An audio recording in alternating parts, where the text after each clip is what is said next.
Everybody mute. Everybody mute. I don't know if they're going to be able to. They can't. They're on phone. Just be quiet, and you'll know when it's okay to be able to talk. Hi, everyone. This is a special edition of Zombiepalooza Radio. I can't talk. It's our 3rd year anniversary, and we've got a lot of awesome things that we're going to share.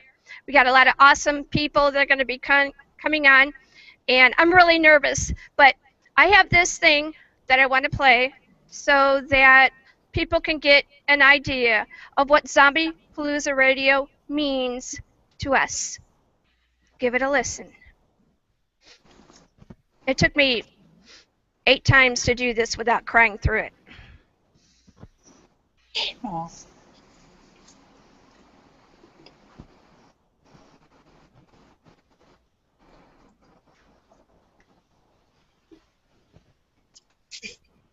I hope it plays. We're still on. Okay. All right.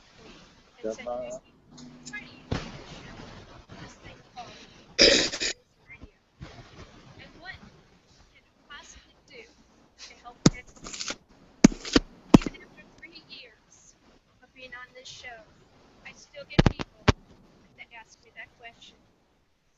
And you know what? This is what I told them. This is what we believe. There are things in this world that can push us to a breaking point. If left unchecked, it can even kill us. But there are those who will be there for you. Put your hand up, listen, and to inspire you. Those who can make you believe, to live your life fuller instead of just existing. How you do a show? Who will help you stretch your soul and will give you the ability to showcase your work to potential clients and those who really enjoy creating in horror and zombie. He told us what? Zombiepalooza Radio. Hard to see sometimes. Yes, it is. Create in living rooms, zombie houses, during Good work part of the story. breaks, or daily commutes. We How are about you? that created this creativity moves you. We understand because we are those people too. We Yeah. and now technology it has Way to come for back us together and make to be all together awesome. to discover each other in a common rhythm, one that unifies and unites us all. There are things in this world that can push to your breaking point. When it comes to Atlanta, you ain't fucking talking. Yeah, I know. You told me either. Dude, what you fucking talking about? You weren't on the video. That's true. We are I was on the video, Zombiepalooza but he Radio, didn't call me about it. and Somebody else called me about it. I don't know. that's what we believe. All right, guys. I had some people over there talking in the background while we were doing that. I know you can't probably see me. It was supposed to be meant as a moving tribute to those who come onto the show and what you guys mean to us and what we hope we mean to you.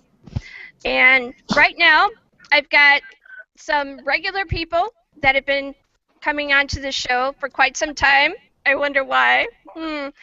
They might be part of my staff.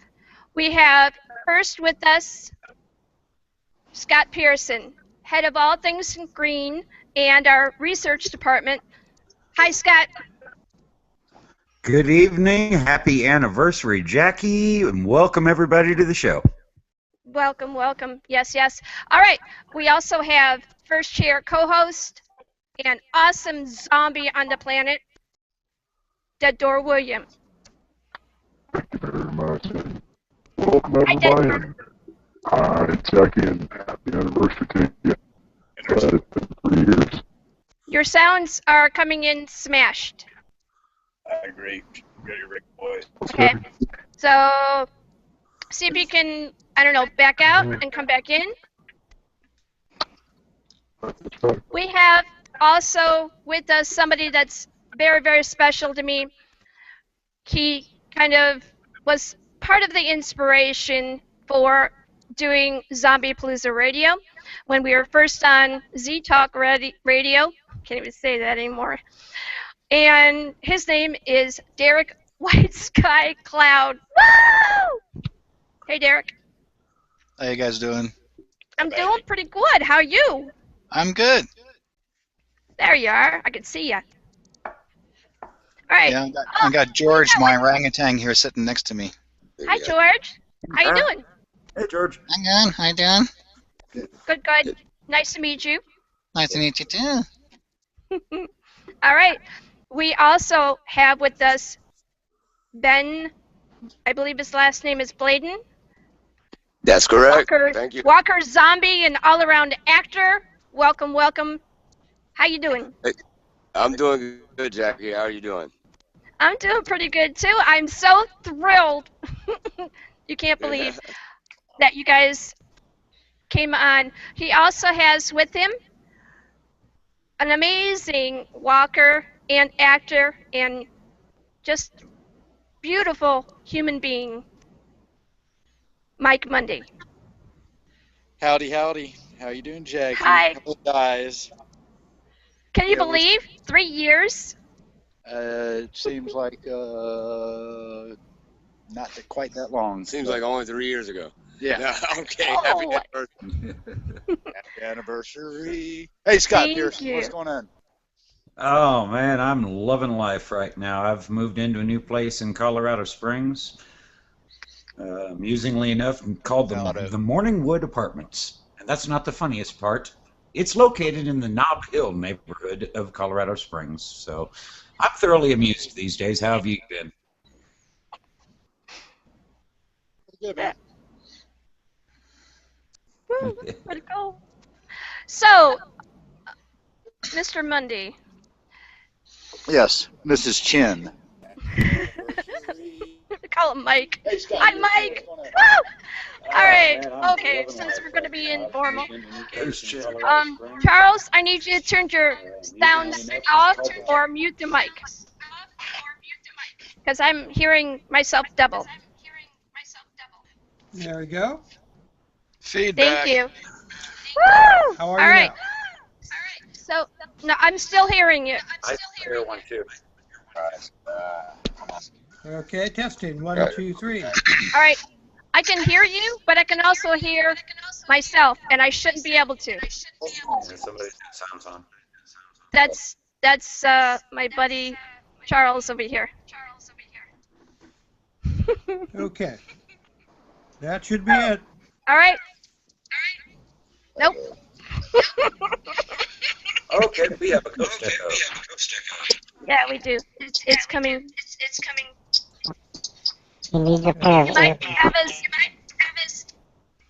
Hi, Crunchy. Crunchy's our engineer. That's really irritating. I am not irritating. Anniversary. Happy. Come in, Tokyo. I know, right? I know. All right, guys. Come on, Chuck. I know you can do I'm right this. here. I can I'm hear you getting an double. echo. I'm getting Yeah, an me echo too. from you. You can't. Then back out. Dead door. That's Chuck, strange. you gotta back out. Okay, let me back out. Yep. You got two things going on. It shouldn't be. It's conflicting. Up at the top, hit the red phone. Okay, how's that? Hello.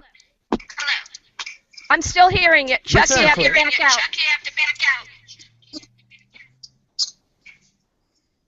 All right. Okay, Is it I going? kind of took, Okay. kind of took All right. the reins there and muted him. Thank you. Thank you.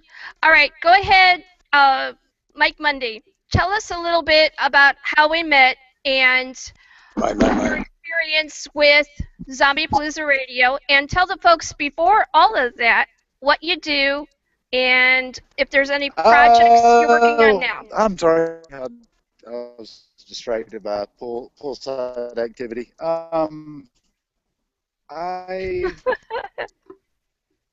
Let's see. Did a little. I believe it was the first one we did, season 2 finale or the season 3 intro scene. Yes.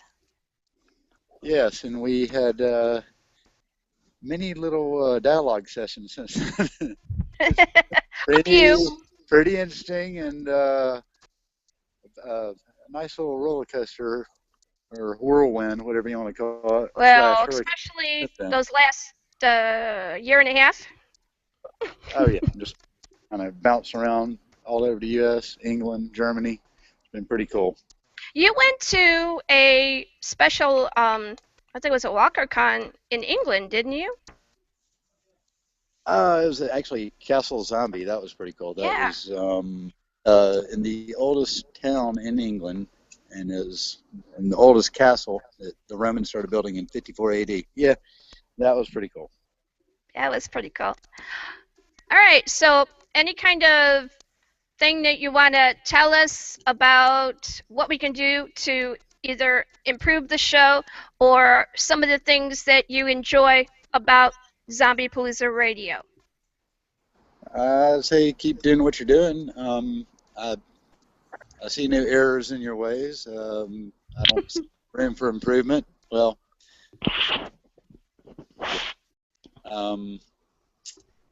I've always had a pleasant experience. I mean, you and your husband have always been cool with me.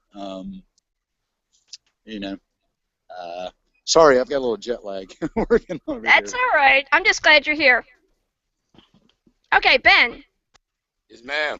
Your first experience with Zombiepalooza Radio. My first experience with Zombiepalooza Radio was actually an interview I did on behalf of ZSA Network. It had nothing to do with me being an actor. Woo! ZSA. Yeah, and you asked me a bunch of questions about like what I would do in case of a zombie attack. Mhm.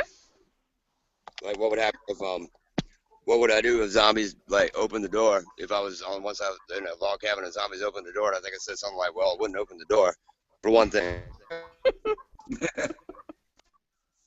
So After it's that, been a yeah.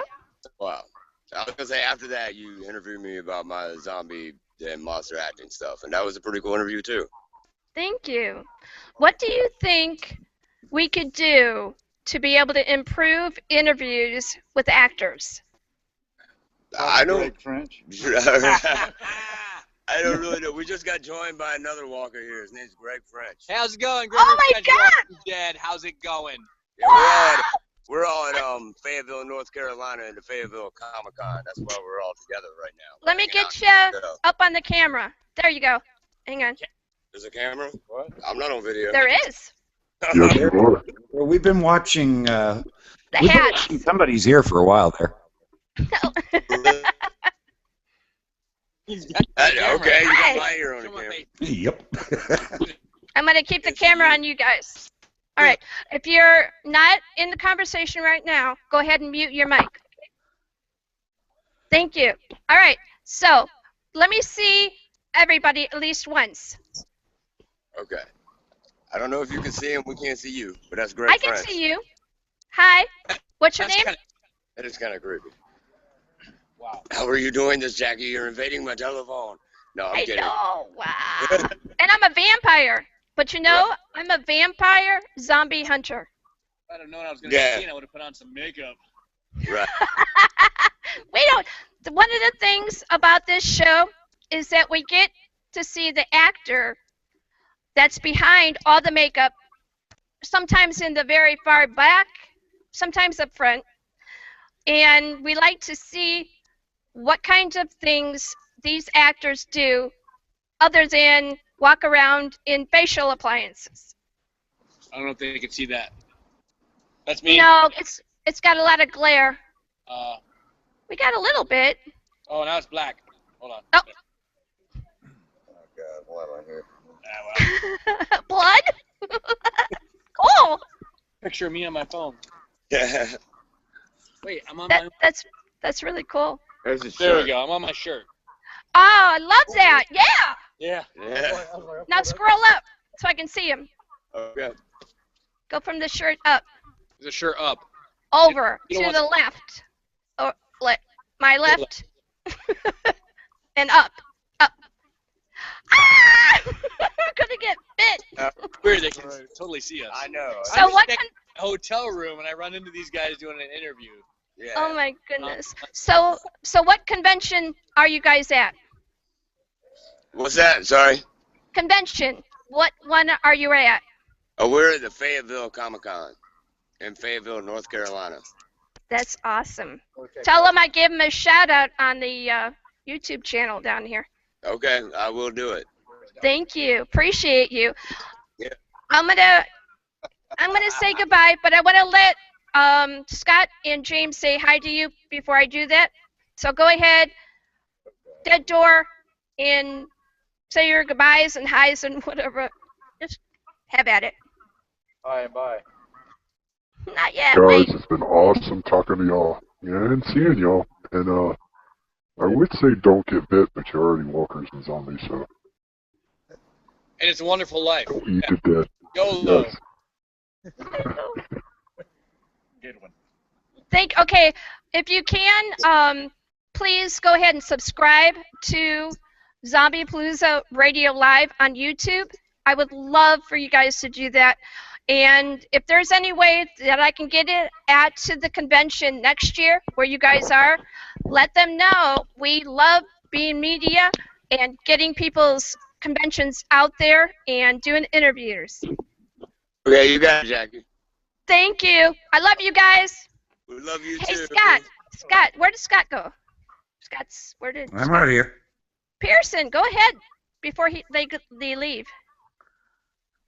Mike, guys, it's fantastic that you were able to call in. We so appreciate it and have a blast at the con. Wish I was there. You know, me too. Yes. Yes. Yes, thank guys you. are awesome. Thank you. Thank you. All right, we'll see you guys later. You guys have a good and happy anniversary. Thank you so Thank much. you. Wow. That was so much love. Zombie love, Yeah, right. yes. Very unexpected. Thank you so much. All right, we're going to go. Who are we going to go to next? I want to go over to Derek White Sky Cloud. He was my producer when I was on Z Talk Radio, and he's one of the reasons why this show has kind of like progressed the way it has. So I'd like him to give a little bit of background on first who he is and what he does and some of the projects he's working on right now, and then into the story that is Zombiepalooza Radio. Go ahead, Derek. You got to unmute. Somebody's got to unmute him. He's actually on the phone right now. Oh, well. Go to the next one. Okay. We're going to go over to, is Mr. Souter in from Burning Willow Press? Well, there he is. I can't hear you. I can't hear you. You might have to back out and come back in. Mic sound. Yeah, he's got no mic. This is going to be a long night. All right. Let's see. Well, we got Vernon Newton on. Vernon. Hey, Vernon. Come on in. Hi. Happy. How you doing, Vernon? Anniversary, guys. Hi. How are you? Tired and so. For those that don't know, Vernon Newton is the creator of one of the biggest Walking Dead groups on Facebook, the Walking Dead fan base. He's got like 61,100 plus members in there already.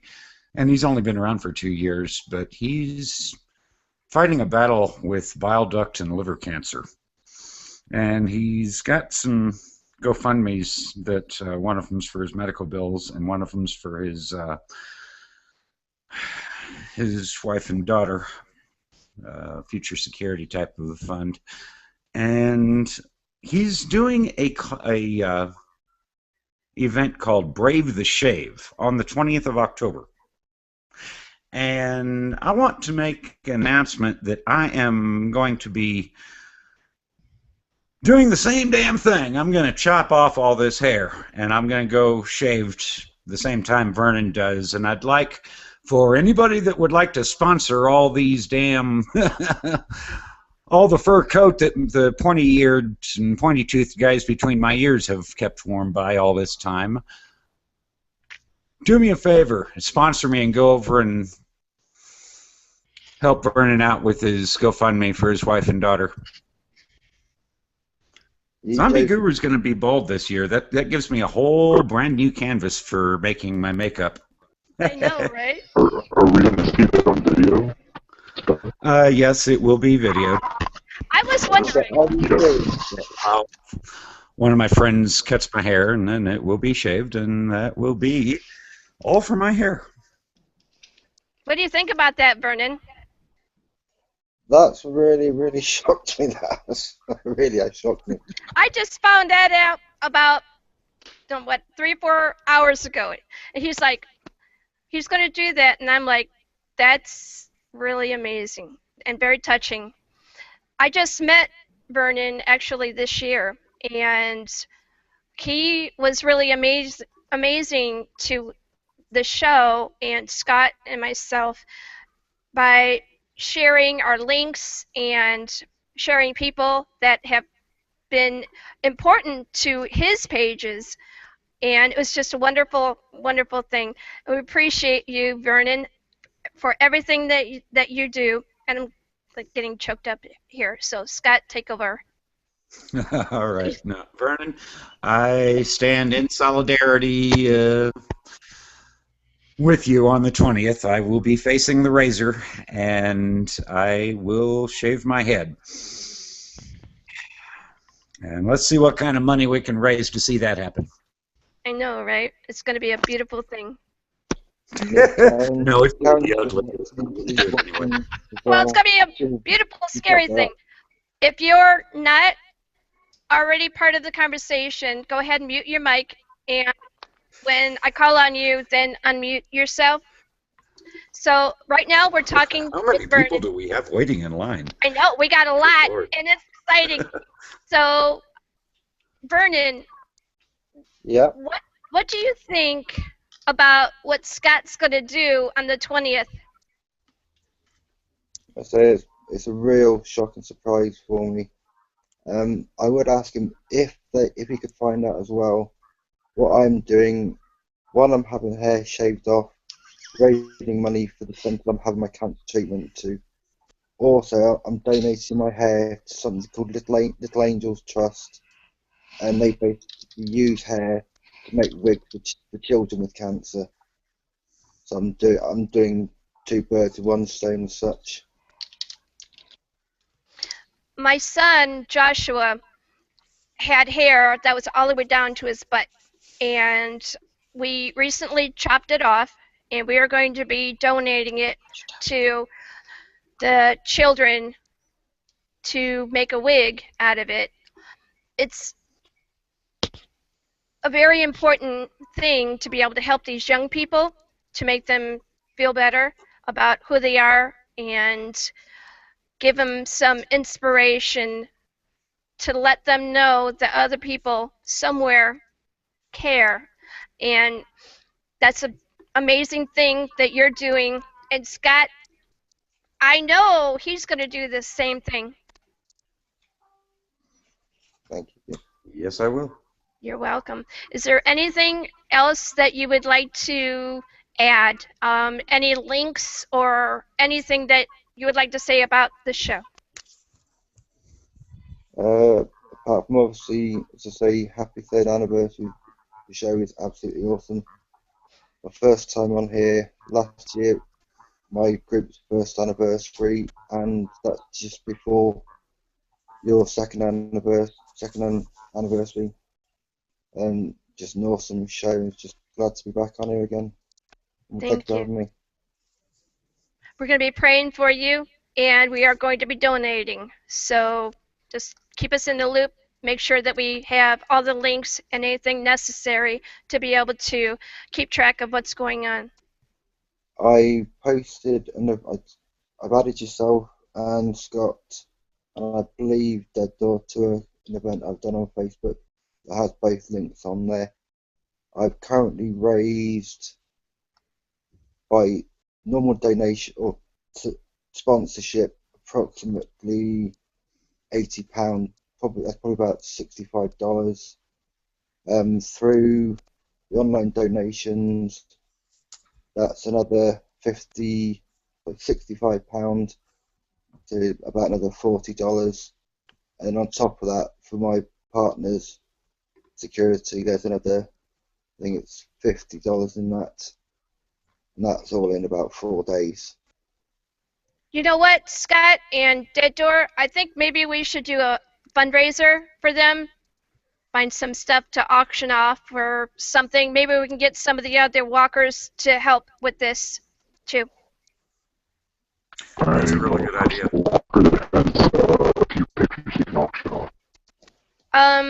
Dead Door?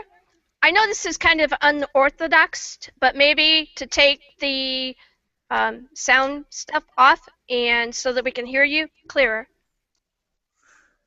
He said he knows a walker that would be willing to donate pictures.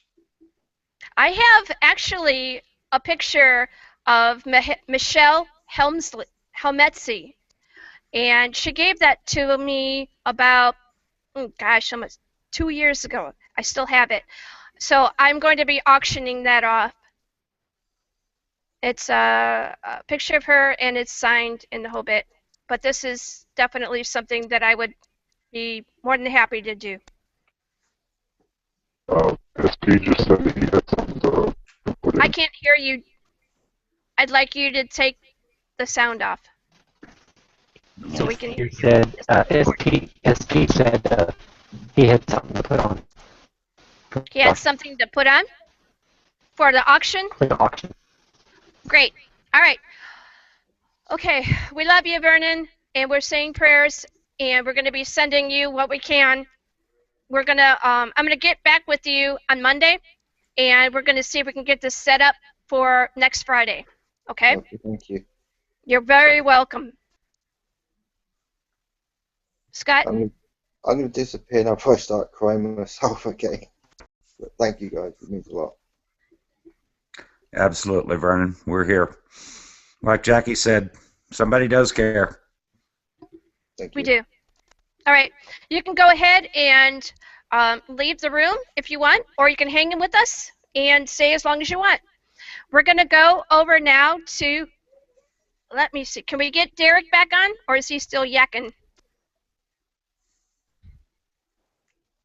SP Dernan's in there somewhere, too. I know, but I want to see what's going on here. All right. SP Dernan, keep your crowbar handy.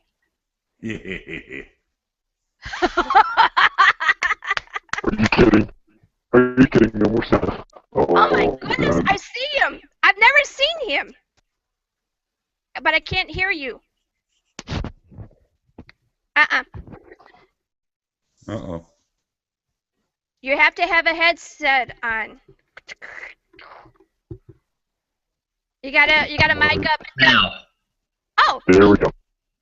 Hello? Bye earbuds. Okay, sorry. I can hear you. Yeah. Check you out. I know, not what you expected. I know, kind of a letdown. Okay, right off the bat. Bam. Right off the bat, happy anniversary, and I got something for you. I know I told you before, I used to be a graphic artist. This belongs to you, Jackie. Oh my God. Back it up. Back it up. Just like back it up. Can you guys actually see it? Look It's at so that! small. Yeah, we can see it. Oh my, it's awesome! Oh my god! Okay. That was never published. That was mine. I did it for the hell of it. And yes, it is Buffy and Spike. I'm sorry I never followed the series, but it was a request, so that belongs to you, so you'll be getting this shortly. Thank you. I loved Spike. This. I will hate be to for admit the that. auction. Oh my god. Look at Look that. at you. I'm like, wow. So, yes, Thank and you. everybody thought I was going to whip out a book, and that's not going to happen. Whip out a crowbar. Do you have your blood pen? Is that your blood pen right there? My vape. Oh, your vape. Yeah.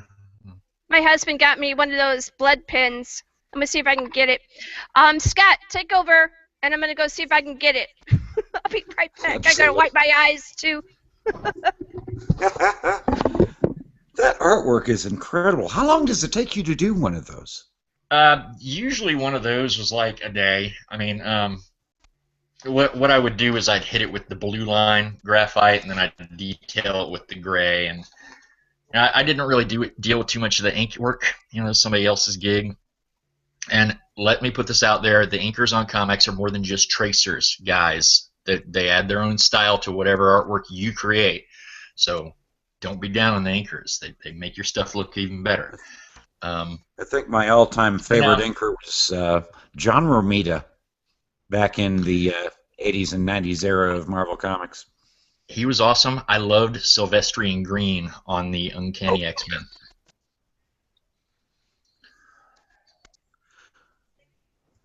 Dead Door, do you have anything to add? No, I'm just in awe. Don't be. I was a hack. I'll never be famous off that stuff. I don't care. It was more fun for me than anything else. No, God, happy anniversary, guys. Thank you. So, oh, wow. SP, keep your crowbar handy. It's been a wild ride. Oh, you have no idea. Oh, I do. I could talk about. Yes, you had faith before I did, right? So I give it to you, lady. You were right. If anybody is out there even thinking about coming on the show, see that lady right there? At least on my screen, she's right there. Call her up. But before permuted, after signing with a publisher, you couldn't ask for a better lady. She's right there. All right. And the Merry Marauders. I didn't forget about you guys either. That man right there, I have seen him at his best and at his worst. And I've seen him very much disheveled. And I was worried about him because I didn't know if he was going to be able to come back out of that. But he did, and he persisted, and I'm excited. And tell him about how your book is doing. Well, it was a company bestseller for about, book one was a company bestseller for like 14 weeks, which nobody's more surprised than me. And trust me, this isn't one of those cases where somebody should be going, oh, wow, he's just trying to play humble. No, seriously, nobody was more surprised than me. The second one just came out in July, and that's been doing really good, too. I've already turned the third one in. I'm hip deep in the fourth one right now. Oh, my. Yeah. That's Fourth awesome. one? Yes, I'm now.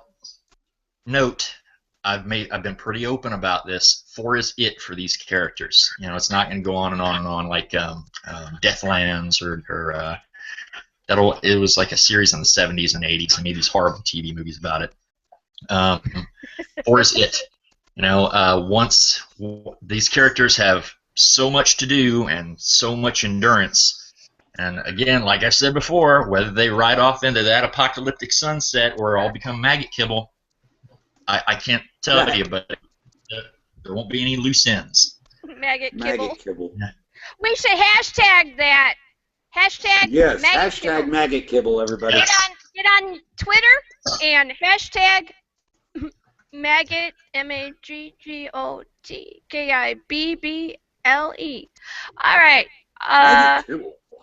Maggot kibble. SP Durnan. All right, SP is going to be with us for the entire show tonight. So I'm going to say, first of all, thank you. You're awesome. Don't go anywhere. Anytime, lady. I'm going to mute here so I don't cough and come in. Thank you. Appreciate you. All right, we're going to go over to someone who I absolutely just love. I think that she is just a very amazing young person. And when we first heard about her story, I was like, you got to get her on. We got to do something for her. I didn't know what she looked like. I knew only a little bit about what she had been going through. And this was our first case of bringing someone on to help them because they were being bullied. And we don't stand for bullies. Anybody that reads my page, like my Jackie Chin page, will know that I get very vehement about bullies on any subject for the most part.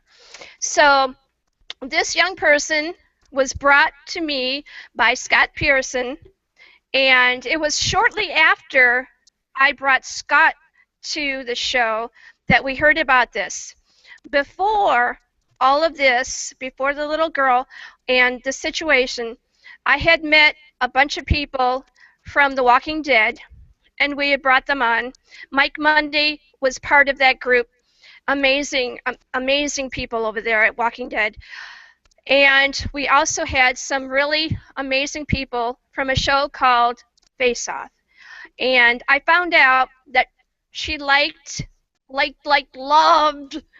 Walking Dead and the show Face Off. So we did a little something. Actually, it took about a good couple of weeks to make this pull off, but we brought people from both shows, and we didn't tell her what was going to happen because we wanted her to see the love that she would get from total strangers who are zombies and creators. That person, I love you, love you. That's Riley Myers. Welcome, Riley. I can't hear you. Yeah, I can't hear her. Unmute. Oops, she's not muted. Her sounds don't seem to be working, but I can see her. Riley? Riley, can we hear you? I think she can hear me, but I can't hear you.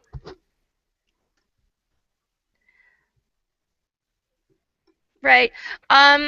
We need to be able to get that headset up. Hi! Oh my goodness! Listen to you. I can hear you. Oh. Watch this. I can see you. What do you think about that? She's just gonna giggle. Yeah. What are you gonna say? Happy anniversary. Thank you. You're awesome. I got somebody that has been wanting to talk to you for a very long time. And I'm going to go get her. Right now, what I'd like Scott to do is say hi.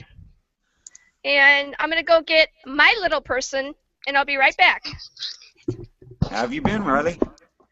I've been good. No more bully problems at school? Well, sort of. One of my old friends came back. Okay, she's talking to Scott right now. All right, let me get this out of your face so it's not. Okay, we're gonna put the camera back over here. Tell her hi. Hi. Hi. Say how are you? How are you? I'm good. There you are.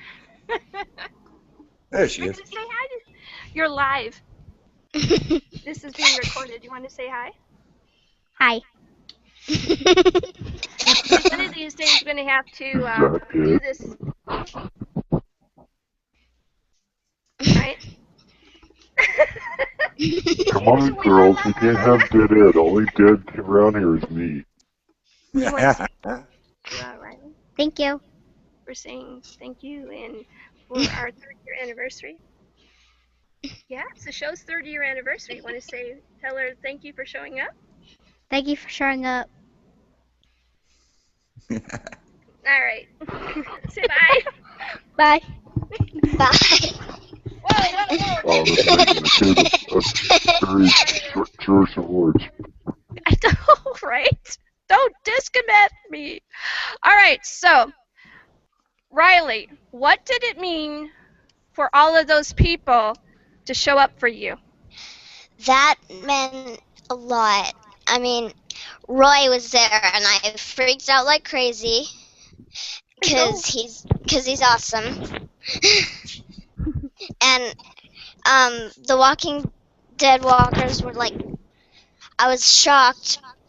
I felt like my head was going to explode. She was speechless, which is hard to believe, but it happens all the time.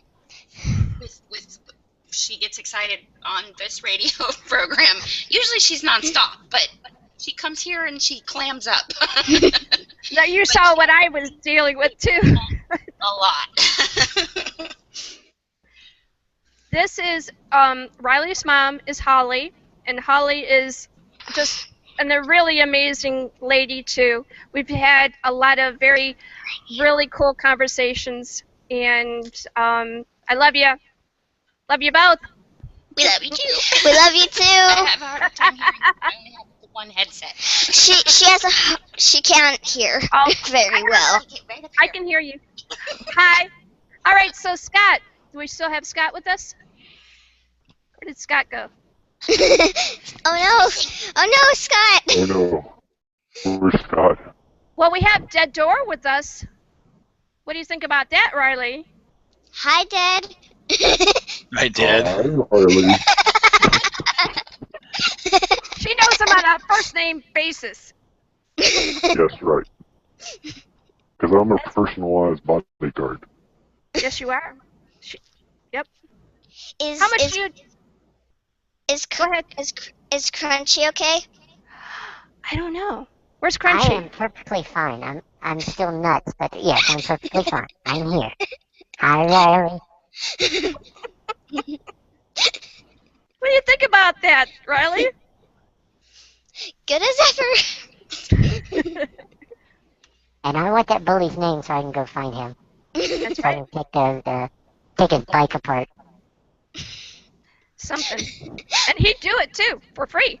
No problem. Yep.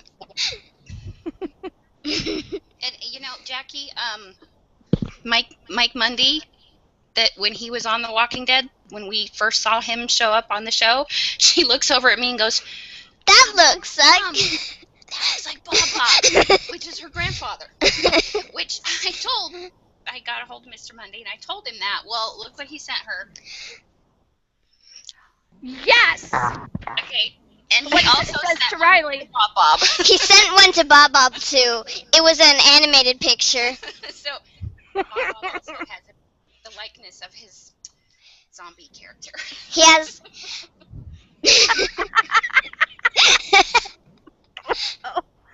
What do you think about that?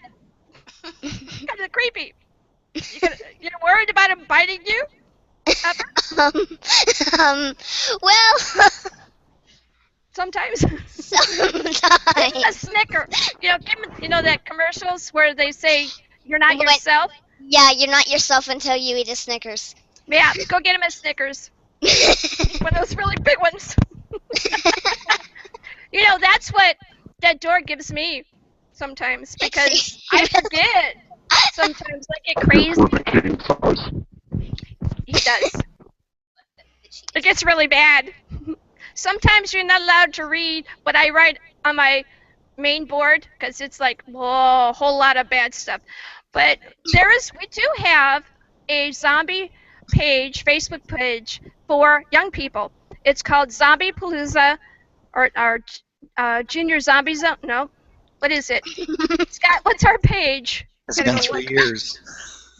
Let me go look. I'm gonna go look. Scott, go ahead, take over. She could always send us a message. I mean, I'm thinking, you guys should have it already. Let me just go home. Well, my mom has the pencil out to write. So. Cool. Gotta go find it. Come here, I found it. Come here, Got Sophie. All right. There's a dog on the show. You're funny. Oh New my dog. goodness. It's called Zombiepalooza's Junior Zombie Zone. Junior Zombie Zone, Mom. Zombiepalooza's with an S. Zombiepalooza's Junior Zone. Zombie Zone. And I get the link and I'll put it in the room too. Junior Zombie Zone. And all of that on that page is all kid friendly. So there's like projects and there's some coloring stuff and there's some funny stuff and there's some learning stuff too to help your brain. That's so cool. What is a zombie's favorite thing to eat?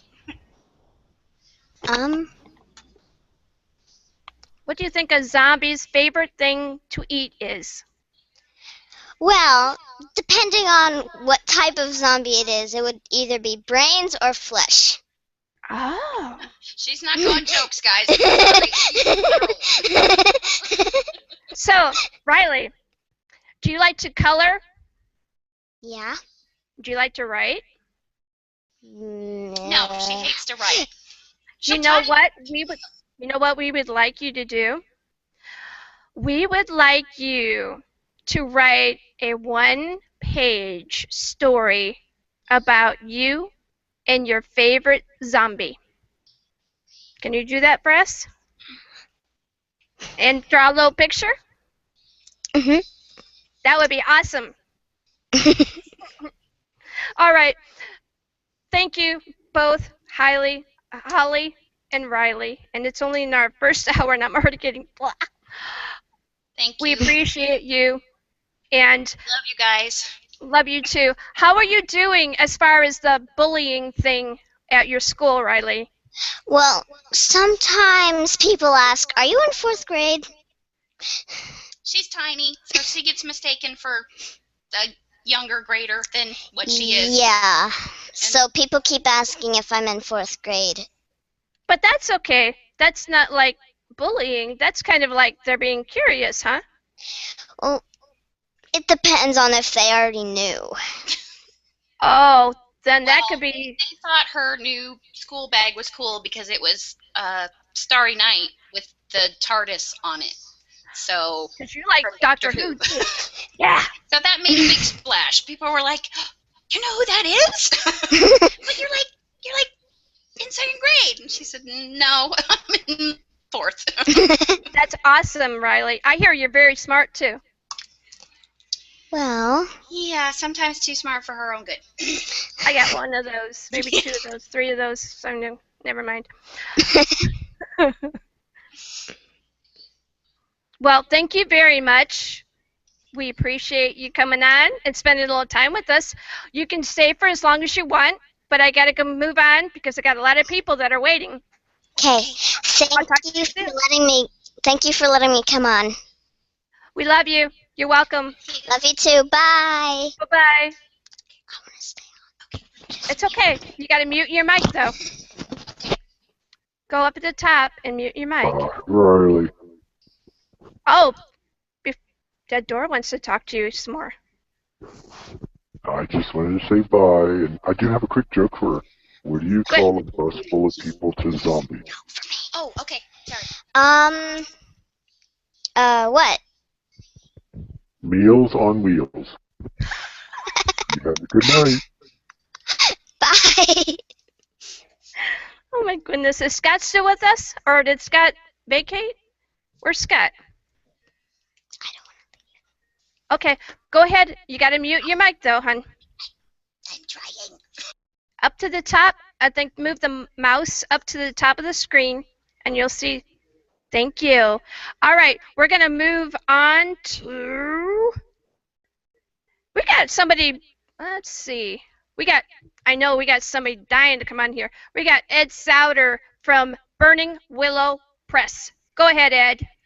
I hope this thing's working now. It's Can you hear working. me? Awesome.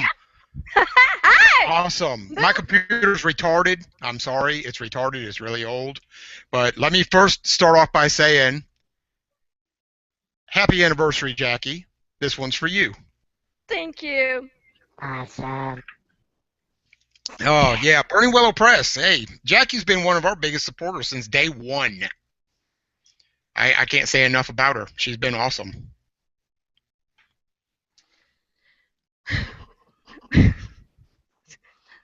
Don't cry. What? Where am I going with this? See, I threw you off. No, right? What is it about Zombiepalooza Radio that you feel has helped Burning Willow Press? You ask very tough questions to our authors. I love that about you. Whenever one of our authors is online with you, you get right down with it and you ask them some of the toughest questions. When Kendra, our president and one of our authors, was online with you, she had to say quite a bit. And I was just laughing in the background because I'm like, wow, really? She stumped you that quickly? Because Kendra is usually on point with any question you ask her. So that intrigued me immediately, and I started supporting you every which way I could after that. Thank you. We tell our staff to make sure that they research and look for questions that are relevant to the guests that we have on. We refuse to ask cookie cutter questions because, first of all, especially if you go to conventions and you're on boards or you have people that are putting you into their magazines or their news reports. Right. They ask a lot of the same dull questions that make your mind numb. And so when I go, this is kind of sort of what I do. When I send an email out, I let the people know I need your bio, I need any relevant links you have, I need things that you find interesting and that you want these people to know and understand about you. And it starts like that. And I've had some people say, well, why can't you send me questions? Because then I can prepare. And right. I tell them, there's no fun in that. I say I don't do that. I don't do it because I like the spontaneity of listening to what's important to the guest. The other part is this. Those questions that I ask, I do research. I look at all kinds of websites. I ask people what they find important, and I schedule the questions around them. And sometimes it takes a while for me to come up with some really good new questions. So I've gotten a lot of people who have said, I can't believe she's asking questions like that, because I thought that this was just going to be a regular interview. They underestimate what we can do here. Yeah. And I have no problem with that. Yeah, I've been begging you for months, it seems like, to get on your show, because I have no problem with answering questions. I'm a talker. You know that. You've talked to me several times in the past.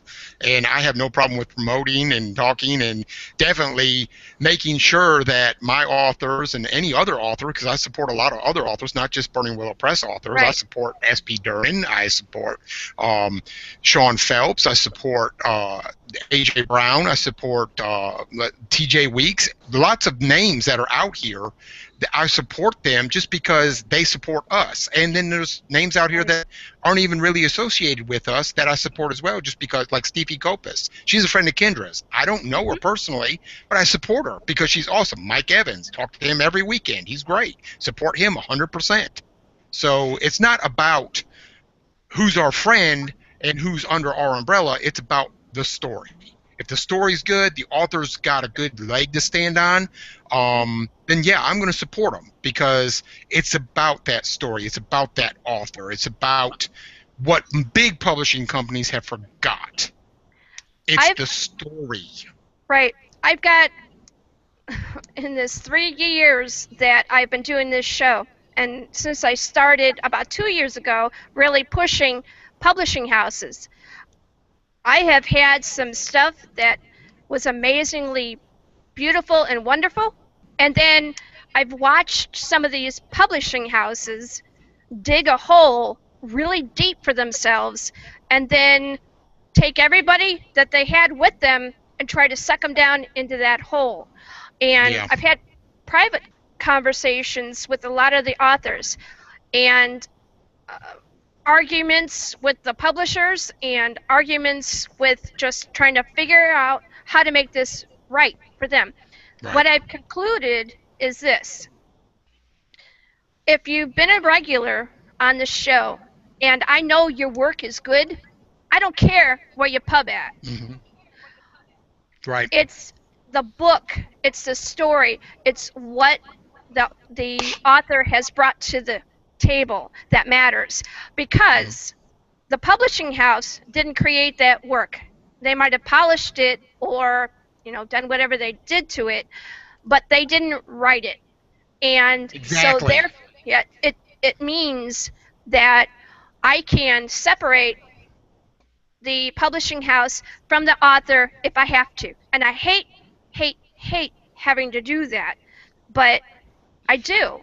And then I'll bring some people on and they'll be like, well, you didn't mention the publishing house.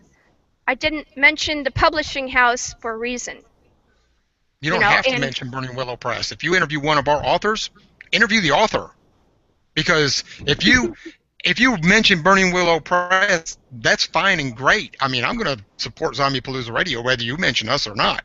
But right. If you've interviewed like David Owen Hughes or Sarah Dale's got one coming up, I know you have. That's why I mentioned him. I know you've talked to and David is he's a great guy. We like him a lot. He's got such a twisted mind though. What's his latest book? What's his latest book? His latest book I actually have right here in front of me. Let me pull it out of the stack because I moved him around a little bit to get to him easy. His latest book that just come out with us, because he publishes with other publishers as well, is Choice Cuts, and it's a collection. Oh. The back cover of it, of course. It is a really intense short story collection, and it'll leave you gasping for more, wanting more from that line of stories. David he's got a unique insight to how to write a story. He's also got he's got a short story coming out with us at the end of the month. October 31st, we're releasing Crossroads in the Dark, our first anthology. There's 23 short stories, 23 authors, and I know that you've supported that for us already. Talking about, okay, I'm gonna cut you right there. Yeah, go ahead.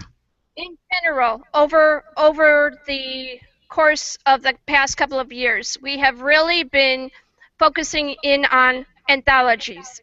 A lot of the reason for this is because we want to see, first of all, if there are any new authors on the horizon that are coming up. And the other part is we know that in anthologies, there are at least 3 or 4 authors that are amazing and spot on. And so, of course, we want that. We know they're going to do a good interview, and they're going to really understand the game plan that they're working. The other part, and back to these questions that I ask. The reason why I ask questions that are thought-provoking, a good part of that is if they can answer the question, even if it takes them back and they're like, whoa, I can't believe she went there. It's important to see that they do have a firm handle on their genre and what they're doing with their characters and all of it. I get ugly detailed when it comes to those questions because I know that this show is being listened to by people who not only read, but they're out there as publishing houses, and people buy and trade all the time. If they see somebody, they're like, I like that, I want that. So this show is coming up in that rank. I'm getting books from major publishing houses, the big ones, and they're sending me their books to be reviewed. And so shortly, I'm going to be bringing on people from Hay House and the other big ones. So expect that that's going to happen. When I end up doing that, those questions that you got now are going to have to be bumped up at least 30% because these people, they don't mess around. Great. That's what I'm looking forward to. I want you to drill my authors. Thank you. All right. I want you to drill all of us. I mean, I just noticed, and I have to say this. I just noticed that our graphics artist for Crossroads in the Dark and several of our other books just logged into your video call. Lisa Vasquez is here. Hi, Lisa. I love her to death. I cannot say enough about Lisa. She is, not only is she one of my good friends and confidants, but she also listens to me when I bellyache about the company. So it's great to have somebody like her in our corner. I mean, it really is, because she has been there with us since day one, much like you have. She knows a lot about me that I hope she does not reveal. All conversations with authors and others that are off air never go to air. And well, let me say this about Lisa. She also has a book out with us as well called The Unsaintly Chronicles, in which she partnered with Burning Willow Press to put out, and it came out not too long ago. And I have to say, I read it, I helped edit it, and it was one of the best stories I have read in a long time. Thank you. I urge everybody to just go and get that thing. It's really good. And, all right, we're gonna bring on Jackie, Lisa. sorry. We're gonna bring on Lisa right now. So go ahead, mute your mic. Sure, you no can stay problem. with us as long as you want, and go when you want, But we'd love you to stay. All right, this woman, wow. This woman uncovered something that I had no idea about. I had a logo that I loved. I mean, I loved this logo. It was an orange hand with a microphone, and it was zombied out in the whole bit, and I was stuck on this. I was like, this thing represents Zombiepalooza Radio. So what I wanted was someone who could amp it up and, make it more, I don't know, fashion forward, so to speak. Give it a little bit more bite. And I gave it to Lisa. And I hadn't known her for, maybe a month, maybe a little bit longer than that. And she said, yeah, I'll do it. So she gets to working on it. And because she's amazing at what she does, she started uncovering layers.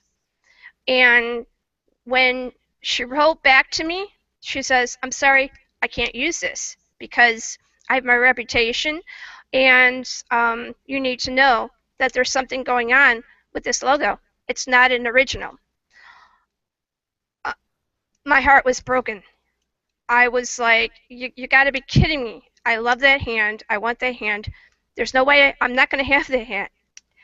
But she said, you know, you told me you want to go forward, and you want something that really represents what this podcast is about.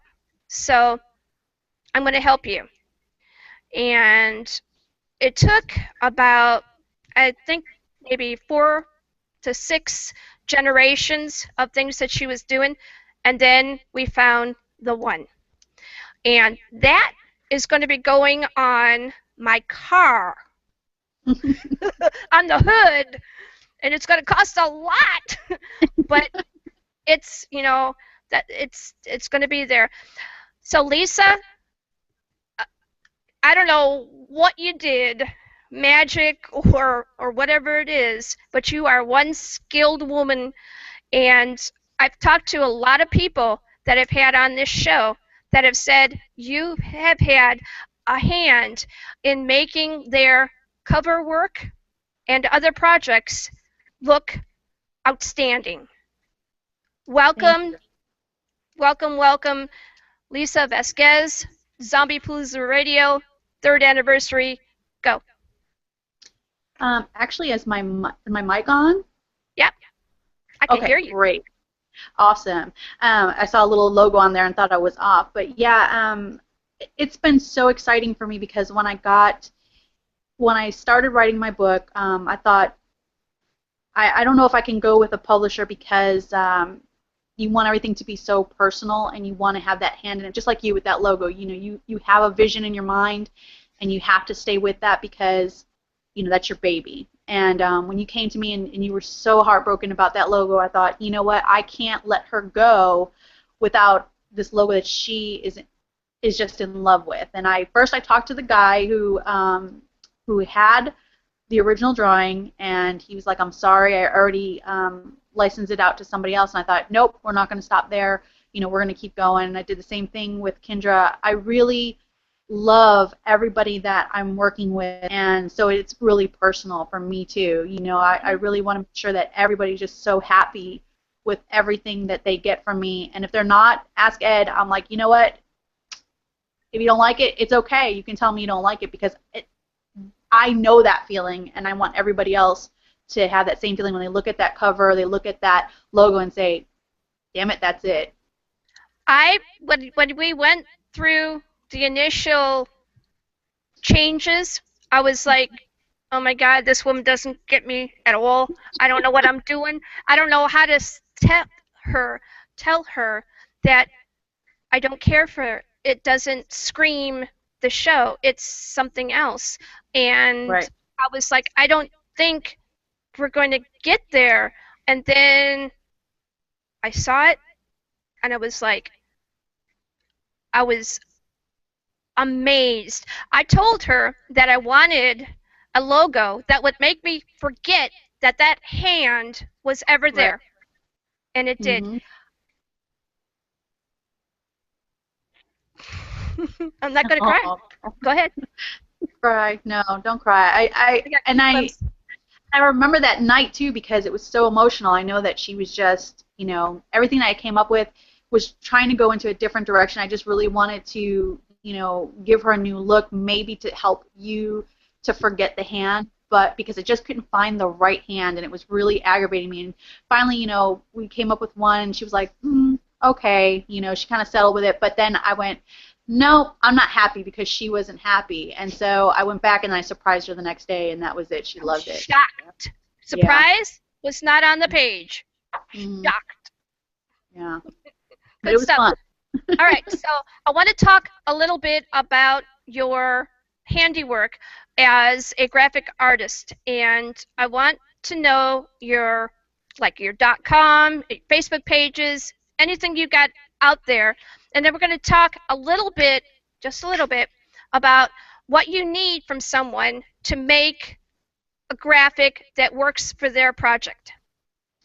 The first thing I do is I ask them, what do you want your cover to say? When somebody's looking at your book, when it jumps off the shelf at them, what's the first thing that you want them to to know about your book. Like, Twilight, of course, is very iconic. People make fun of it, but it's a very iconic, simple cover. Some people don't want a simple cover, or like with Kendra's books, she really wanted Robin as the feature on there, and it was very important for her to have Robin as the feature of her cover. And then the little elements that go around that, once you start talking to me, I talk to my people just like I talk to you, and if I can see what really you get excited about and that look in your face when you're like, oh, and then there's this part, then I try my hardest to bring that to light. What color hair? How does she stand? Is there something that is subtle in your book but you want it to jump out on the cover? And so when I start doing that, then it's almost like a sketch artist, forensic sketch artist sketching, and when they're talking about, oh, their eyebrows are kind of funny, or whatever, that's what I start doing, and I start throwing things at you. And a lot of times it's hard because when you start throwing them at just random pictures, they're like, no. But once you start putting it together, they're like, yeah, that's it right there. So, oh yeah, and then he has the Manly Cheese cover. I start off with that one, and I didn't talk to the author for that one first. I talked to Kendra, and she said it's just kind of a whimsical little book. And the first one I came up with, she started laughing. She goes, no, it's not about cheese. And I went, oh, okay. Like, I didn't have any idea until he sent me a chapter. And once I saw the chapter and I saw how it was whimsical, then yeah, I can see it. And I love to read the author's books when they send it to me. But I've done, a couple things with Heath Stallcup. I've done a couple things with, or one thing with Al Housley. Of course, with Burning Willow Press, I've done a few of theirs. And it's just a joy. It's my outlet, so. But as far as media, okay, as far as social things, I have so many. So right now, if you're trying to look for a book cover, it would be Dark Halo Designs on Facebook.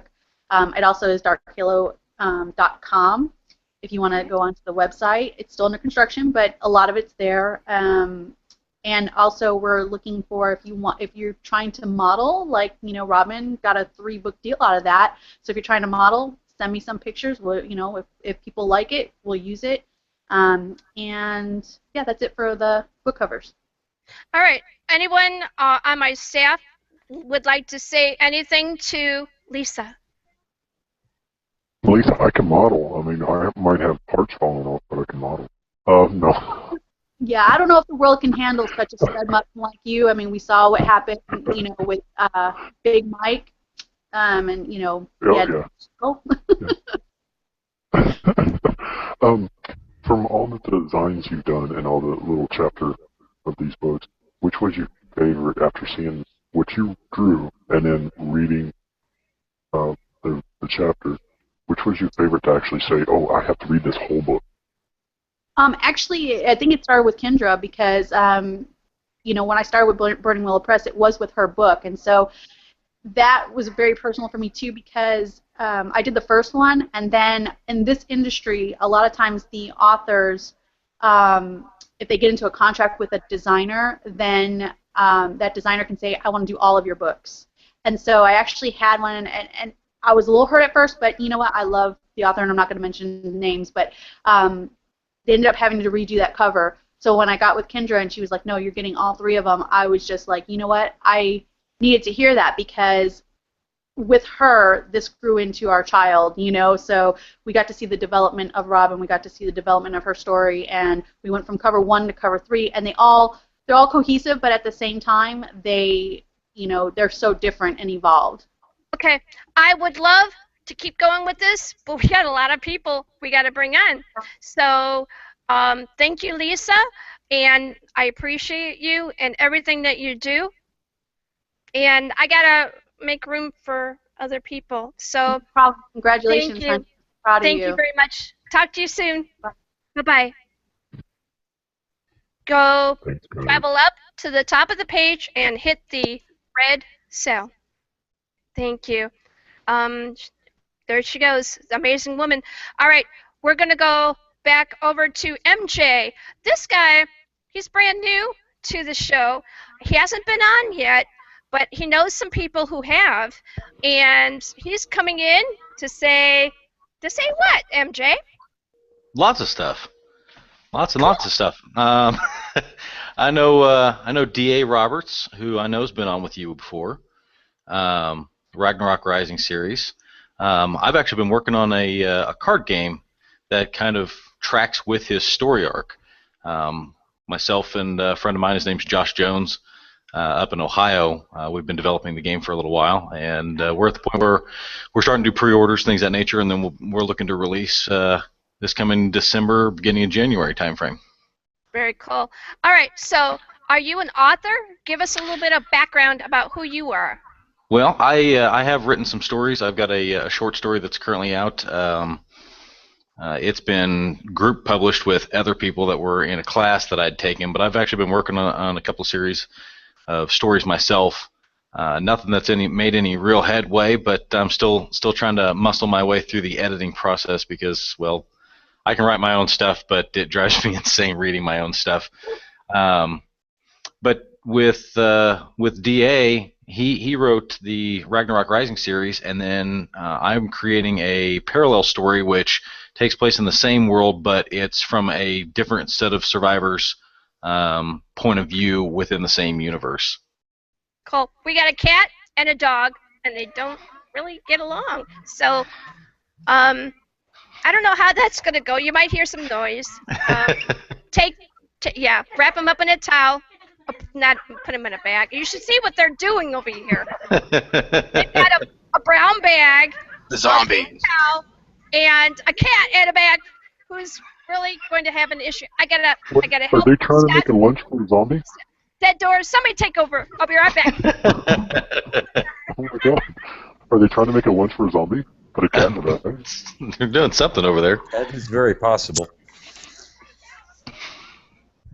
Well, especially when they put a cat in the paper bag. What happens there? I enjoy the screaming that's coming from the background. Cat lunch. I love it on playback. That's when you know that he is taking complete control. They're screaming in the background. The kids were like, takeout, Chinese takeout. Getting. The funny thing about that is our kids are Asian. Yep. So they're having a lot. Come here. Come in. She has Hurry an up. alibi. This is Jade. Come in there, say hi. Hello. Hi. Face in there. And this. What? Hi. Hi. Did you catch the cat? Yes. Apparently, I wrapped up in my. In my. Nope, that's my Jake. Check it. Okay. So we wrapped them up in my jacket, put them in a takeout bag, and took them up upstairs. Well, that works. Whatever gets the job done. Come on, I'll go. Take out Kitty. Another partner in crime. Did you help catch the cat? I actually held back the dog. Oh, you helped bag the dog. All right. So, yeah. Oh no. Tell them you're writing a book right now. I'm actually writing, progress into a small book. It's slow moving, isn't it? It's a Greek mythology. That's some of my favorite. I'm thinking about adding a little bit of other different cultures. Yeah. And that's Nico. And then there's one more. At least one more here. And well, we all know this clown. Her name is Lee. You say hi. Yeah, we know Lee. She's the mastermind of Hi. the cat in the bag. Oh, you're the one that turned the cat loose? Yes. Oh. The engine is full. All right, so say bye. Bye. Say bye. All right. Okay, everybody. I'm so trying to leave the obvious joke behind of there's Chinese takeout and the cat's missing. I think the dog just tripped her. Okay. She's on the floor, and the Nice. dog's looking at her, going.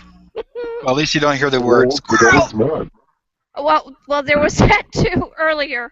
All right, so, MJ, it's lovely. Yeah, I'm sorry. That's Crunchy. He's a squirrel. Very. Very, very squirrely. Yeah, nutty squirrel. I am Jay. But you know what? He's the engineer for Zombiepalooza Radio and make sure that everything basically stays in a good way online and stuff like that. See, All right. outside of writing and gaming and all that good business, I do a podcast of my own. It's over at All Tower Media, and we got a guy that goes by the name Dire Monkey. So you guys got a crunchy squirrel, and we've got a Dire Monkey that's working our master control for us. Awesome. All right. Well, I'm gonna let you go. I appreciate you coming on. I've got Thanks for other having me people. on. You're welcome. I have other people in the queue. So we're gonna go. I got some people that are dying to get on. You guys Thank be you. safe. Have a good night, and happy anniversary. Thank you so much. Thank you. You're awesome. All right. Okay, we're gonna go. Go ahead and hit the red button. We've got. Who do we got? Where are we going? Okay, we Derek on now. Oh my goodness. Okay, so we're gonna go to Derek. All right. MJ, I've got other people that want to come in, and I thought I'd be able to keep everybody, but I can't. I'll back out. That's no big deal. Thanks again for having me. You can hear us. Thank you. You can hear us still live. Zombiepalooza Radio live on YouTube. Please share, subscribe, like, give us some love on that, and I'll talk to you soon. Be safe. Thank you. All right. So, one of the masterminds, well, I don't know, mastermind, but one of the very influential people is here this evening, and 3 years. The first time we did this show on Z-Talk Radio Live, Radio Network, I did it for 2 hours. I was doing it to be able to help my husband because he was going through a post-traumatic stress event, and I needed something to help him feel more grounded. So I went to my producer and I said, what do you think about this idea? And do you think I could use the couple hours that I have on Z-Talk Radio when I was doing Practical Paranormal to be able to help him? And what did you say? And I said, well, you know what? I'm your producer. I can be a producer. I can produce your show for you. I said, what you do is you can go on location, just take your cell phone with you, and I'll just do all the interviewing while you're there. And at the same time, you can interview and just pass your cell phone back and forth with the people while you're doing your zombie walk on the field, the ball diamond. And she wasn't sure it was going to work, and I said, just give it a shot and see what happens. We've done this before, so it worked. Became success, and everybody said, oh, well, how often is Zombiepalooza Radio on?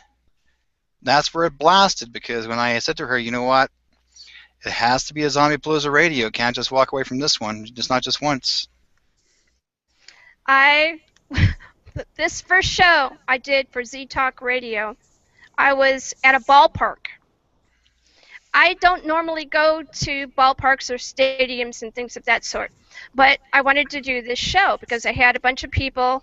They were doing a zombie event that day, and we helped sponsor it and get it going. So people were coming to the stadium, to the ballpark, as zombies, and we were going to interview them, and it was going to be all cool. Plus, I also had guests that were scheduled to come on and talk to us while all of this was going on. But I initially thought I was going to be able to use my laptop. No. I had just recently obtained an iPhone, and it was fully charged, and because that's how I roll. And I ended up getting a phone call from Derek, and he's like, hey, are you going to do this show? And I'm like, I don't know. I don't have a laptop. It's not working, and I don't know what to do. And I was panicking. So he goes, I have an idea for you. You know, he goes, when I go to events and I see people dressed up and fully engaged in what the event is about, I go up and I start talking to them, and I start asking questions. And, you know, that's what I would do. And he goes, you know why I'm telling you this? And I said, no, Derek, why? He goes, because you're live right now. I had approximately 3 to 5 seconds to go from scared, cracked out Jackie to, hi, you're on the radio with Zombiepalooza Radio. And what do you think about this event? But I did it. And I was shocked. There was nobody more shocked that I did it. And we did it for, I think, 2 hours. It was 2 hours, and the cool part of it was the response was so positive because you had, apparently, I think you mentioned to me that you had 5,000 zombie walkers. Yes. And that was the biggest I've ever even heard of anywhere because I've always been involved around the area that, like where I'm from out here in Canada, but in Vancouver, there may be probably about 800 zombie walkers, but you had 5,000, so it's pretty well welcomed up in your area. And everyone was pretty like surprised and shocked. But the cool part, I think, what I enjoyed about it, because I think your kids even walked as well with you. So that actually even gave it a positive feedback. And the cool part was that everything that we recorded on the show, I did Jackie a favor, which she didn't know about. I'd made a surprise for her, and I recorded the show, kept it as an archive, and I turned it into a video. I still have it on We YouTube. put on YouTube. So basically, if anybody wants to see it, if you haven't seen it before, have a look. And I turned it into that for her to give her a great promotion, and then from there on, she took it. She rode with it. One of the interviews that I will never forget from that day, though, was from a regular and somebody who supports my husband and is a genuinely great, interesting man. His name is Samuel Garcia. He wrote the Dead Air anthologies, and if you get any minute at all to go look at that Dead Air anthologies, it's great. I had to do something I'd never done before. I had to do his interview in the bathroom of the stadium. It was fun. With lots of people. And the girls are walking The more you know. I didn't tell anybody. I was like, but here, all through this, we were on for maybe about 20, 30 minutes. And all I kept thinking about was, don't anybody flush a toilet, because it's going to echo loud. There's a button. I don't know, because, women know there's always women in the bathroom at the stadium or events. There was always. There wasn't one. Can you visualize like 100 women standing there waiting to get in line, and Jackie's sitting in the toilet, and she's interviewing somebody with a guy in there, so to speak, thinking that's what they're thinking. Right? Oh my God! Nobody. You're awesome. You're just awesome. Awesome. So we have to have. Well, it's going to part right now. A toilet thing from now on. So, Derek, I want you to know that I really do appreciate everything you've done. He's made some amazing graphics. We've got them up on the Facebook page, Zombiepalooza Dead Again, and we've given him props for the ones he's created. Zombiepalooza, though, is one word. Actually, we actually did it in 2 words at the time, at the Right. beginning. I forgot that you actually decided to put the words together, Yeah. which is my apologies. But I remember we did in the beginning, and I was goofing around with my new print shop, and I wanted to see what I can do. It was and cool. we started making all kinds of crazy things and had a lot of fun doing it. And so at the same time, it's a lot of fun to do. And when you're involved in the zombie genre, and I'm actually involved in the paranormal, and Yes. plus I got my monkey friend here. This is George the orangutan, guys. Hi, George. Hi, how you doing? What do you think about Derek? Derek's kind of a little odd. He's weird. Yeah. We love him, though. Yeah. Hey, George, what do you think about squirrels? Oh, yeah. Squirrel! Squirrel! Squirrel! Squirrel! Yeah, what do you think about a squirrel? You need to humor, really? Uh-oh. Crunchy's going to get his gander up. Squirrel! All right. Well, That's crunchy. But, 5 pounds of nuts and 5 Love pounds of having- nuts in a 3-ounce sack. But what I Love want to having say, you- actually, I really want to thank you guys for acknowledging me, and I want to thank Jackie so much because basically I've always believed in the work that she's done. I know very well she's going to be absolutely successful continuously. And in her work, I mean, I've invited this young lady to come up to my territory in Vancouver because we're doing a paranormal conference for next year, so we're going to see if we can get a zombie walk started. And guess who our leader is going to be? We're getting Jackie up. Grand Marshal. She's going to be the Grand Poobah here, Grand Marshal, yeah. I'm She'll like be the one thrilled. leading the group. And so I know they're actually talking. We actually are having some new zombie movies made here in Vancouver. A lot of times too, the Hollywood North people are making lots of movies up here. We got a lot of superhero movies made up here right now. Comic-Con's up here quite a lot. So the huge turnout. And I think what I want to big kudos out the new TV series that came out. I guess it's the second season is iZombie. I thought it was pretty cool. I watch that show faithfully every week. I think it's pretty cool. It's got a good little story going, and yeah, I'm sure you're gonna start seeing.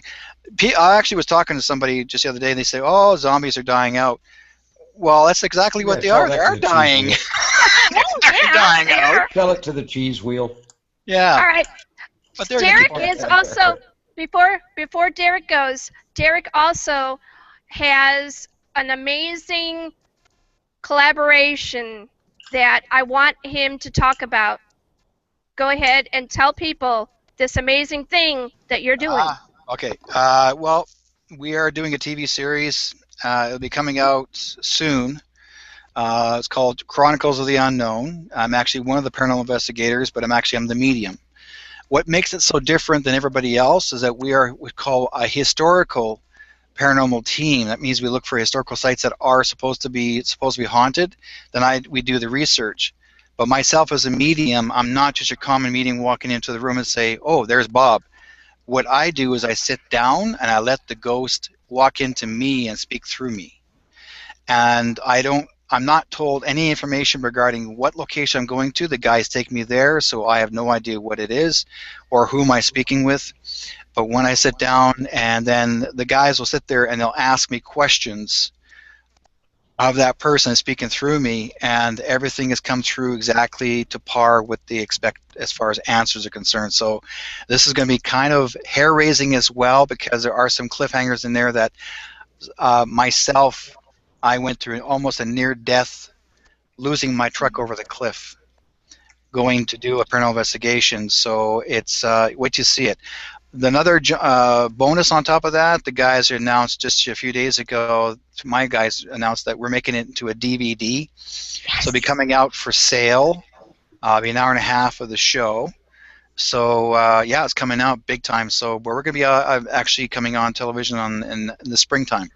Okay. So all right. Well, tell people where they can find information about this on Facebook or .com. You will probably just start this. Yeah. If you actually type in my name, Derek White Sky Cloud, we'll update you about all the times and frames and everything that's going on. If you guys are in our area of British Columbia, come on down, and we'll even have you come and join us on a paranormal tour. Very cool. All right. I know I have other people that want to come in, so thank you so much for sharing your time with us, and I'll talk to you soon, Derek. Okay, take care, guys. George says hi too. Bye. Bye, George. Bye, George. Oh, George, I like George. Hi, George. Bye, George. You be good now. Keep him in line, because, yeah. Nah. No? All right, I see you. Bye-bye. What a guy. Take care, guys. Okay, we're gonna go over now to, let's see. We're gonna go over to CJ Creech. CJ, are you around? CJ Creech from Creech Come on Questions. down, CJ. That name has always kind of like my tongue, but there he is. Hey. Can you hear me? Yeah, Creech over here, CJ, just went to a really cool thing in New York and all of that fun stuff. Was it a good time? Yes, ma'am. It was a great time. It was a long drive, but in the end, it was worth it. So tell people a little bit about Creech Questions and what its significance is when it comes to The Walking Dead. Creech Questions is a interview podcast where I interview actors about all of their most well-known roles, and I've had pretty much almost the entire cast of The Walking Dead on my podcast so far. What has been the most unusual moment on Creech Questions? Well, to keep it PG, I can't really exactly say what the most unusual moment was. Oh my! However, if you listen to the Michael Chernor episode, it's very unusual and highly hilarious. Where can we hear it? Where can we hear that? That is on Spreaker. You can type in Creech Questions. We'll pop up, and we're also on iTunes as Creech Questions as well. Wonderful. All right, so Zombiepalooza Radio. What do you think about us? And be real. I love it, of course. This is my third time. I was on in 2014, and this is the second time this year. And I'm extremely happy for you to be celebrating your third anniversary, which is kind of fitting that this is my third time on here as well. I love listening to you guys. It's always a great time. And like some of the other listeners or people that have called in have said, you don't ask cookie cutter questions, so it's always a new experience each time. It's never the same experience twice. We have had some really amazing people coming from your side of the fence. I think, and I'm hoping, it's because you know that we're going to treat them with respect and that we're going to ask them some really cool questions, and then we're just going to let them go. So, you brought to us Moses Mosley. And for those who might not know who that is, he was one of Michonne's pets. Yes, Moses is a great guy. What did Moses tell you after he did the show with us? I messaged him actually right after the episode and told him that I was watching and I enjoyed it, and it was a great interview. And he said he had a great time. He said he absolutely loved it. We'll do it again. He's going to be coming hopefully sometime around 10 because he's at an event or something going on right now. But you know what? I had some people that have asked me, why do you bring creators of other podcasts to your show? Because, you know, and I tell them, I said, look, I don't have anything to worry about. You know, if I worry about my own stuff and I allow for my guests and my fans to listen to other podcasts, it's because I know that they're probably going to be really interested in what they're doing. The other thing is I'm very particular about who I bring to my show. I want to know that they're, first of all, they're an A rating when it comes to interviews. They have fun. People enjoy talking with them. And there's a lot of chatter going on. So I'm helping myself because I'm hooking up with something that's really cool. But I'm also giving back because this is tough. This is really tough to do. And I've watched your posts, and some of them have been very enlightening. And I get to see what you go through. And we've had private conversations, which I won't go into about that because they're private. But I admire what you're doing. And I think that you're going to take this to such another level. And I really am very proud to know you.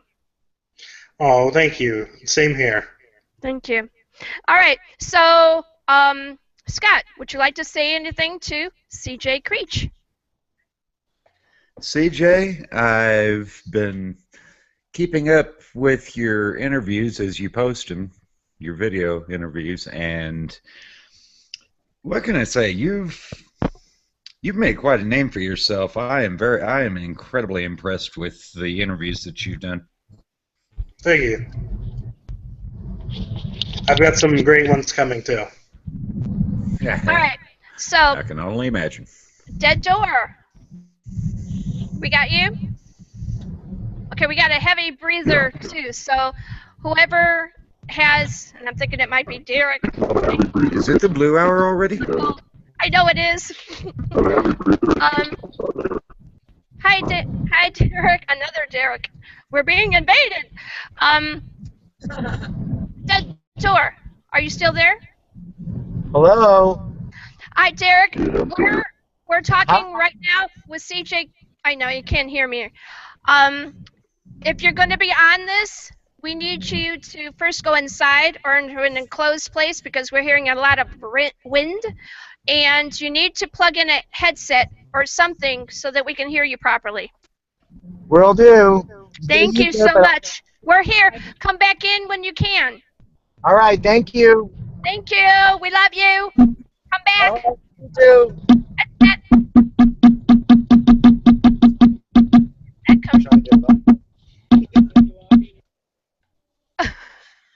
Okie dokie. Dead Door. DJ Creech. Hi, CJ Creech. Welcome. Glad you're here. Glad you stuck around for 3 shows. I'm glad to be here again. All right. Dead Door, you're coming in a little smushed. All right. So, CJ, what do you think we can do to improve Zombiepalooza Radio? What do you think we need to do to go to the next level? I don't know. I mean, it's pretty amazing as it is, because you really cover any and everything zombie. It's not just celebrity interviews. It's the best and up and coming in books and movies, and obviously The Walking Dead's pretty big, and in horror in general. I mean, you've got a great setup for the show already. That it's I don't really know what you can do to make it better because it's pretty amazing, in all honesty. I think I have an idea. All right. I think maybe you and I should host at least one show event and see what we can do with that. You mean like a co-podcast type thing? Like what we're doing right now. Okay. Let's do it. I know, right? We're going to take 2 styles and we're going to blend them together. And I know that you've got a really busy schedule, so I want you to rattle around in your head about when you might think that we could do something like this, and plan it out and make it amazing. Definitely. I should have some free time in November. All right. Woohoo! Thank you so much for coming on to the show. We do have other people that are waiting in the queue. Any final words? Just check out my podcast if you haven't on Spreaker and iTunes. We have Jordan Woods Robinson, who plays Eric on The Walking Dead, on, I think, this coming week. Nice. Very cool. Thank you. Spreaker. Woo! See you later. See ya. Thanks for coming on, CJ. I really enjoy what CJ has going on. And, some people are like, aren't you a little jelly because he brings on the talkers from The Walking Dead? And, well, here's my take on this. Zombiepalooza Radio is for and by the zombies. Right, Dead Door? Right. So we have a bit of a different kind of a take when it comes to the zombie outbreak. We're actually mostly cheering for the zombies. So, all right, we're gonna go next over to, let's see who we got. Who's been waiting? David Lund. Welcome, David Lund to Zombiepalooza Radio, 3rd year anniversary. Tell people who you are and what you do, and then we're going to chat a little bit about your experiences with Zombiepalooza Radio. Can you hear me? I can. Oh, hello? right. I was having some weird microphone issues earlier. I don't know. It's Yeah. kinda weird. Oh, can you repeat your question? I'm sorry. Okay, what we're going to do here is we're going to give a little bit of background about who you are, what you do, and then how you came into Zombiepalooza Radio and what we've done to help you as an author. All right. Well, my name's Dave Lund. I'm the author of the Winchester Undead series, published by Winlock Press. And Zombiepalooza Radio, the first time I came on was before Winlock Press existed. I had indie released Winchester Over, which was the first of the series, and through some mutual friends contacted you and got me on your show, and we got to talk about some really random stuff over the last year and a half or so, haven't we? And it's been a lot of fun because it's given people who maybe not have heard of my my series or what I'm doing a chance to hear what I'm doing and what I'm about. But it's also given an opportunity for people who are fans of the series to listen to some kind of funny ramblings on what goes on behind the scenes for writing and for my series. All right. I know that Riley is very, very sleepy. Go ahead and unmute your mic for a second. You're not sleepy?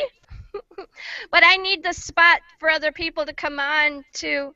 So I'm trying to get Derek to release from the call, but I think he vacated, and there's George.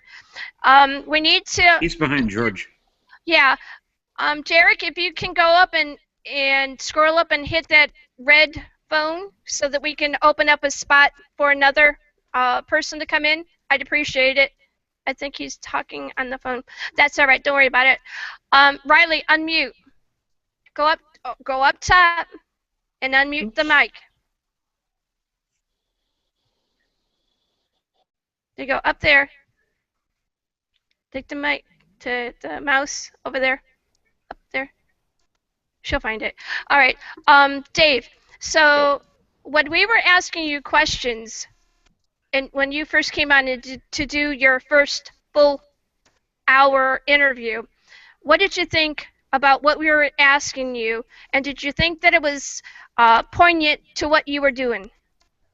Oh yeah, it's the biggest thing about the indie and hybrid author world is that the authors are approachable. You can reach out and email them, you can message them, and you can come to places like this and hear random musings and stories and questions that get asked, and that's unique from the big published or the big five publisher authors by and large. You know, Tom Clancy, when he was alive, he wasn't necessarily doing podcasts, and if you emailed him, he wasn't going to email you back.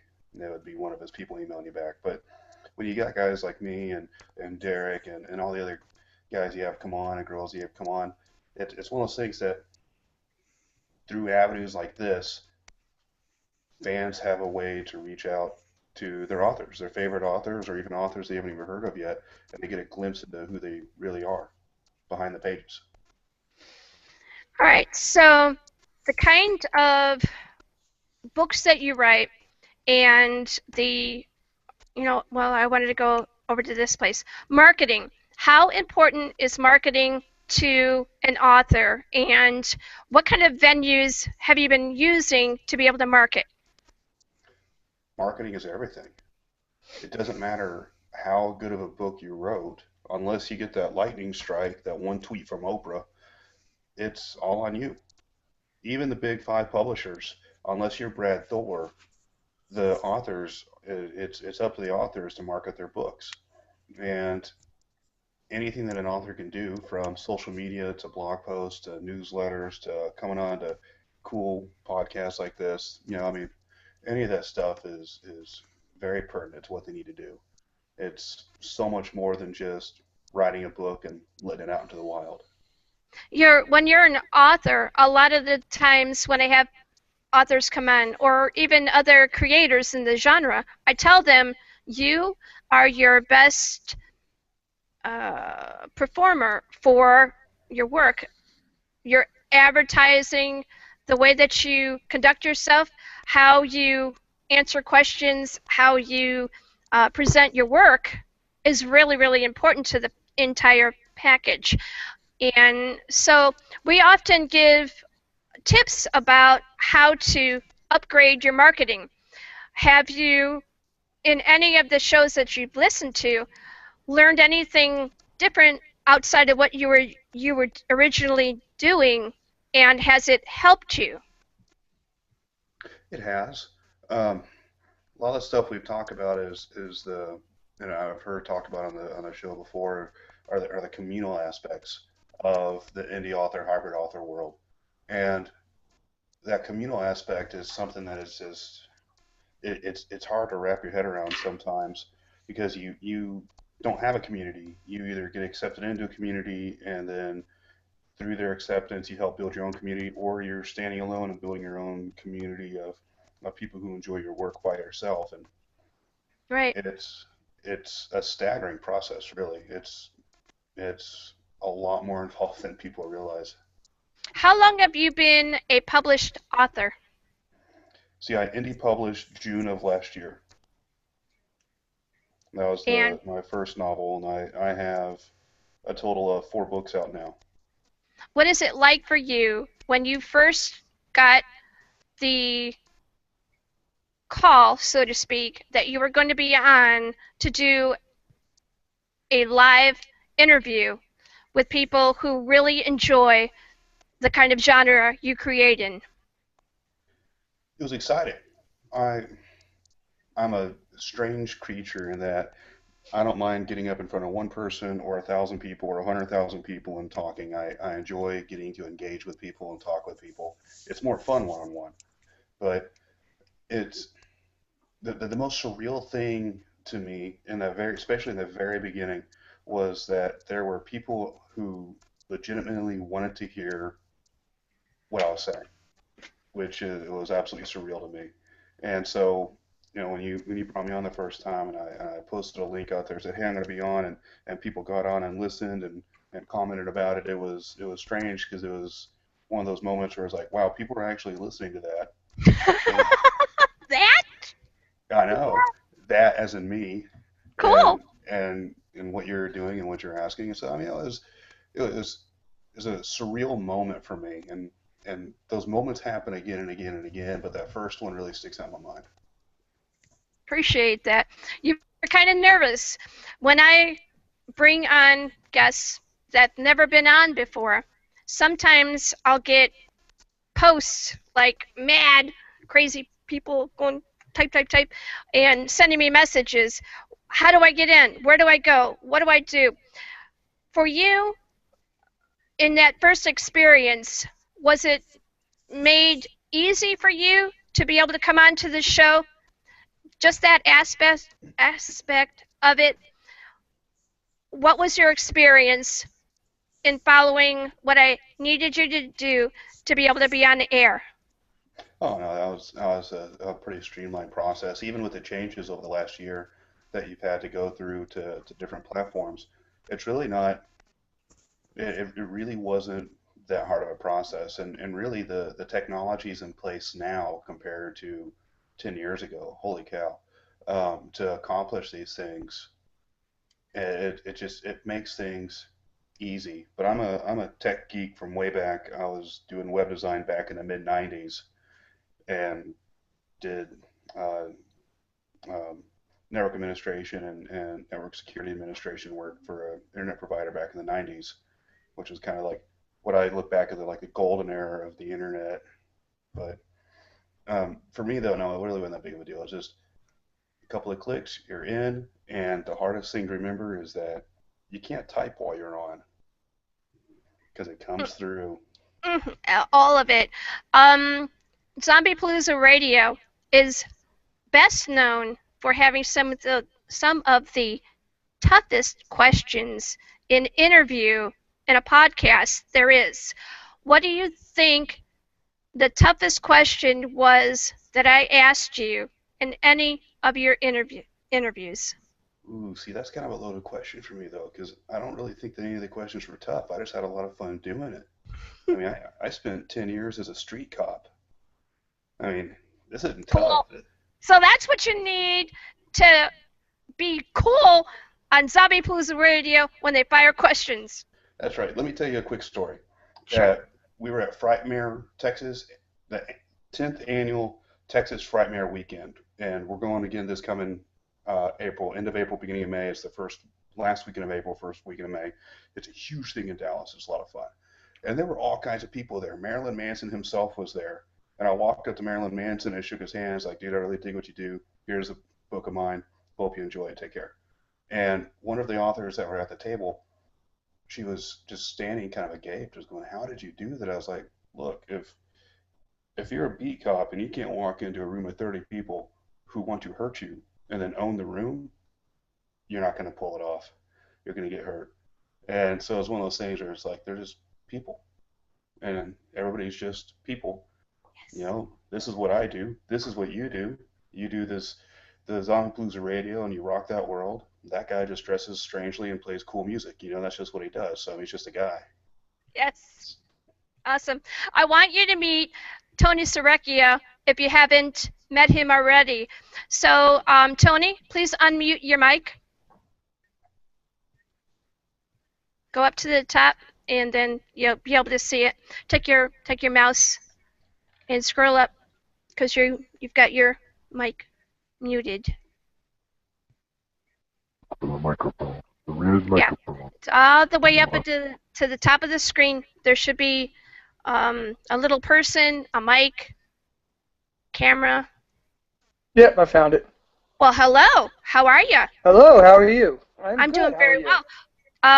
Mr. Serecchia, I want you to meet Mr. Lund, and you're both authors in the same genre. If you don't know each other, say hey. Hey, how are you? Hello. Hello, Tony. I actually just sent you a friend request on Facebook just Excellent. now. Excellent. I can't multitask all these windows at one time. So Me either. I will do that when I get back over there. You should see how many windows I got going on. Oh, I bet. I bet. Like, wow. All right. So I want Scott Pearson to say what you're going to say to David Lund. Because I don't know what you're going to say. Just be nice, please. Be nice.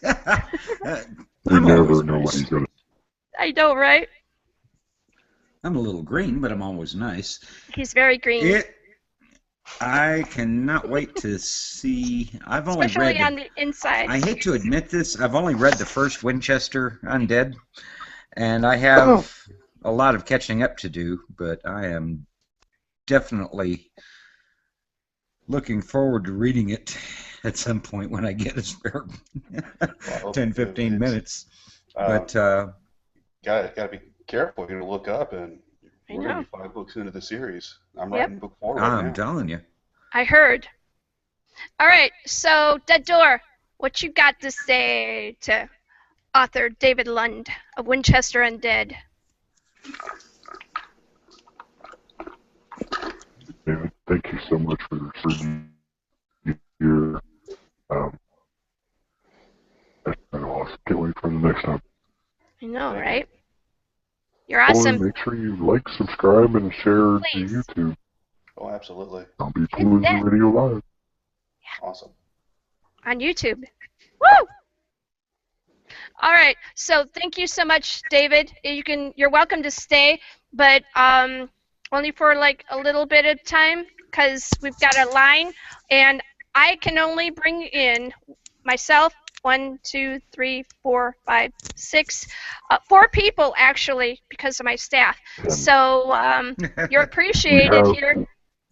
Hey, thanks You for have a having me on. kick I'll tell spot. you what, you're the awesome sauce, but I'm going to click off because I'm going to get back to writing. Thank you. Thank you. Get back to work. Yes, ma'am. See you All right, later. bye. Bye-bye. The guy is awesome. You know, Yes, when he I is. ask him if I need someone to fill a spot, oh boy, sometimes at the very last minute, I can click on his Facebook page and ask and say, hey, I'm kind of in a tight spot. Please help. And he's right there. All right. Another guy that I have appreciated more than he knows is Tony Serecchia. This guy, he keeps me on my toes. He's smart. And when I did his interview, I was scared because I'm like, what do I do to ask him questions that he's not going to feel like are something he's already heard before or something that's going to bore him to death. And I had to do like about 3 or 4 days of almost a week of looking for good quality interview questions to ask this man. So, well, I'm first off, I want to say that I'm flattered that you think that about me. It's true. You have hit me with some questions that have required a lot of thought. And just so everybody knows, this isn't a you don't get your questions ahead of time on this show, right? You log in and whatever happens, happens. So some of those questions have thrown me. That being said, you don't have to do all that work. I mean, sometimes one of the things I like about Zombiepalooza is that you go in deeper. Your show and another show that I interview on regularly, you guys both kind of take a much deeper dive into the process. You don't talk so much. It's not the usual where to get your ideas from, but you dig into that. You're like 2 or 3 levels deep of where do you get those ideas from, and I think that's really a fantastic process. I think that's fantastic. I think that's one of the reasons I enjoy your show so much is the deep dives that you do take. Going further in there. But gosh, stop trying to stump me with your questions. Hey, that's what we do. It's what you do, and you do it well. Thank you. Last week I was on, and you had a question that I think on the air I said, like, you know what, I got to take a minute to think about that one and I can't remember what it was, but yeah, you stumped me good on that. And as you prepare for me, I prepare myself with what is she going to come up with this time to ask me. What is the name of the other podcast that gives amazing interviews? It is, you know what? The same guy does a couple of them, and I've been on a couple of the different ones. I think the one I'm thinking of is The Ninth Story, and it's by Dan Foytek out of Pittsburgh. And I've we heard of did him. it. Yes, he does. He also does The Lift, and he does another one that I just can't remember the name of it. But it was The Ninth Story was the one where we ended up doing like an hour and a half that he split into 2 episodes, or two episodes, because we just dove that deep into the story concept, which I thought was fantastic. Are you taking notes, Scott? Because I'm like searching for paper. It's already written on. I got to write on the back of it because, and so a lot of times people will ask me why I keep looking down like this, Mm-hmm. and as I'm listening, I'll glance over, but I'll still be looking like this. I'm taking notes. Okay. Yeah. That's what I'm doing, and Yes, the world revolves on Post-it notes in my world. So. Yes, Amen. we talked about that too. Yes, we What did. What do you think we could do to be able to amp it up?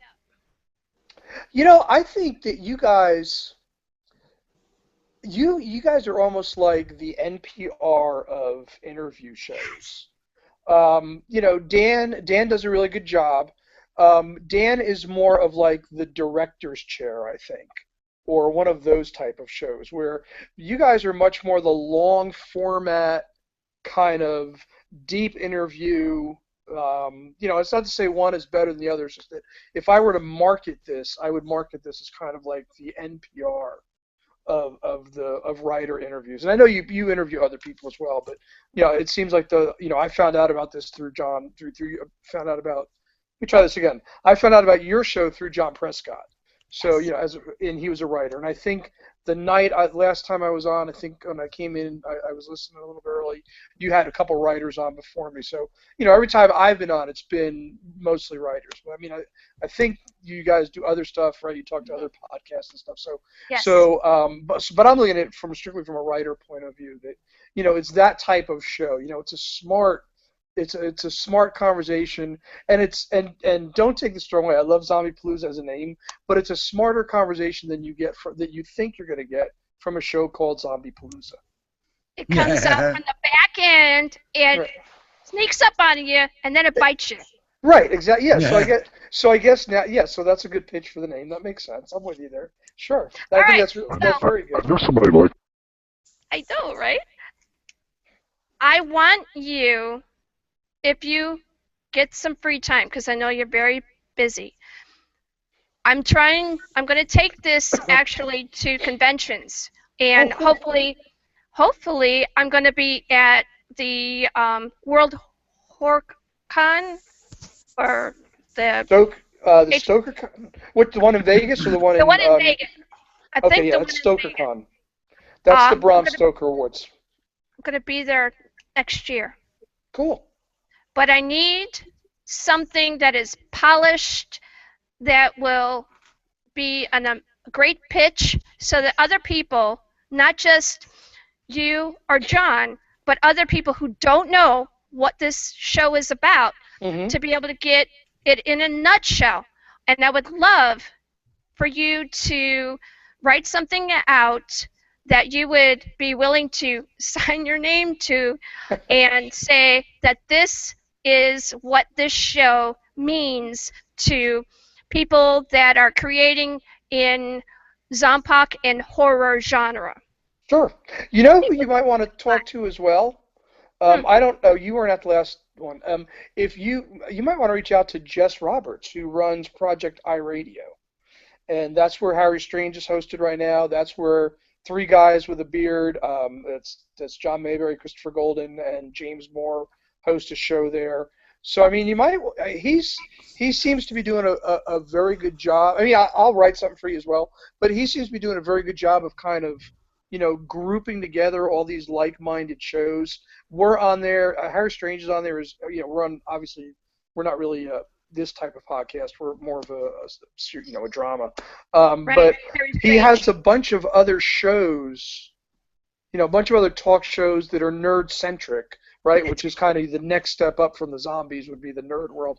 Yes. So they're there. So reach out to Jess as well, and he's a really good guy to work to talk Thank you. with. Sure. Give him up. I want to put in a quick 5-second timeout real quick.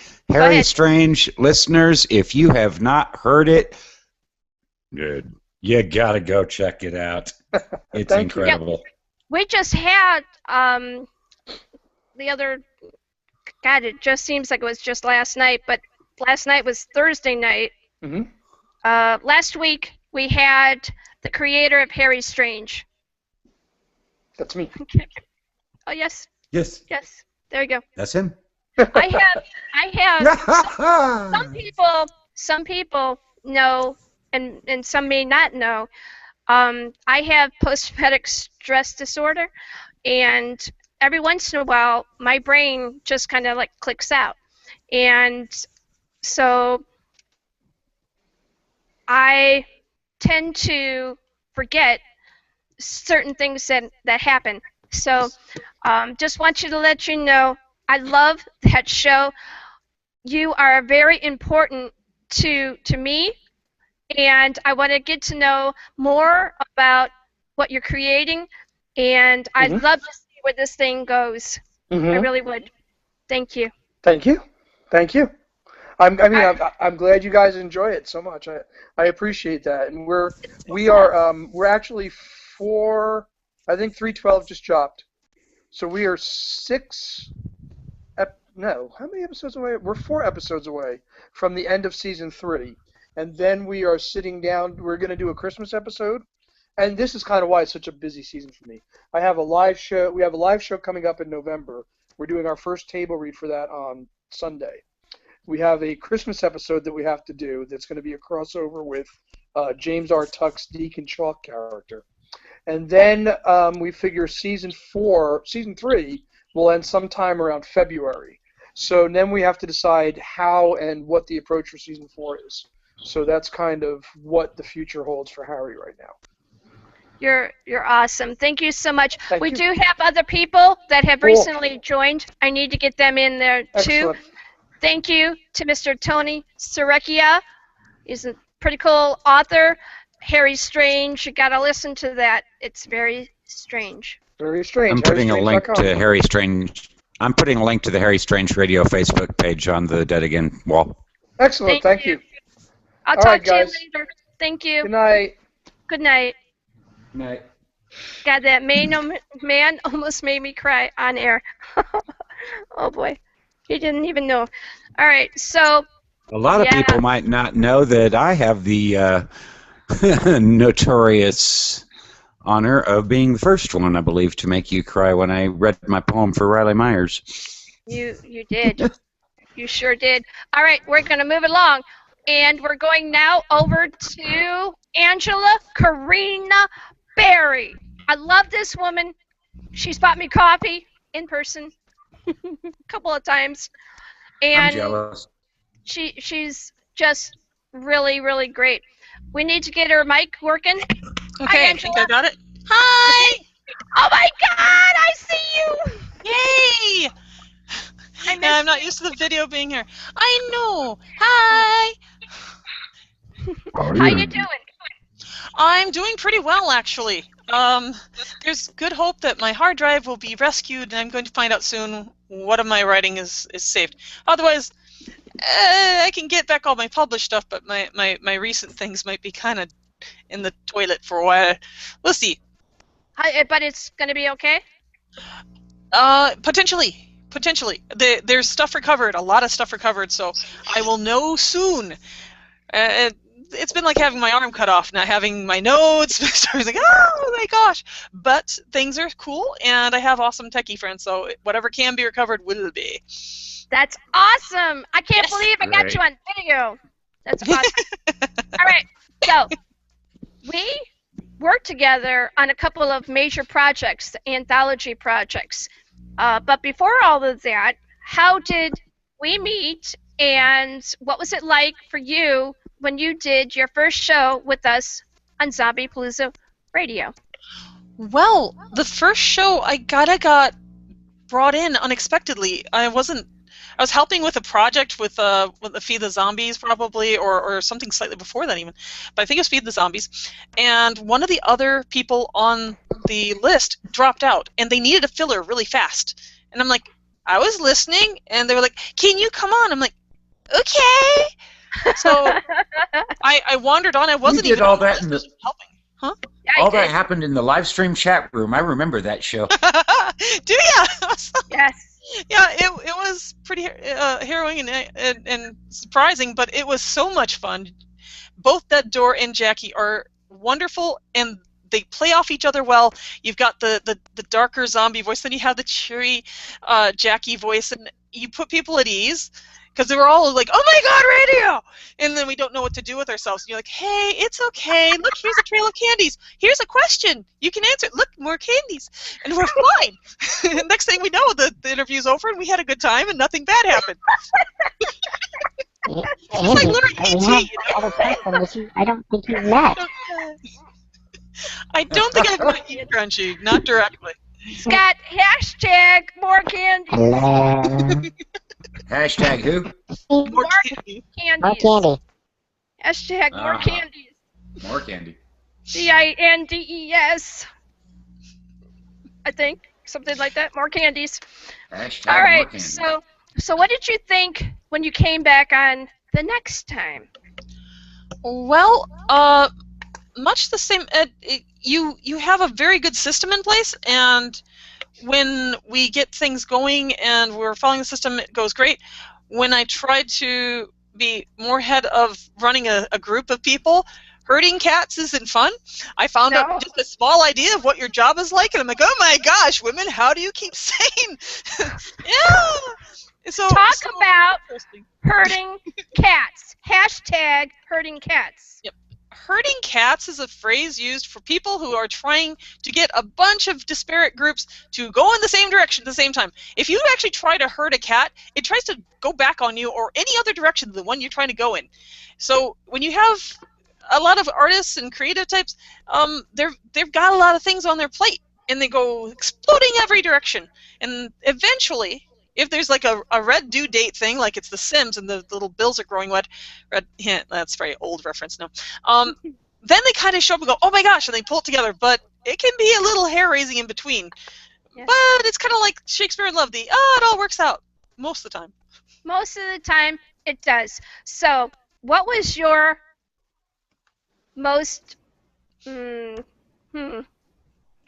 what was your most pleasant, well, I don't know, pleasant, the funniest thing that has happened to you on Zombiepalooza Radio? The funniest thing? Mostly, I get invited back when other people get dropped out, and it's like, hey, we're having coffee today. Somebody just pissed me off because they were like really, really mean, and I'm like, I'm doing you a favor, it's free, and they're like, I want you to pay for me to be there. It's like, screw this, dude. Yes, do you remember? I remember. You're like, hey, you know what? Do you want to show up? Because I got an hour here, and this person's not showing up now because they tried to charge me for the thrill of putting on a free show. Right. And we get people sometimes. It's happening less, yes, but it still happens. They're like, well, if you want me to come on, you're going to have to pay me. I'm like, we don't do that. Yeah. And some of them can get rather ugly. I had this one guy, and I'm pretty sure I told you about it. I was at a children's event, one of my kids, and this person texted me for about a good 2 hours. Saying all kinds of nasty things like, how can you even call yourself a radio host? You're nothing but and it was very nasty. And I was like, just get this guy. I couldn't get him to shut up because when that was happening, and that was like about 9-10 months ago, you couldn't just disconnect somebody from your phone. And I had to have my phone on because I have other children. And so he blasted me for hours. And I'm thinking, if you're so damn important, why do you have 2 hours of time to try and smash me into the ground? Exactly. One simple email could have handled such a thing in the first place and be better worded. The real professionals you've had on have always been gracious, and I know if they couldn't make it for some reason, they simply tell you, and you bring them back. Yes. You're doing a service for us as authors or actors or anything because it's free advertisement. You make us look good most of the time. I mean, some people can't say, but usually you do a great job of making us look good, and you're doing it for free. Every other thing you've got to pay just to get in the door. It's a real serious service you do for the community. And SP Durnan has something to say about that. Go ahead and unmute your mic, SP. Hi, SP. Oh, hey, lady, what's going on? Sorry, I've been awake since like 4:30 this morning on shift, so I had to lay down here and listen. You are 100% correct. I mean, if you're going on the flipping Tonight Show or something like that, maybe you get paid. But come on, man. I mean, this Zombiepalooza and Jackie and Didor and Crunchy. That's your cup. Look, yes. Angela, look at the cup. That's the cup you bought me. I mean, these guys don't get paid for this, man. I mean, come on. This is, you're right. It's literally free publicity. It's going on a show. Yeah, it's going on a show, getting to hang out with cool people. You know, with an international audience. That's right. We're UK, Australia, England, Afghanistan. Dubois. Dubois. Yeah, that. Boy. We had a lady call from Japan once. Oh, Yes. nice. Absolutely. So, Angela, you are an author. I want you to let me know what you think would be the best thing for us to do next as a show for indie creators. Honestly, this year you were bringing in different people, not just, and you don't always focus on zombie only, but you were bringing in people from various groups, from the fantasy and urban fiction, urban fantasy. steampunk, yeah. Urban fantasy. You have been bringing in more, and some of the shows have been just amazing. They had great things to add that aren't always covered by going with a single genre. Right. We found out that when the break went from moving from focusing on zombies and say like The Walking Dead, because we had for the first year we had a ton of actors from The Walking Dead that were zombies, and then AMC put brakes on it and said no more zombies jumping on the bed, and I went ah! But then I told my husband, I said, if this thing is going to keep going, we have to evolve. But to evolve to what? And so the first thing that I thought of was, well, let's try horror genre. And as a matter of fact, that guy that reamed my butt for 2 hours and some was from a horror genre. And did like podcasts and stuff, some pretty popular stuff. And he was the one that said, you've got no business being in the horror genre. You're zombies. Zombies are, and I heard everything from trash to, and it went downhill from there. And I went, you have no idea. You have no idea what these people do. And so for a while, what I did was I was really angry at the horror genre because I thought most of them were going to be like that. And then I found some amazing people that are at the top of their game, Horror Writers Association, and people that are from that genre, just wonderful people that came in and said, what can we do to be on the show? We love what you do. Up until that point, though, I thought this thing is going off the rails and we're going to go out because I can't do this. And my husband said, this show is not The Walking Dead. This show is Zombiepalooza Radio, and zombies evolve. That's really well spoken. Your show has evolved, and a lot of people in the horror genre, the authors, they get all their aggressions out on the page. I've met some of the nicest people of all being in the horror genre.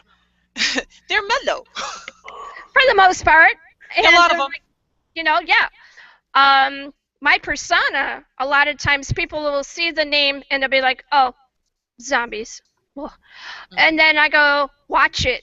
And then they'll come back and they'll be like, you have fangs and you talk about horror stuff and zombie stuff and special effects stuff and director stuff and all this other parody stuff. Yeah. And sometimes some kind of like, oh my God, why did I bring that on? Stuff. And every once in a while, we get somebody that writes in multiple genres, and they talk about their sex stuff. You've had some interesting late-night shows. Yep. Very late night. Zombiepalooza Radio, the show that goes there. I know, right? We do. That's I like that. Let's see. Scott, what would you like to say to Angela? Angela, I have a question for you. Sure. Because we're trying to determine what to do about the loss of our chat for Zombiepalooza. The only way that we can get it back, seemingly, is to go back to live stream and at least do simulcast. Do you like us better on YouTube or Hangouts or live stream? Well, my computer's older, so it has issues. I'm going to say the sound is a lot better here. You have I've been chatting with people on the side, and I don't know if you get the log normally instead. We get the people that are in the room, and for the most part, the people that only are in the room are those that click on that special link. The rest of them. Now, this is on YouTube, and please like, share, subscribe, all of that. Yep. For the YouTube side of things, there's supposed to be a way to be able to chat, and you should be able to follow along on that. I haven't been able to see that part because I'm on this side of the fence, and I've got too many pages open right now. So if I touch another page, it's probably going to go in that flush toilet. This one, I like the sound, I like the responsiveness. The live stream worked fairly well for me because of Skype. I've had trouble with YouTube, but I'm also a kind of a tech phobe. I know all the techies, but I'm a one-trick pony. But how is this for you then, being like that on Google Hangouts? I think it's similar. I think the call quality is better. This and Skype sometimes just don't play well. Like I said, it dropped me a little bit earlier, and I couldn't get back in right away. Right. But it's clearer. I can see who else is on. It does have its advantages, but they're almost equal. But it depends on what you like playing with. I like the fact that there's no hiccups in this. There's no delay. There's none of that, and the color is good. So, all right.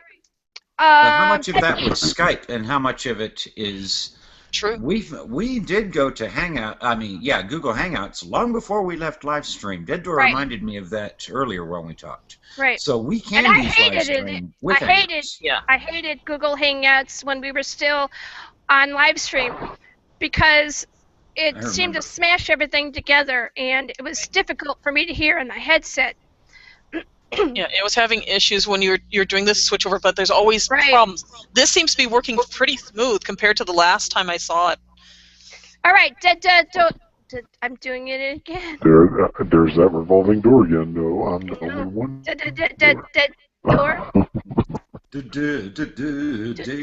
Door. Door.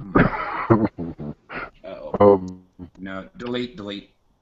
No. What I was going to say was this is also broadcasted on Google Plus or Google itself, so people can watch and talk there. But I'm afraid to even pull up a tab to even see what's going on. We need to get new equipment for Dead Door, and I'm kind of sort of working on that. So, all right. Well, Angela, I've got a couple of other people that are patiently waiting. So, thank you so much. Author Salad and Actor Salad. I'm so glad I made it. No. All right. Yes, so, you too. I'll talk to you, well, hopefully sometime, soon. Call me. Talk to you later. I will catch you on the chats. Thank you. Peace. Bye-bye. Bye. I really miss her. Yeah, me too. All right, so we're going to go over to somebody who's been very uber PG. Well, you may, and I do too, but I'm going to go over to Nick Cole. Hi there, everybody. Hi. I see blackness. You see blackness? I see eyes. You see eyes? Yeah. It's scary. I'm up real close. Did we not? We saw eyes the last time you were on too. I was in a speeding car through LA being driven by a hot Uber driver. Tell people about that. It was great. I just left a strange happening in downtown LA, and I was rocketing off to my next exciting destination. And my wife, who is my hot Uber driver, was driving our Mustang at excessive rates of speed. And so I was fearing for my life, but I don't think that came through in the interview in any way, shape, or form. No, you were smooth. Like a pro. I was, But if we would have died in a fiery James Dean-esque car crash, I would have been miserable. Yeah, but the ratings would have been great. And when you're from Hollywood, that's the only thing that matters. And he wasn't, the cool thing was he wasn't driving. And so I was all good with that. And his wife is sexy hot. She really is. There she is. Look at that. Look at that face. Hello. She was an actress on General Hospital for a while. All right, She put her was. over. Back over there.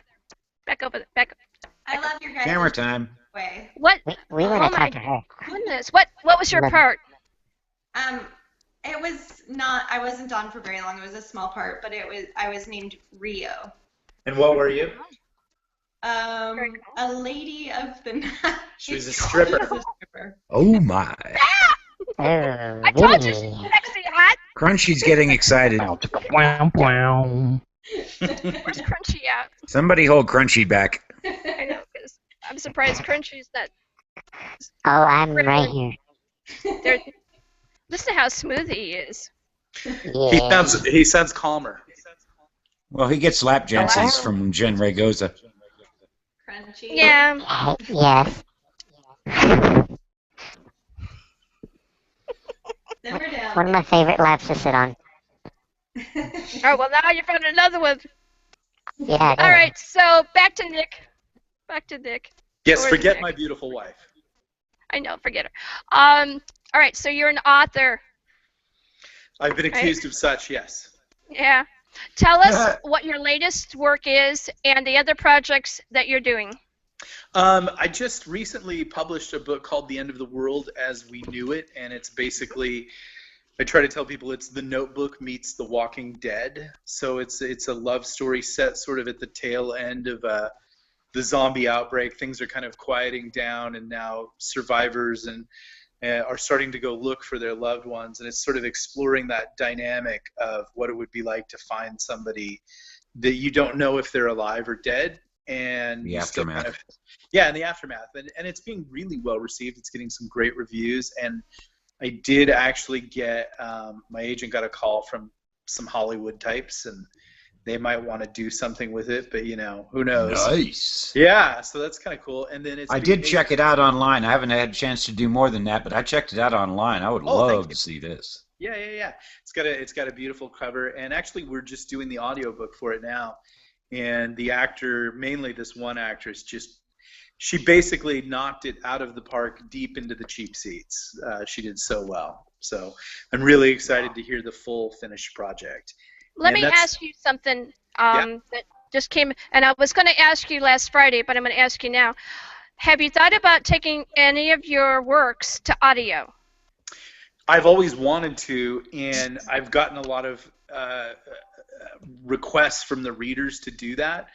But early on, I was an indie author, and I wrote a book called The Old Man in the Wasteland, and that was basically Hemingway set in the Fallout kind of post-nuclear universe, and that got bought by HarperCollins, and I didn't understand really what I was doing, and they said, well, we want all the rights, and I just assumed that they would make an audiobook, but they actually never ever made an audiobook. And I would actually have audio producers contact me every so often, and they would say, we want to make an audiobook out of this, and I would have to refer them to HarperCollins, and HarperCollins just won't make any audiobooks. What they told me when I questioned them about it, I said, why won't you do this? And they said, well, we don't think there's any money in audiobooks. And if you talk to anybody, there's a huge amount of, I know, but it's Big Pub, and they make insane decisions. So All right, let me ask yeah. you something. Do you have any of your works that are indie produced? That are indie produced? Oh yeah. All right. I mean, So I got somebody I want you to meet. He's right here on the call, and he's going to be coming up next anyway. This is Steve Rimpici. This man does the voices for Stephen Kazanowski's book, Brainator Jones. And I want you two to meet right now. So, Steve, please unmute so that you can meet Nick Cole. Nick Cole, Steve Rimpici. hey, nice to meet you. Hello, Nicole, and happy anniversary to you, Jackie. Thank you. Appreciate you. I want you two to Facebook each other. Yes. The reason why, because this man, we've had a couple of people that do audio, but this guy is a standout from even them. He's top notch, and you guys could not go wrong, because I think the combination would work really well. Well, that's the really neat thing about audio, and I was a big audiobook listener way back before even the digital revolution kind of caught on fire. And so there were people to me in the audiobook world that were rock stars like Michael Beck and Frank Mueller, those guys who read all the John Grisham, Stephen King books. And I think what's really neat about audiobooks now are there are people that are actually choosing that as their sole form of acting, and they're becoming rock stars. They're becoming very sought after, and there are people that just, reading audiobooks and producing audiobooks, it's one of those things that you can tell when someone knows how to do it like a rock star. And then, there's really a fine line, and it's you're either a rock star at it or you're just somebody recording stuff. Right. Well, full disclosure on my part, I'm just a rock, so.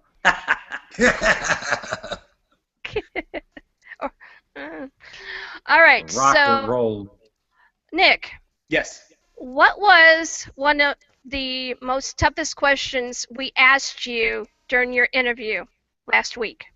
I've been on this show twice, and I've never had a tough question. I've always had enjoyable and thought-provoking questions. And I think when I came on at midnight last week and I was speeding through LA and everything like that, I think Dead Door, he might have been a little tired, and he just kind of gave me this like, why zombies question.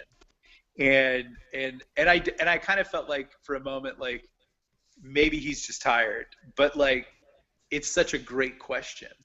And I think I do a lot of interviews, and you meet people who have an agenda. Like there are a lot of people who want to interview you because either A, they want to give you their opinion, or they're looking for you to give them an answer. And so what I really find that I've enjoyed now my third time on this show is that you guys actually want to hear me talk. And we don't get that a lot in life, really, when you think about it. I mean, like, we get it from our moms who love us. They love to hear the sound of our voice and the things that we talk about. But when you go out in the world, not a lot of people really want to hear your opinions and I think a lot of us get used to getting kind of shut down in life, and we become very minimalistic, and we give one-line answers. Everybody else except me, I'll just talk forever but then again, I was an only child, so I don't mind just talking, nonstop. And so what I like about this show is you guys give these really great questions that it's like a giant field, and it's like, go, run. You're not asking for a narrow focus 5-second soundbite. And I think the more successful you get in any industry, but especially the entertainment arts, and the closer you get to television and film, they're really looking for one-line answers. And so this is refreshing, where you just get to come in and basically do spoken word poetry. What do you say to that? Scott, take it away. It's rare. You guys, I'll tell you this, you're a rare gem, and that's why I was encouraging you guys last week. Keep doing it, because writers and people need to come on and have this experience. And I think sometimes we need to think through what we're saying, or we need to try it out in a certain way. It's kind of like an open mic night. And you can test, your stories and your anecdotes and your answers here. And then as you, go other places, they're just looking for a soundbite, and you can craft that here. So you guys are very generous, and I really do thank you for that. And I do want to wish you a very happy anniversary. Thank you. Scott? I'm always kind of befuddled when I hear that we ask tough questions. I've always kind of considered it less an interview and more of a getting to know, fireside chat type of thing with the. Yeah, exactly. I would never say that you guys do that. I think you guys, like I was saying, I think you guys are trying to get to know people. Now, conversely, that's it. There are some people that, the well's not deep, and if it's tough, I don't mean to say it, but if it's tough, maybe there's nothing there. Maybe their lives are too internal, but I don't know. Just listen. Anybody who will let you talk and they'll listen to you is a treasure, and I think we'll find more and more in our lives that that's You know, and especially in this generation now where everybody's about selfieing themselves. Everybody's talking, whether it's verbally or non-verbally, and nobody's listening. The thing that I try to do is there are listeners and readers that are going to want to know, the basic one-liner facts, but they're also going to want to be able to sit back and enjoy getting to know the person behind the author name on the book. Yeah. And that's what I think we do. I think we bring the author to the reader and say, this is who creates what you love. All right. Yeah. I'm gonna put you guys on park for a minute. I did a thing at the beginning of the program here that is kind of like a summary of what we do and what we believe for Zombiepalooza Radio. And I am hear it well the first time. I'm hoping that, Scott, go ahead and mute. I'm hoping that I can do this without crying. So nobody say anything until I get this out. And so this is how it goes. I've been asked many times over about what we do here at Zombiepalooza Radio. And I get a lot of, still even now, some flack about the name and about, zombies, and what could you possibly talk about for 5 hours every Friday night? What is this about? So I took some time to write some things out, and this is what we believe. There are things in this world that can push us to a breaking point. If left unchecked, it could even kill us. But there are also things and people who will be willing to give you a hand up, to listen, and to inspire you. Those who can help you to believe in what you're doing and to feel more connected, to live life fuller instead of just existing. So there are those people who will help you stretch your soul. They will showcase your creations, and they will help you see that what you're doing is valuable. We do this show for all those who create at coffee houses, living room tables, daily commutes, or in between work breaks. We know that feeling of creativity because we're you. And now technology is making it possible for us to be connected together, to discover each other in the common rhythm that unites us all. There are things in this world that can push us to a breaking point, push you to a breaking point. But I'm here to tell you that there is a place where you can show your creativity, you can connect, you can be challenged, and you can achieve new heights. This is what we believe.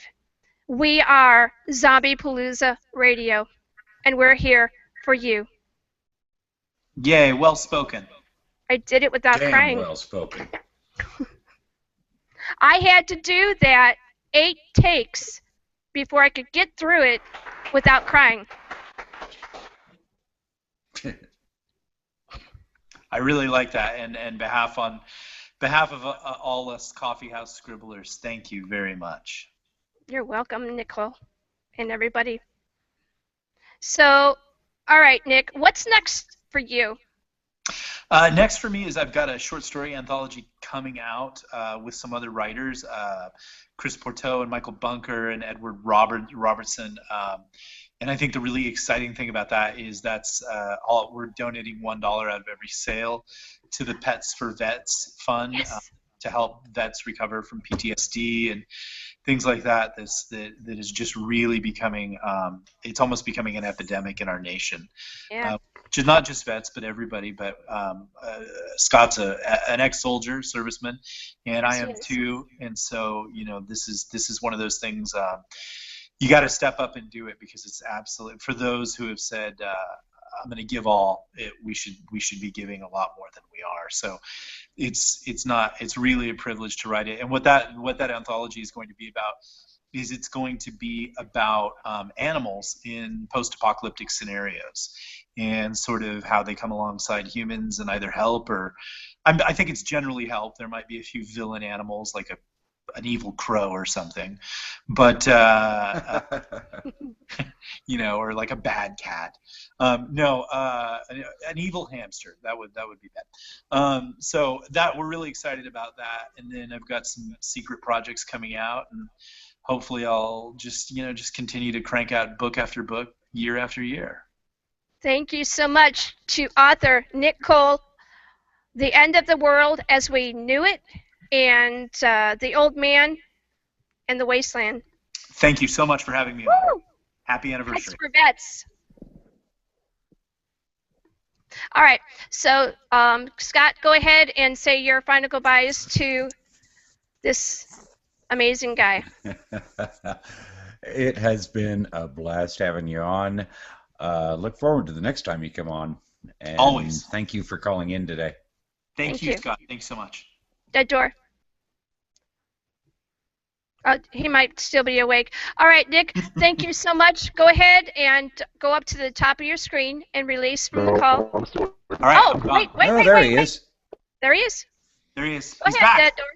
I know. Why zombies? Yeah, why? Your mic's muted. There you go. And thank you for that. Awesome. Oh, God. He You have says put something terrible between my ears. You gave the pointy tooth guys between my ears something terrible. Now I've got them singing in 4-part harmony like Alabama. Why, zombie, why?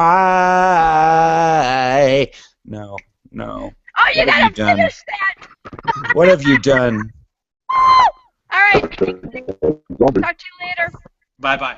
Bye-bye. Bye. Amazing guy. All right, another amazing guy. We're going over to Steve from Peachy. Go ahead, Steve. Hello. Hi. How are you? I'm good. I'm glad to see the dame still in charge. Thank you. Brain Eater Jones. I love that guy. Thank you so much for having me on. Again, happy anniversary. Number 3. That's great for you guys. You guys are doing terrific work. We're trying. So, We're trying. Brain Eater Jones. Why zombies? I don't know. I woke up dead in the pool one day, and I hadn't even heard of them before. What did you do when you ran into your first one? When I ran into my first zombie? Yeah. Well, that would have been when I looked in the mirror the first time. Scared the heck out of me. What happened to Happens you? to Dead Door every morning. It does. It's scary. Yes, a real beautiful thing. Dead Door loves himself. Love your inner zombie. Hashtag. You know, the last time I was on, we had a whole joke about him playing with himself. I don't think we need to go there again. So it's Pieces okay. parts. I had to get out the really serious missile tape. It's like 5 steps up from duct tape. It's bad. I'm owning stock though. It's going up too. I can't tell them why though, but I buy a lot. I don't want to talk about it. All right, so Hashtag why zombies and hashtag love your inner zombie are now on the YouTube. Thank you. All right. There you go. We're gonna do this. So you came on, Brain Eater Jones, and you talked about your episodes, different kinds of things you ran into as a zombie in Brain Eater Jones. Yes. Talk about your most, I don't know, your most difficult time as a zombie. My most difficult time as a zombie. Well, let's see. I mean, when you're in 1934 and you're trying to solve your own murder, you come up with all kinds of crazy things. I guess the weirdest thing is the folks who inhabit the universe along with me. Our God, Steve Kozanowski, is just a crazy guy to begin with, and how he thought up all these things. But probably the weirdest thing we would do is, one of the times I chatted with you guys before, I told you about some adventures I had in a zombie brothel. So I'd say that those are probably some, crank the weird meter up to 11 on those type of things. Dead Door, what do you think about having a brother zombie on the show with you? I think it's awesome. We can actually talk about the brain. Dead Door's a fine guy. Zombie brothels. Same with you. Dead Door, your sounds are still coming wavy. Yeah. So, yeah. I hope so. If you can get Crunchy to help you work that out, that would be really good. All right. So, love talking to Brainator Jones, but I'd like to talk to Stephen Pinchy now, please.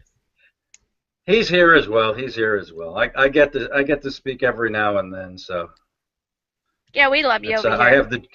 I have the Jewish husband role in this. I'm allowed to speak only when I'm told to allowed to speak. So it's We'll okay. bring you back. We'll bring you back before I boot Steve out of there. But right now I want to talk to Steve. So how are you, Jackie?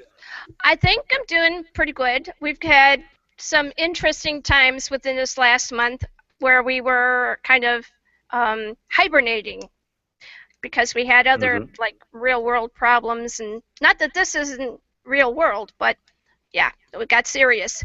All right, so what I would like you to do is talk about what Zombiepalooza Radio means to authors as far as learning perhaps different techniques or marketing their works, or, well, really, whatever you want to talk about. Sure. I mean, I think actually the last few guests you have covered it very, very nicely. You guys are quite unique in the media world. There are plenty of folks out there that are more interested in hyping their own show than they are about what the guests are there for, which is to talk about their works and to give your audience more access to the works and expand their horizons. And so when you bring on folks like Nick, and you bring on folks like Angela, and you bring on folks like Steve Kozanowski, you're really doing a service for your audience by introducing them to such talents. And it's really quite nice that you're able to sit back and, as a host, be quiet and let your guests speak. And again, that's, especially on the internet, that's a rare commodity. So it's very, very noticeable within the talent community that you guys are very friendly to talent, and that you're really just a terrific person in general, but you let us do what we do best. And you put your own ego aside, which is absolutely wonderful. This show was based on allowing people from different aspects to be able to come up to the forefront where they would not ordinarily be. A lot of times for them, it's extremely uncomfortable. How comfortable were you when you first came on? It was interesting because, again, I am always Steve number 2. Steve Kozanowski is always Steve number 1. And I'm quite comfortable in that role because they're his books. But it was interesting. I think the first time we were on, we were just talking about the series and explaining more about things. And Steve and I have a good rapport. And again, just following up on what I was just saying, you're a natural at this. So all we're doing is having a fun conversation, and those are hilarious to listen to. So it was a lot of fun to do.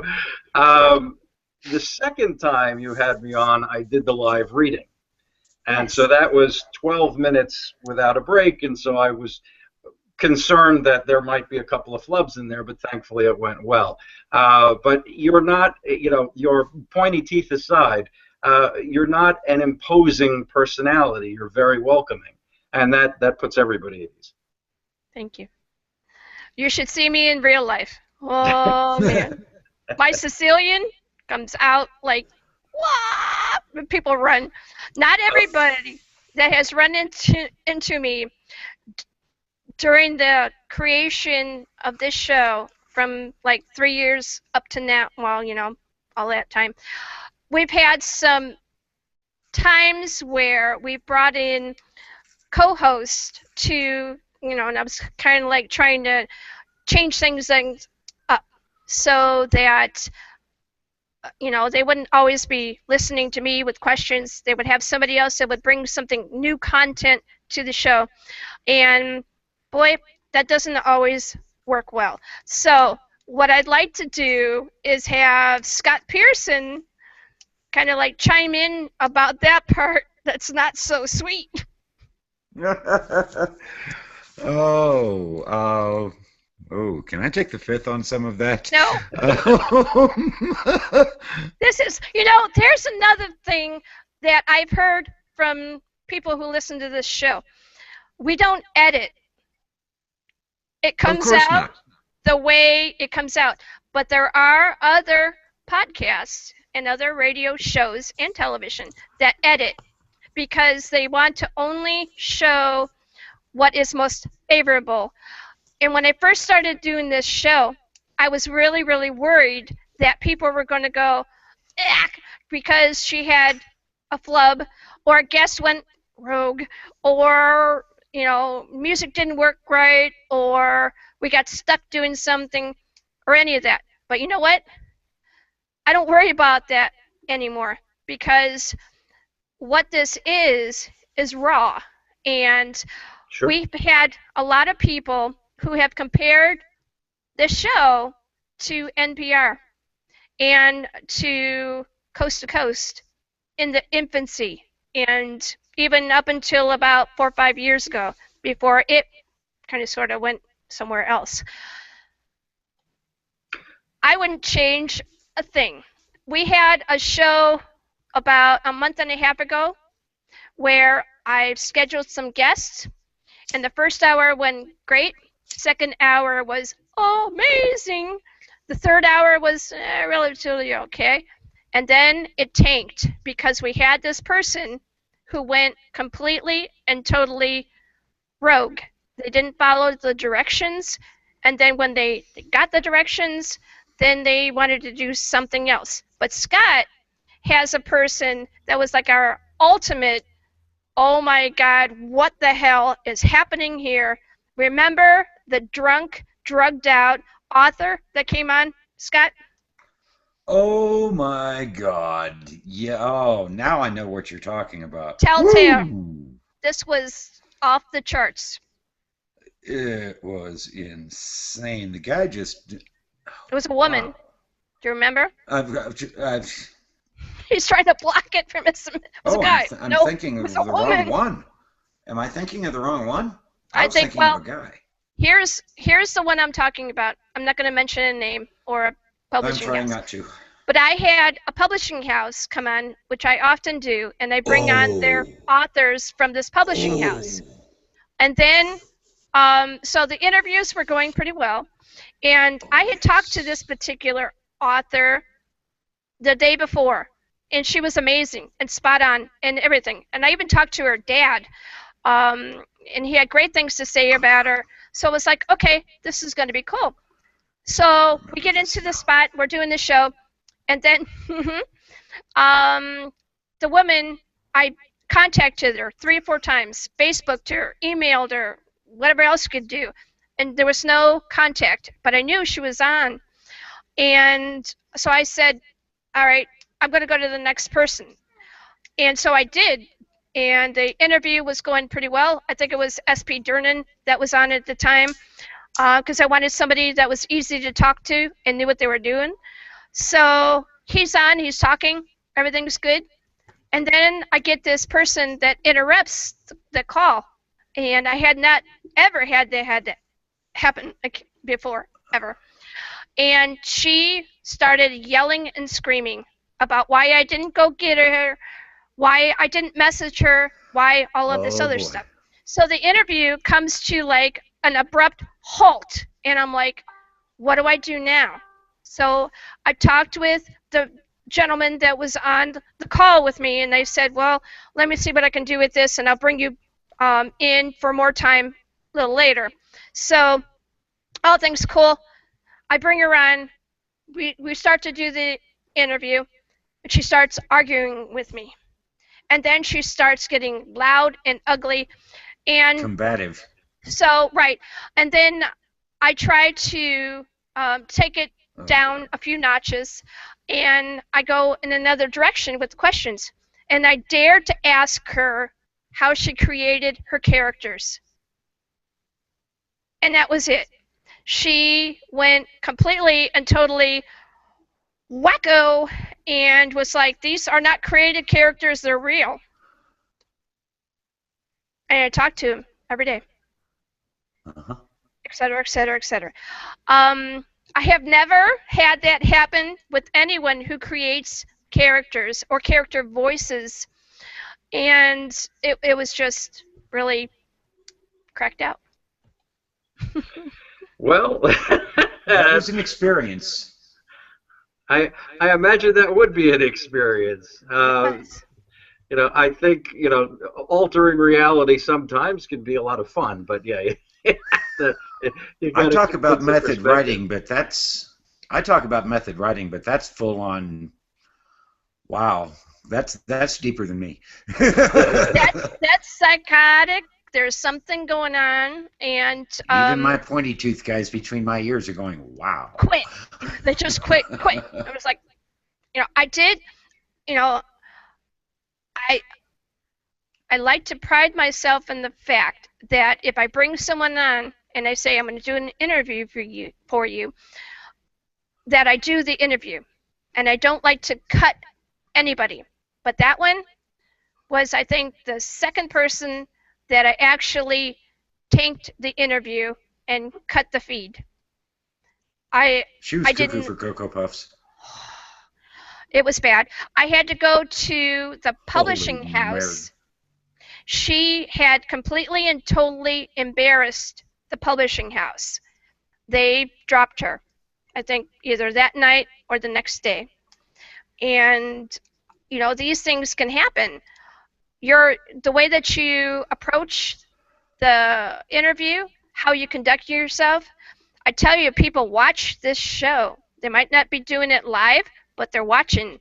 And if they're considering you for their publishing house, this is another avenue for them to look. And wow. It was something. I have to admit, I had forgotten about her. I went to my happy place immediately after her. I didn't know that they dropped her either. I just went to my happy place, which, for those that don't know, is the farmhouse from the 68 Living Dead. Yeah, it was bad. And we I did just my cut best everything. to forget about her. Anyway, so, Stephen Peachy, we like that you're in the background. We like that we can bring you up to the foreground. We respect what you're doing, and we think that we would love to be able to push you out to as many people who are interested in having audiobooks done. But you also do some other stuff. Yeah, I mean, I do all different types of voiceovers. I've done a couple of other audiobooks. With Halloween coming, we did a compilation of Poe stories. And the Strobe Studios did productions of this. We were running different stories every week. But those I do with a little bit of spin. So the first one we did was prior to Brain Eater Jones, but sounds a lot like Brain Eater Jones reading The Raven. So, and then, you know, we do other things where we have you know, the Telltale Heart I did with a German accent, and we had a lot of fun doing things that were a little bit unusual. I did one other audiobook as well, which was kind of a mystery with a slight supernatural bent, but much more serious than Brain Eater Jones. But I enjoy doing the cartoony characters, the over-the-top characters, and they're just a lot of fun to do. So I enjoy injecting a personality to every character that's in the book, regardless of how long they're on the page. We had talked, I think, the last time that you were on with Mr. Kazanowski, that you were working on a small television. We have our. Charles, you need to mute the sounds on your computer. Charles, mute the sounds on your computers. I'm on my phone. He can't mute. How about give me? How about do? I can lower it. How about that works? That works. There you go. Thank you. All right. So, television program. Right. We're working on getting a Brain Eater Jones cartoon put together. Yes. So we have an animator named Z Rysick who has worked on The Ugly Americans and a bunch of other shows as well, who has put together a little bit of a pitch Bible. We're contacting different groups trying to get like an Adult Swim type of show put together. Steve and I worked together to put up he wrote a quick little 4 or 5 page script which I voiced, and Z's in the middle of animating that now. So we're working to try to get something put together and picked up that we could put on air or go even to some of the internet channels. Frederator's got one and a few others.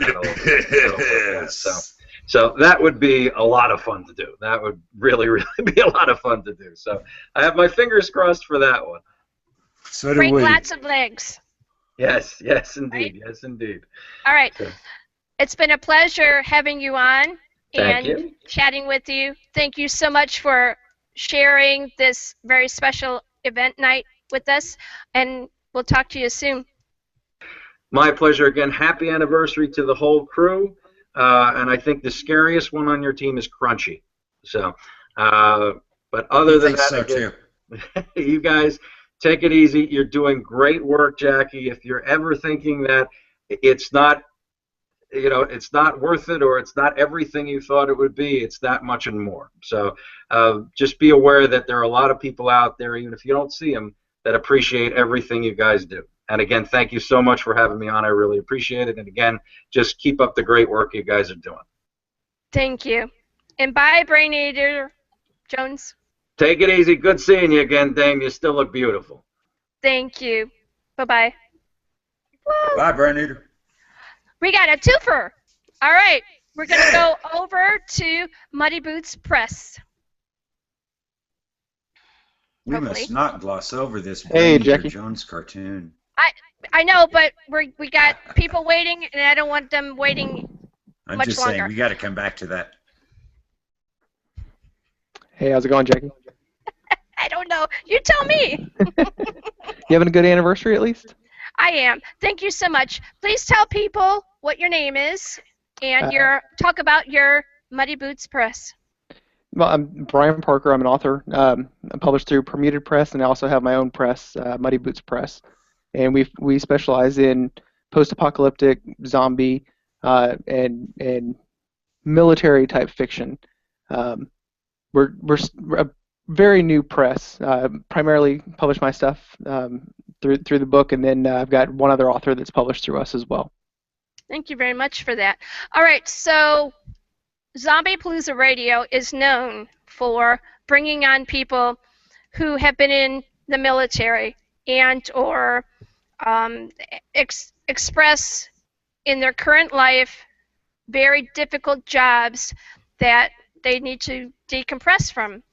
And so I would like you to give a bit of a point of view from that as far as what Zombiepalooza Radio does for these people. Well, I think if they listen to the show and they can hear different perspectives and find out from their either authors they like or discover new authors, or as well as you bring on preppers to the show, you bring on producers, you bring on publishing houses. So I think there's just a wide variety of people that come on the show that if people listen to it and really try to internalize what people are trying to talk about, they can help them move past some of their problems if they've got problems. All right, so I wanted you to tell me about your latest works, where they can be found, and that kind of thing. Yeah. So my second book from the Path of Ashes is coming out on November 11th, which is Veterans Day. I'm a veteran, just hit 20 years in the Army. So that comes out on Veterans Day. It's called Fireside, and again, it's book 2 of the Path of Ashes. Book 1 is A Path of Ashes, and that's available now as well. And then I've got 3 books that are coming out from Permuted Press in February, March, and April. That's called Gnash, Rend, and Sever. That's a zombie apocalypse series. The name of that series is called Washington Dead City. What did you think about, or what did you hear about Zombiepalooza Radio before you came on as an invited guest? Well, I mean, I've been on, this is my 4th time on the show now. But yeah, I've always heard good things about you and about the show. I think whenever I first started coming on, Scott wasn't around yet, neither was Crunchy. I think it was just you and Dead Door. And say what? I know, right? Oh, it's been a while. Yeah, I think the first time I came on was like November 2013, somewhere around there. But anyways, yeah. So ever since I've been in the writing, doing writing as a side hobby, I've heard about Zombiepalooza Radio, and I think you were the very first blog podcast that I came on, and had amazing experience with you, and I just really like it. That's why I continue to come on. Thank you very much for that. How do you think this show affects people who are indie creator, and then also people who have publishing houses? Talk about it from a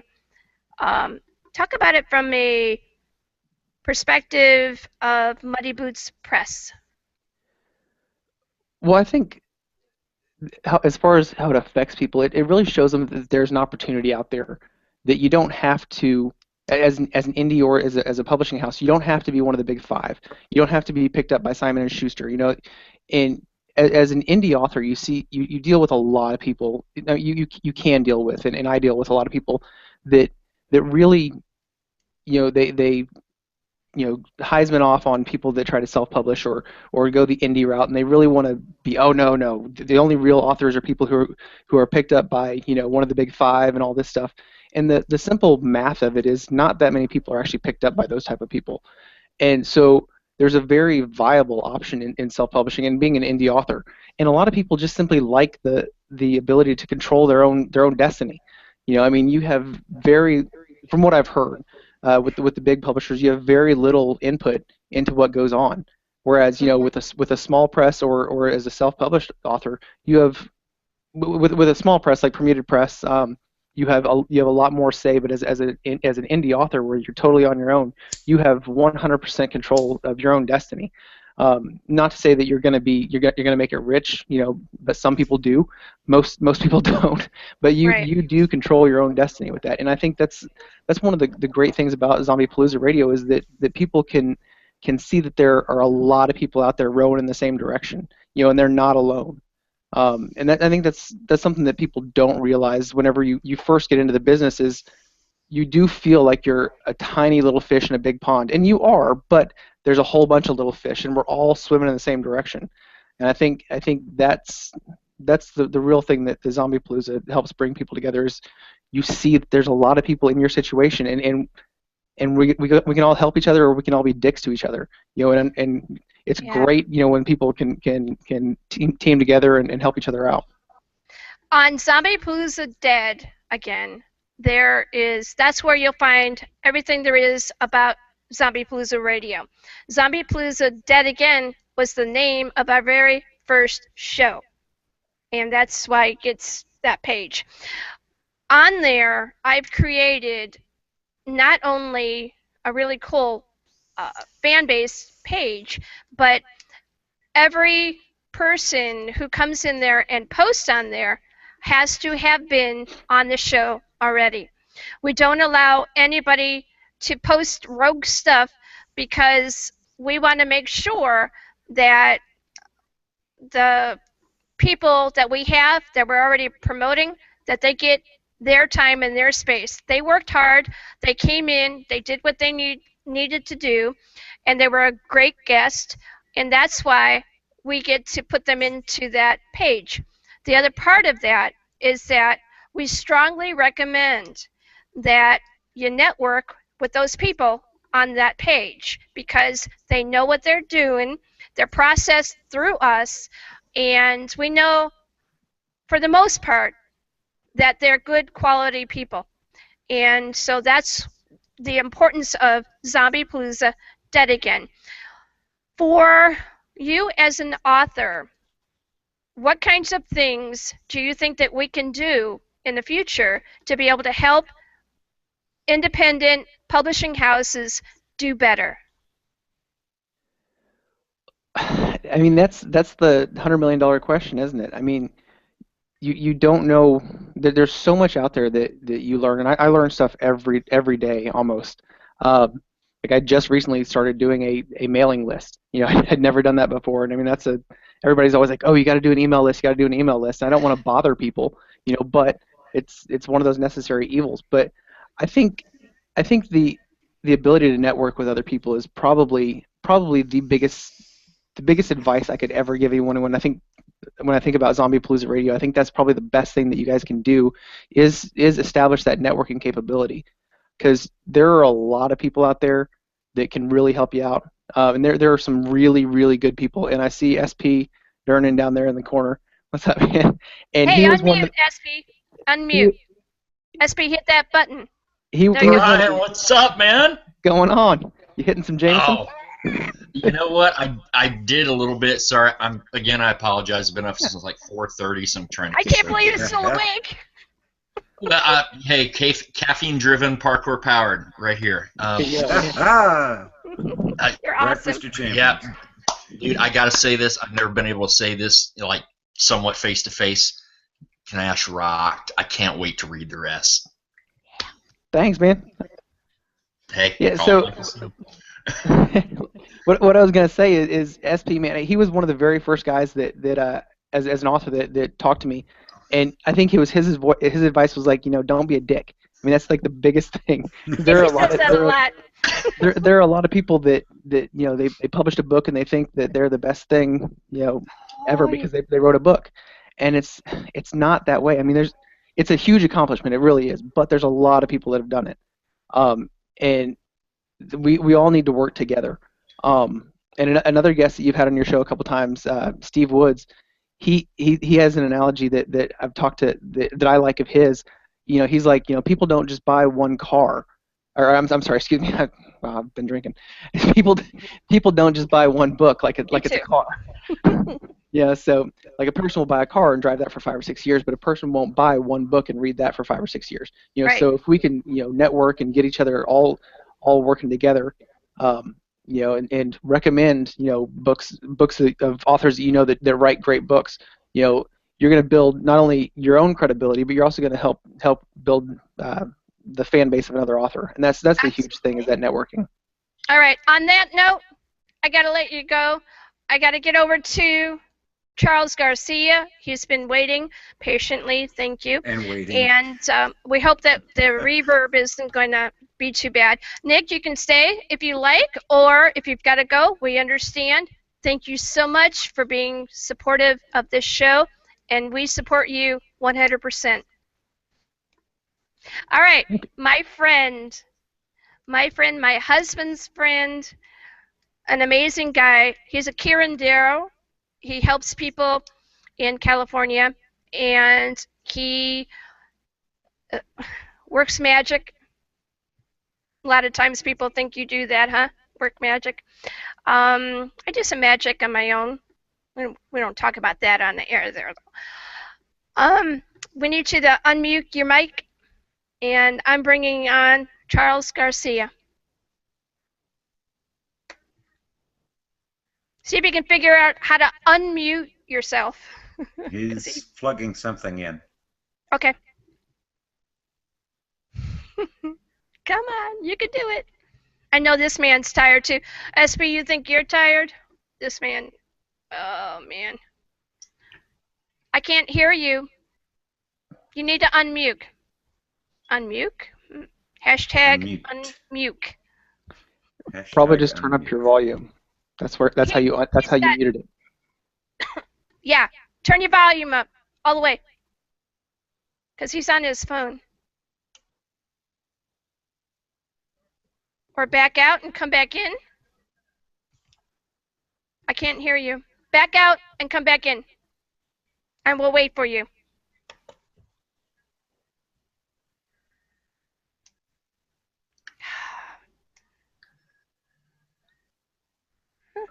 He found where the camera button was. Right.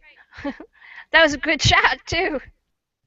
Go ahead and click The out mute of button it. is right by that. It's up in there? Yeah, because you're on the phone, too, Scott. Help him out. The mute button is right by the camera button where you just changed over to your picture. Charles? Come on, Charles. Okay, if I bounce him from here, he won't be able to come back in. So it's not like Skype where I can do that. I don't understand why he's not hearing. All right. All right. More about Brian Parker and Muddy Boots Press. When did you start Muddy Boots Press? I started it. We got the incorporation back in. It went through in May. So it had kind of been building in my mind a little bit because there was a lot of initially how it started was I tried to go to Barnes and Noble, and have one of my books up there, and it had the CreateSpace assigned ISBN. Right. And Barnes and Noble was like, yeah, no, we're not taking you because CreateSpace is owned by Amazon, which is their direct competitor. So they were like, yeah, we're not going to take you. So that's kind of where the whole, well, maybe I can set up my own imprint. That's kind of where that got started. And then as I started dealing with more and more authors and finding out that there's a lot of places out there that just rip people off. I was talking with this lady at this convention that I did a couple weeks ago. Well, it's been a couple months ago now, and she talked about how, she paid X, Y, and Z company to, to format her book, publish it, all this stuff, and it was more than $10,000 is where I got the feel of where she was going. Talking just to put her book on Amazon and get it online, and I was really yeah. There's actually on my webpage, www.muddybootspress.com. I have a letter from one of those publishing companies. They're called Vanity Presses. That I've blocked out the name, and where it clearly illustrates on there. I think that one was 8,000, 8,500. They kind of lay out, hey, we'll publish your book, and the thing I always tell people that they're shocked about is publishing a book is totally free as long as, you got to pay for editing, obviously, and you have to pay for cover art because you can tell which books have their own cover art that their artist or the author has done versus an artist. Right. So really, minus cover art and editing, it's free. I don't know why people do this. And I mean that if you just type in how to publish a book on Google, like those Vanity Presses will be one of the first things that come up.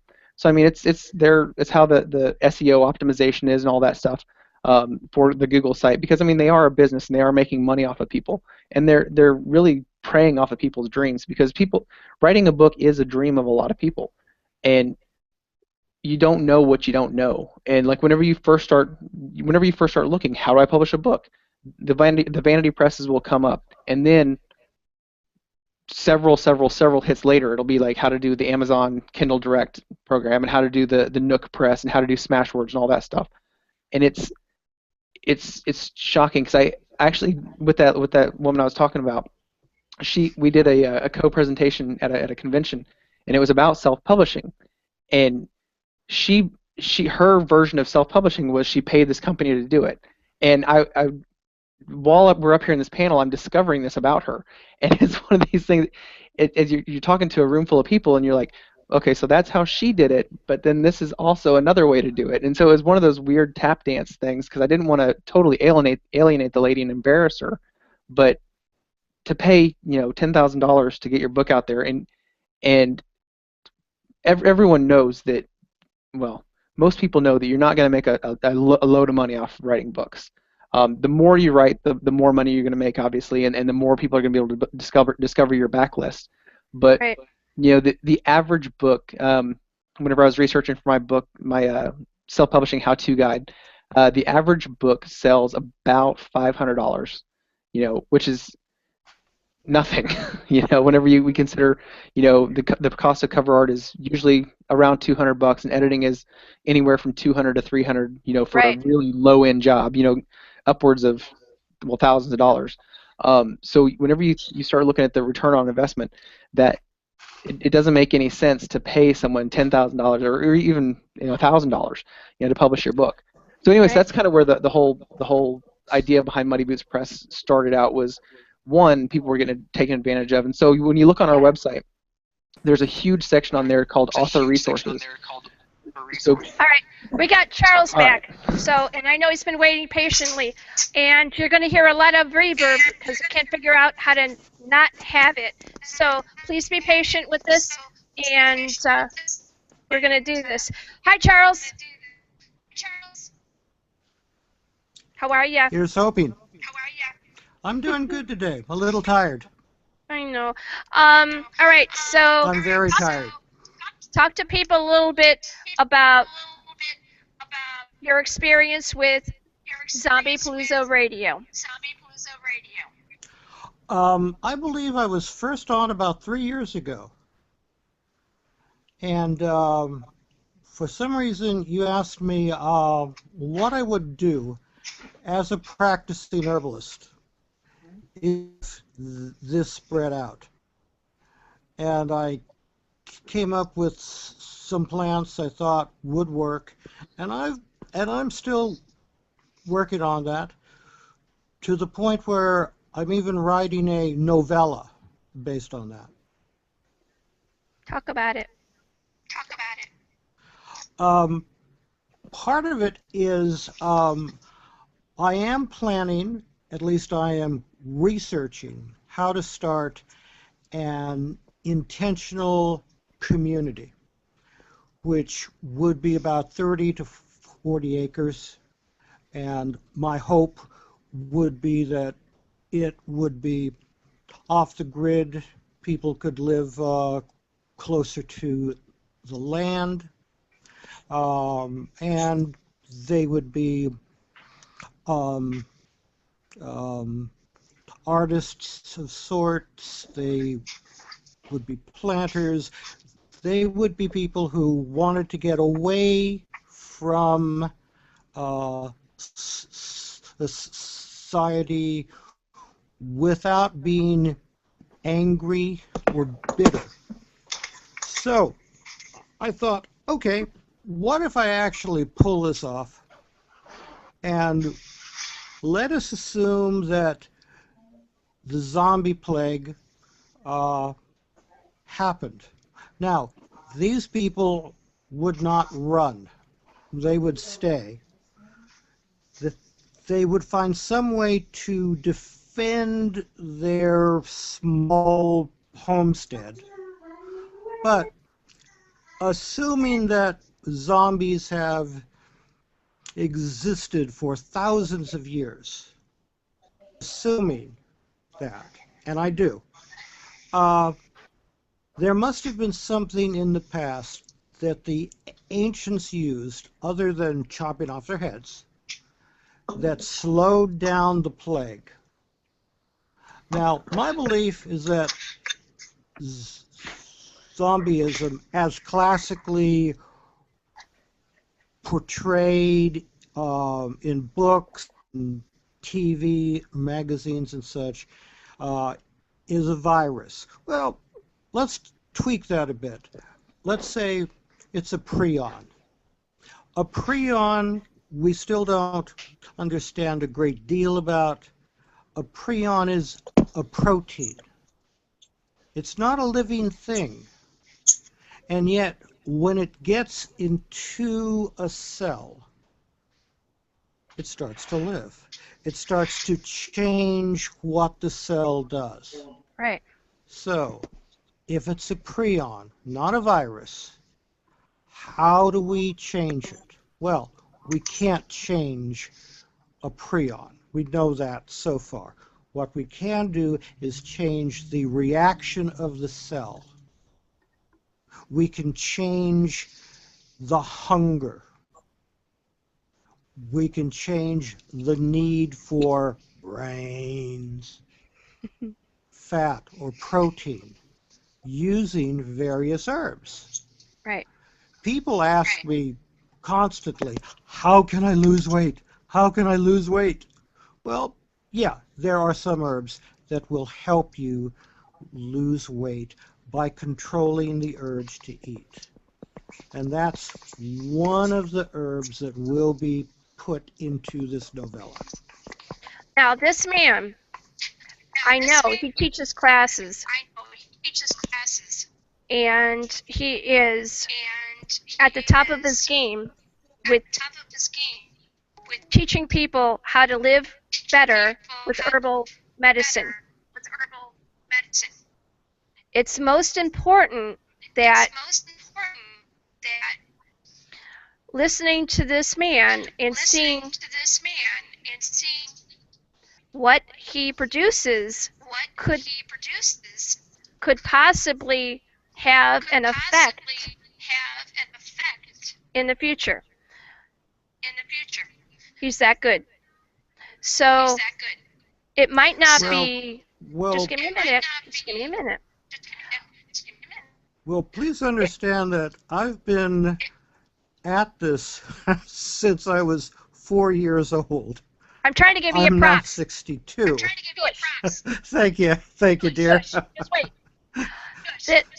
It may not be for an apocalyptic event, Oh, but it could be for something serious, like cancer. Think about it. Yeah. Go.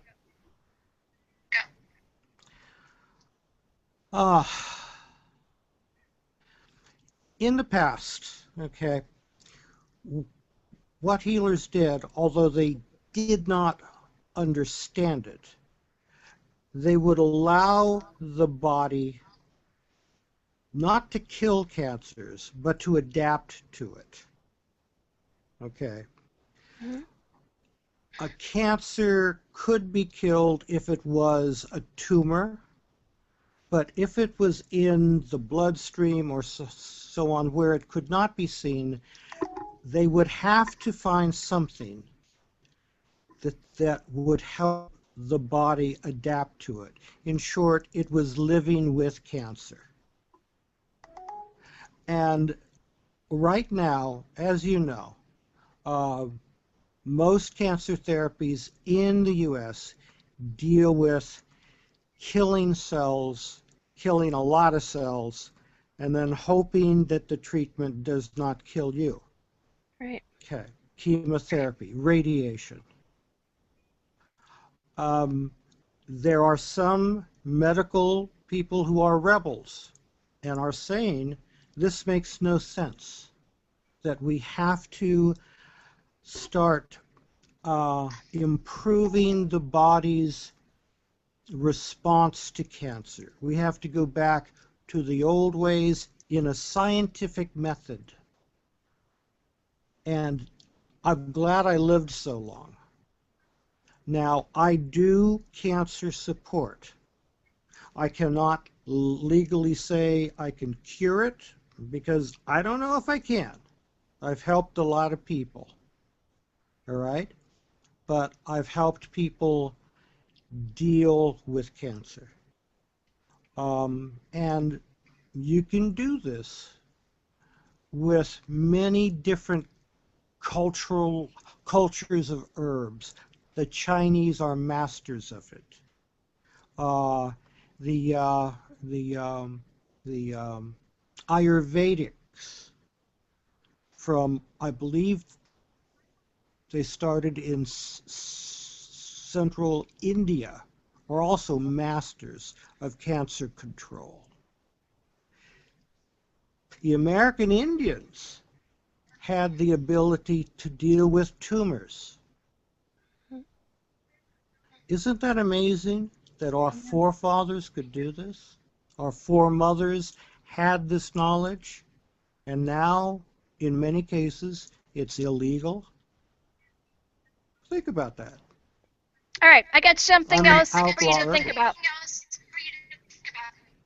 I got a guy that's on my staff that I want you to meet.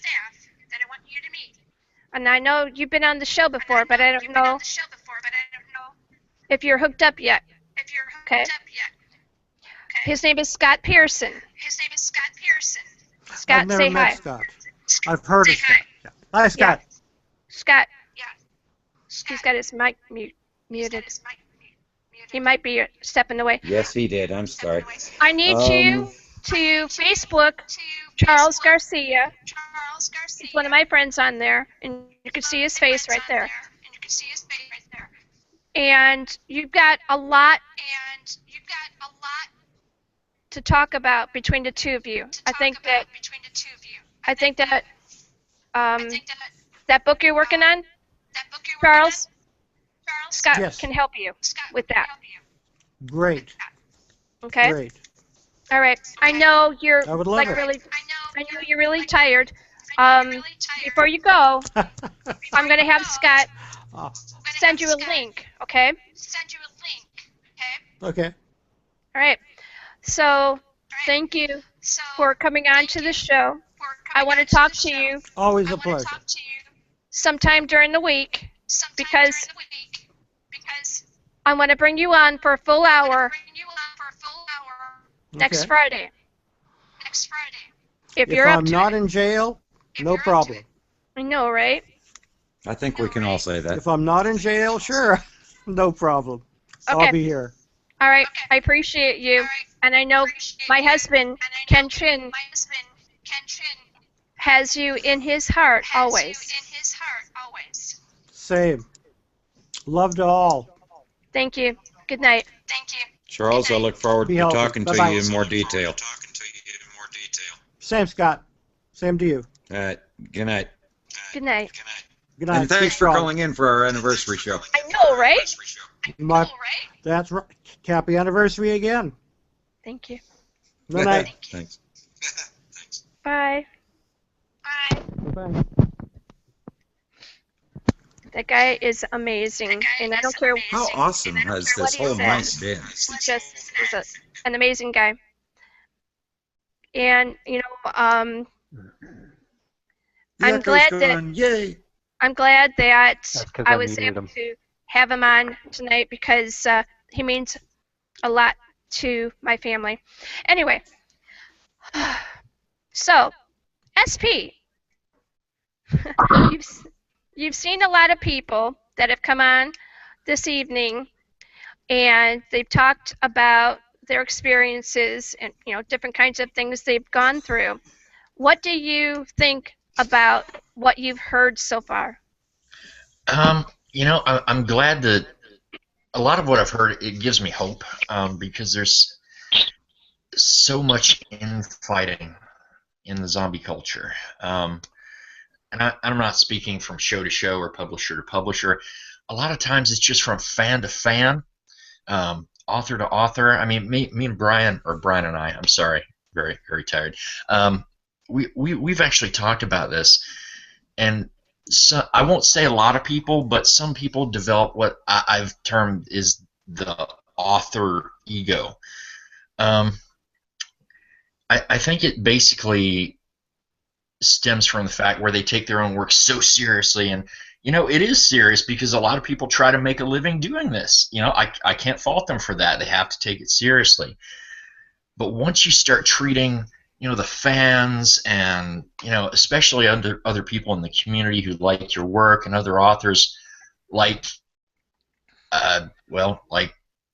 Dick, you really really get a bad rep. Yes. I believe it or not, I thought this theory up years and years ago. I won't say who the artist was, but it was when I was on the other side of the table at a comic convention, and I saw with my own two eyes an author signing a book for a fan. The fan said something, and he hawked in the guy's book and gave it back to spit in the guy's book. I know. Oh my god. And tossed it back to him. I was like, nope, never buying your book again, jackwagon. It's just not the way to treat people, man.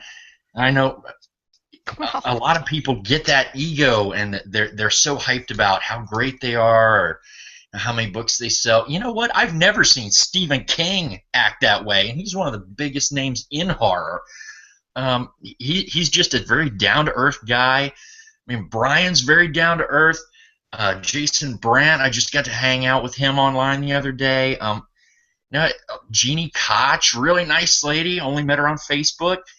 It seems like those people, and I hate to put it this way, those predatory people, they make a name for themselves. I won't name names because we all know who I'm talking about. But you know what? Well, there have been a number of times through the transition of this show that I have gotten to get in some crunches.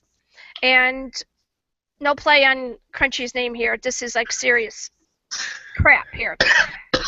These people would come in and they'd basically tell me, you don't know what the hell you're doing. You got no business doing it. You don't know anything about us. And we think you should just get the hell out of the way. Or they go, hey, I like what you're doing. Come on, I'll help you out. I'll, be a co-host or something like that. And I'm thinking, all right, I know this person, or I think I do, and you get him in and get him into the loop, and they co-host with you, and then they just shock the hell out of you. Speaking of shocking, it's Allie Ferda. I hope I'm saying your name right. You did. Hey, how are you? I am well. How are you? Doing great. Happy anniversary, by the way. Thank you so much. All right, folks. Allie is an actress, and I met her through what movie was it I originally met you through? It was The Sickness. Right, and we're not going to talk about that movie because damn, totally way damn. What else do you? Well, we know you're an actress. Hashtag way damn. Way damn.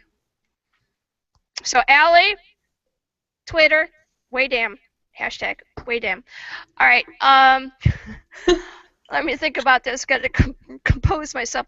You did another film. Talk about that.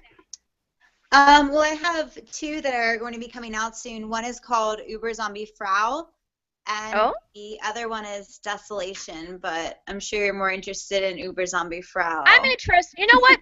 This show likes to bring on zombies, of course, because that's what we do, but it's also about getting the background stories of the people who create. And one of the cool things that we like to do is, yeah, you're an actress and you acted in this pretty special movie, but what else do you do?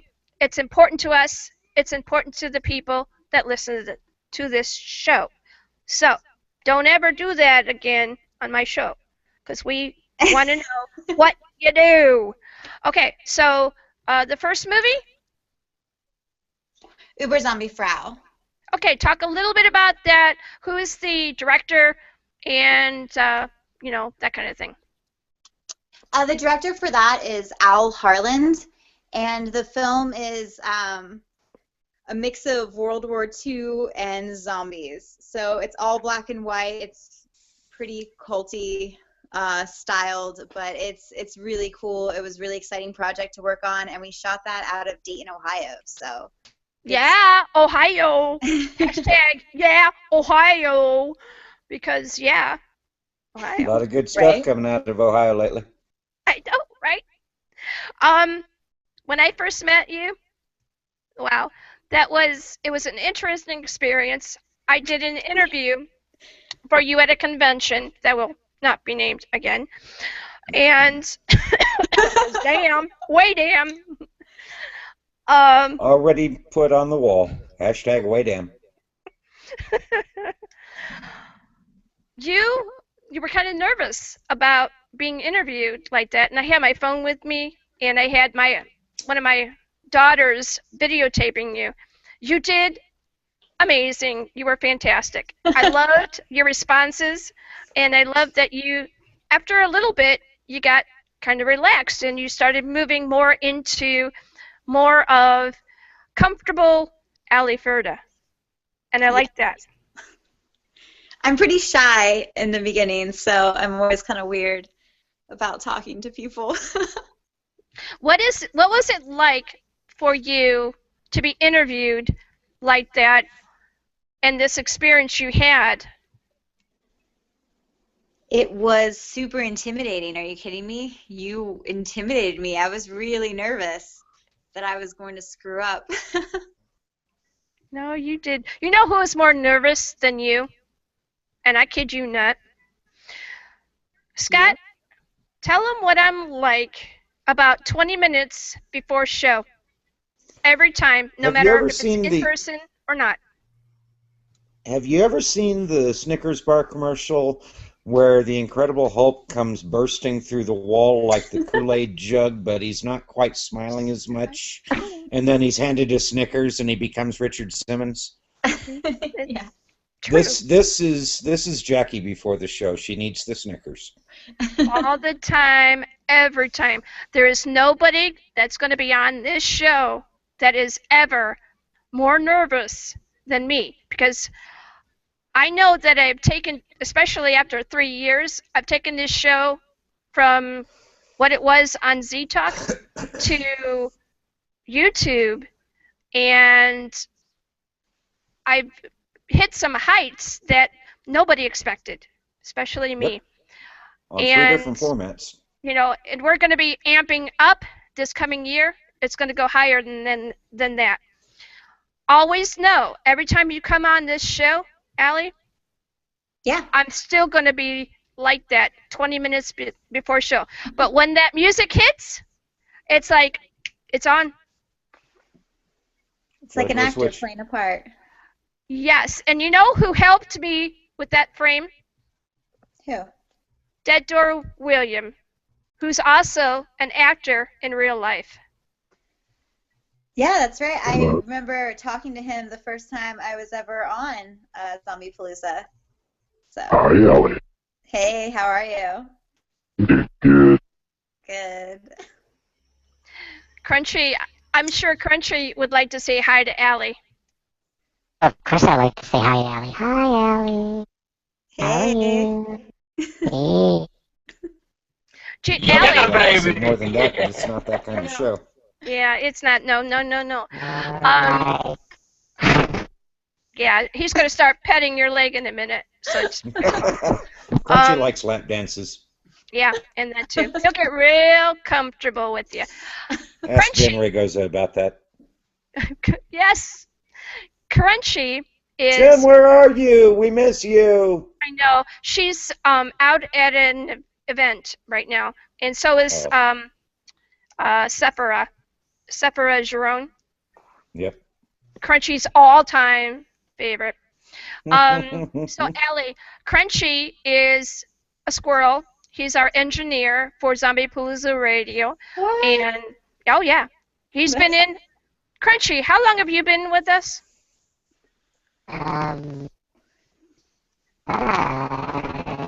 almost a year. Yes? Yeah, and he was only... Almost a year. All right, so you're an actor, Allie. Yeah. You'll kind of understand this. So, I had written a part out, and it was like based on a Dean Martin, Jerry Lewis, old-style radio program. Okay? Nice. And so they were doing this thing, and I needed a voice for about 15, 20 seconds to fill as an engineer. Okay? And I'm like, okay, Dead Door, Scott, what do I do here? So we needed something a little different, and I wanted it to be different, like really different. So and it was only 15 seconds. So, Allie, you got 15 seconds there. Now, we get him on, and he does his 15 seconds. And that's all it took. People got hooked on him. And he's been with us ever since. And every once in a while, he gets to tell his story and how he got brought into the show and all of that. And I'm not going to do it now because this is not the time for that. But he made a niche for himself. As an actor, Allie, how do you use those moments of time to make a niche for yourself? You keep cutting out. I've lost you. Are you there? There you are. Okay. All right. I'm sorry. 15 seconds of time. If somebody comes in and says, I want you to do 15 seconds for me in this film, how are you going to make those 15 seconds work and make me want to keep you? Well, I think that's what any actor has to do anytime, whether it's 15 seconds or you're on screen for an hour and a half. You have to be able to keep your audience no matter what the level is. I mean, I've played really small bit parts and also like lead parts. And if you're not good at those bit parts, then, you know, you're not going to get another role off of that. So I would totally agree. Every second, every 15 seconds, all of it counts. You always have to make it worthwhile or nobody will want to work with you. I know, right? All right, so I'm your a next movie, squirrel. the other movie that you did, talk about that. That's Desolation. That was directed by Ryan M. Andrews out of Toronto, and it was in part with Scream Queen Jessica Cameron. Actually, really cool idea. They decided to make 3 movies, traveling from LA to Ohio and back again in an RV. Well, technically 2 movies, and the third movie is a documentary about making 2 horror movies on the road. So I was in one of the horror movies, Desolation. It's about a road trip gone wrong. So. Does it ever go right? Apparently not. Not in good movies. I don't, right? They go way, way bad. What is it like? Talk about this from an actress standpoint. To be on a show like this, to be able to talk about not just your current work, but the other things that you do as well. I mean, I don't really know. I don't do that much outside of acting, except like travel and art. I don't know. Like, I'm a creative person, so acting kind of falls into that gear, and that's just kind of the medium that I've chosen. But I think anytime you get to connect with people is amazing, no matter what it is, whether it's through like Messenger, through like a talk show like this, or even doing an interview in print. No matter what, you're still like reaching people that you would never reach before, and that's always a good thing. It's all about that connectivity. See, look at that. She looked at it. She goes, "What the hell?" And then she ran with it. Yep. Hashtag what the hell. Hashtag what the hell. There you go. All right. I think someone might have already got that one. I never do this. Scott will tell you, and Dead Door will tell you too. I don't get like that cheeky with regular interviews. Usually they're very like, you know, balls to the wall, that kind of thing. So, but every once in a while we'd like to cut up. We'd like to have a little fun. Do you have anybody that you would love to give a shout out to on this YouTube channel, Zombiepalooza Radio Live, and please subscribe.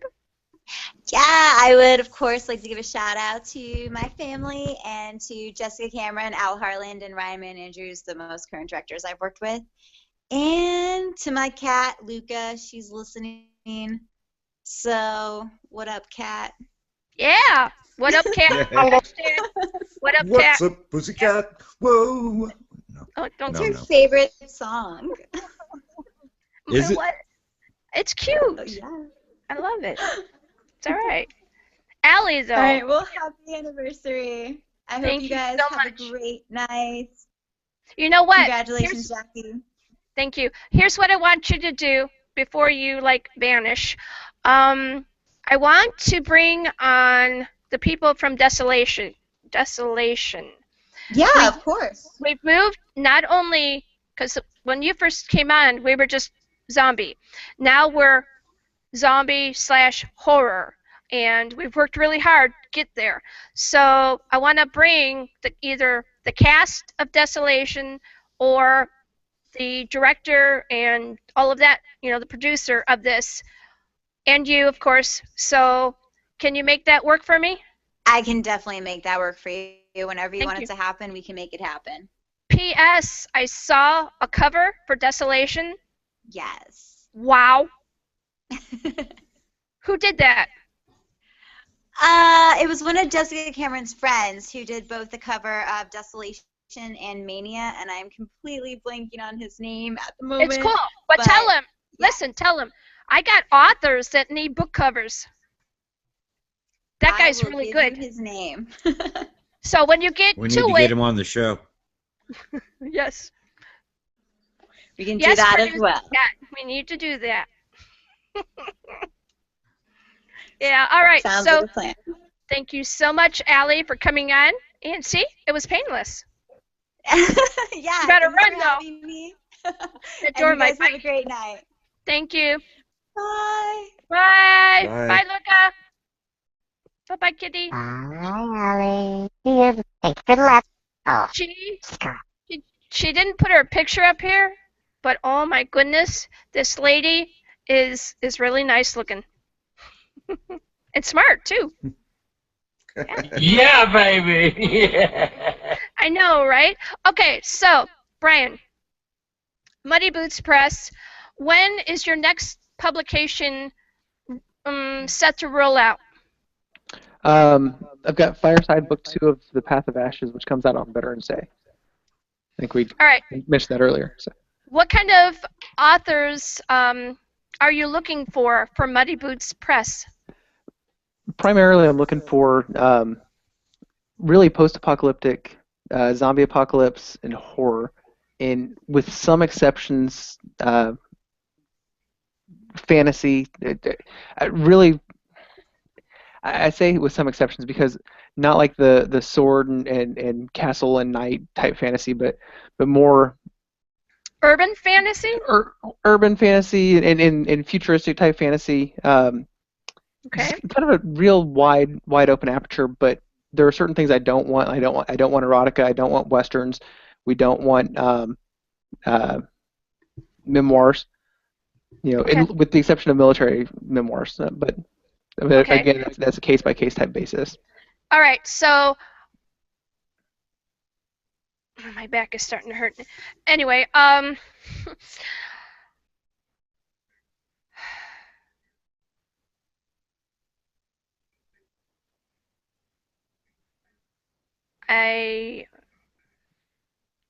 okay, submissions. Brian, I need to have you talk about what you need in a submission to Muddy Boots Press, what you expect, and how they can get it to you, even if you're actually looking for any submissions. Yeah, so I'll answer the second part first. So we're definitely looking for submissions. As a small company, I'm looking to add 1 to 2 authors, or books a year. So I'm not looking to go massively large, because number one, it's money out of my pocket as the owner of the company, and as we've seen, the market goes up and down, obviously, but sometimes books don't perform as well as you'd expect them to. So I want to keep it small, so I can space out my costs over time. But as far as what we're looking for, we're looking for completed manuscripts only, and really I just pulled up my website here and I'm reading it off the website. Sure. So the concepts are great, and we like the idea of having a concept, and whenever someone comes up to us at a con or something and says, hey, I've got this idea and I've been kicking this around for years, I'm going through all this, that's awesome. And I think everybody probably has a story in their mind, but not everybody has the willpower to sit down and write it out and carry those thoughts through 300 pages or however long it is. So really not looking for a concept. So again, the more completed manuscript, or even 3/4 completed, so something we can actually get a hold of. We're looking for full-length novels. We're not really looking for novella length right now. So 60,000 words or longer. And again, we don't want really don't want nonfiction, erotica, westerns, romance, historical drama, manga, stuff like that. Don't want fanfic because I don't really want to deal with the whole copyright issues or any of that stuff. Right. There's just too much to get into with that. So what you want is originality in the thinking process and something that is coherently put together.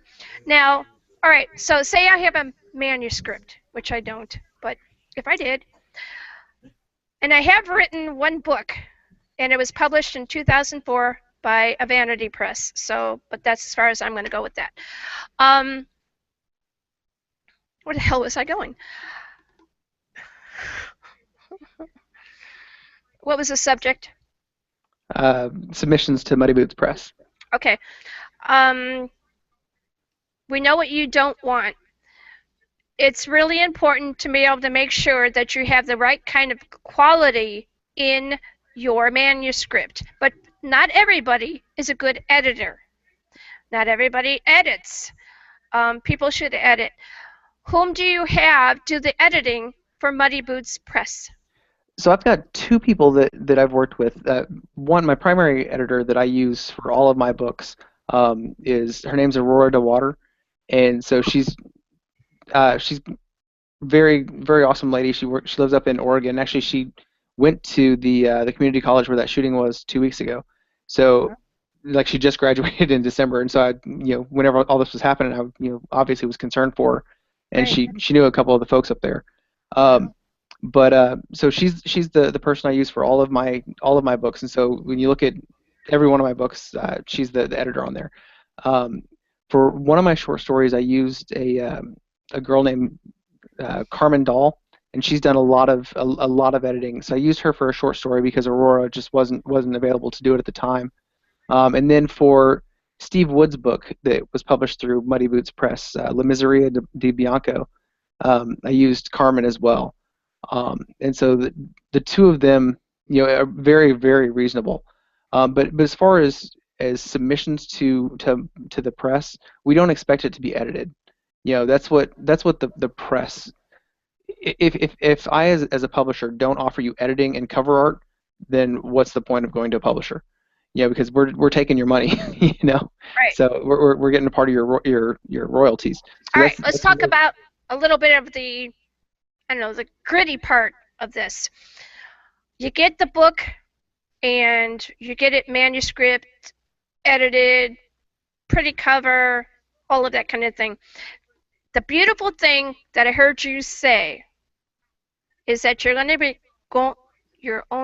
going to be doing 1 to 2 books a year. That means you're fully invested in making sure that this book does what it needs to do. So, and congratulations for that, because oh boy, way damn.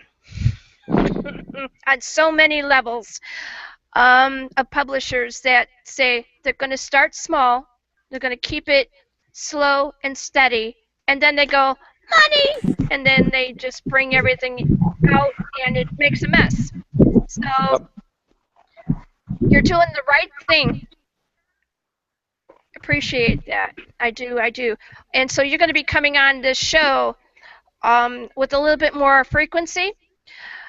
The books that you're having put out, I'm not sure if I asked you this before or not, but when do they come out and what can we expect? So Fireside comes out on November 11th through Muddy Boots Press. That's one of mine. And then Nash, which SP had mentioned before, that was originally self-published, and that was the first book that I came on the show for you. That was picked up by Permuted Press, and that'll be published, republished in February. And then book 2, Ren, comes out in March, and then Sever comes out in April, and that's book 3 of that series. And then I'm currently writing Dark Embers, which is book 3 of The Path of Ashes. And then he's drinking some Mike's Hard Lemonade. Killing me. That's G Digger. This guy is awesome. Love it. Hello, Jackie. I'm gonna put you on the big screen, and you're gonna scare me. I know it. Hey, you got some awesome guests tonight, Jackie. Look at you. You're looking good. I am reporting live from downtown Phoenix's Zombie Ball tonight with your special guest, MC, and judge, the one and only King Gravedigger. I'm loving the crown. It's good. Very good. Yes. So, have you... Oh, yeah. It's very spiffy. Right. He's a little growly tonight. So, how are things over where G Digger is? Well, after all the digging I had to do this week, I was kind of tired. But I see that I have about 800 to 1,000 corpses arriving tonight for Phoenix's Zombie Ball. Yes. Hosted it live on Phoenix. Live on Central, actually, but it's in Phoenix. And we got some amazing stuff in this place. It's look at that. fabulous. Don't mind the darkness. As corpses can see well in the dark. I need my kitty. Where's my kitty at? And I'm going to walk through the club, and I'm going to show you a little bit how we're rolling in this place. Take a look around. Yeah. It's like 5,000 square feet of nothing but awesomeness, party and corpses. Makeup. Stilt dancers, fire eaters, bed and nails, people walking on glass. All kinds of crazy wild stuff here at downtown Phoenix's Zombie Ball 15. It's too dang dark out here. Get kind of scared in the dark. Yeah, a little bit. They even have my king's chair here. Look at this. Let me see if you can see this. Can you see my chair? Here, I'll even sit in it. You have your own special chair. Yes, I have my own that. chair. Look at that. Wow. As big as I am, if not more. But since I can't hear you right here, that's very cool. I'm going to go to where I can enjoy it still better. The area that's not full of corpses yet. Yeah, there's 2 or 3 hours, I think, below us. It's already midnight here. It's midnight there. Yeah. It's 9 o'clock here in Arizona. The corpses are just now waking up. When is the ball starting? It starts right now. People are starting to arrive, and well, you know, when they're dead, it kind of takes them a long time sometimes. But we're expecting upwards of 1,000 people tonight. That's awesome. I know about the lateness for the zombies. I got Dead Door over here. Dead Door, say hi to your brother zombie. Buddy, how you doing, Gravedigger? How you doing, Gravedigger? I'm doing. I'm dead. I know. It's a trick question. Yeah. That's how I tell the real zombies from the fake ones. Yeah. When they say they're fine, I know they're lying. Exactly. This is wonderful. # I'm dead. #. Oh. Yep. This is how Arizona Corp Crew rolls. We're sitting here drinking Mike's Hard Blood Orange. That looks Straight good. zombie blood in a bottle. I tell you, this stuff is amazing. Yummy! I don't get any. Yes. Woohoo! All right, so G Digger, what's it like for a radio show that's all about zombies? It's actually quite amazing because there's not a lot of people that care enough about zombies. And unfortunately, you do, Jackie. And then you have amazing people like your guests that are here to share about the books, the stories, and the movies they make. For people like me that do the special effects. But tonight, Gravedigger wasn't created by myself. I had the help of Candace Meyer from Nothing Normal Makeup in order to create this wonderful Gravedigger for tonight. I have never seen G Digger look so good. That's fucking amazing. It's awesome makeup, man. I even got sparkly pants on. Look at this. I'm like 70s all rocking out. Oh, guys, that's Woo! We need a full picture of you all dressed up like that. I don't know. Maybe somebody will we help need me. a full body shot. Yeah, we need a full body shot of G Can you Digger. give me a full body shot? Around the world is trying to see me. We're on the radio right now, and we I don't know. need Can you put the camera around? some No, I way. don't think so. No. They need to be able to see my whole body. I want to back up so I can see him. Not that way. The other way. Yeah, that. Well, no. Where'd he go? There you go. That's amazing. Oh, he's gorgeous. Good job. Thank you. Here at Live on Central, we have these lovely bar attendants. Hi. All coursified. You're on YouTube. Here to give people all kinds of drinks. Make sure they get wasted.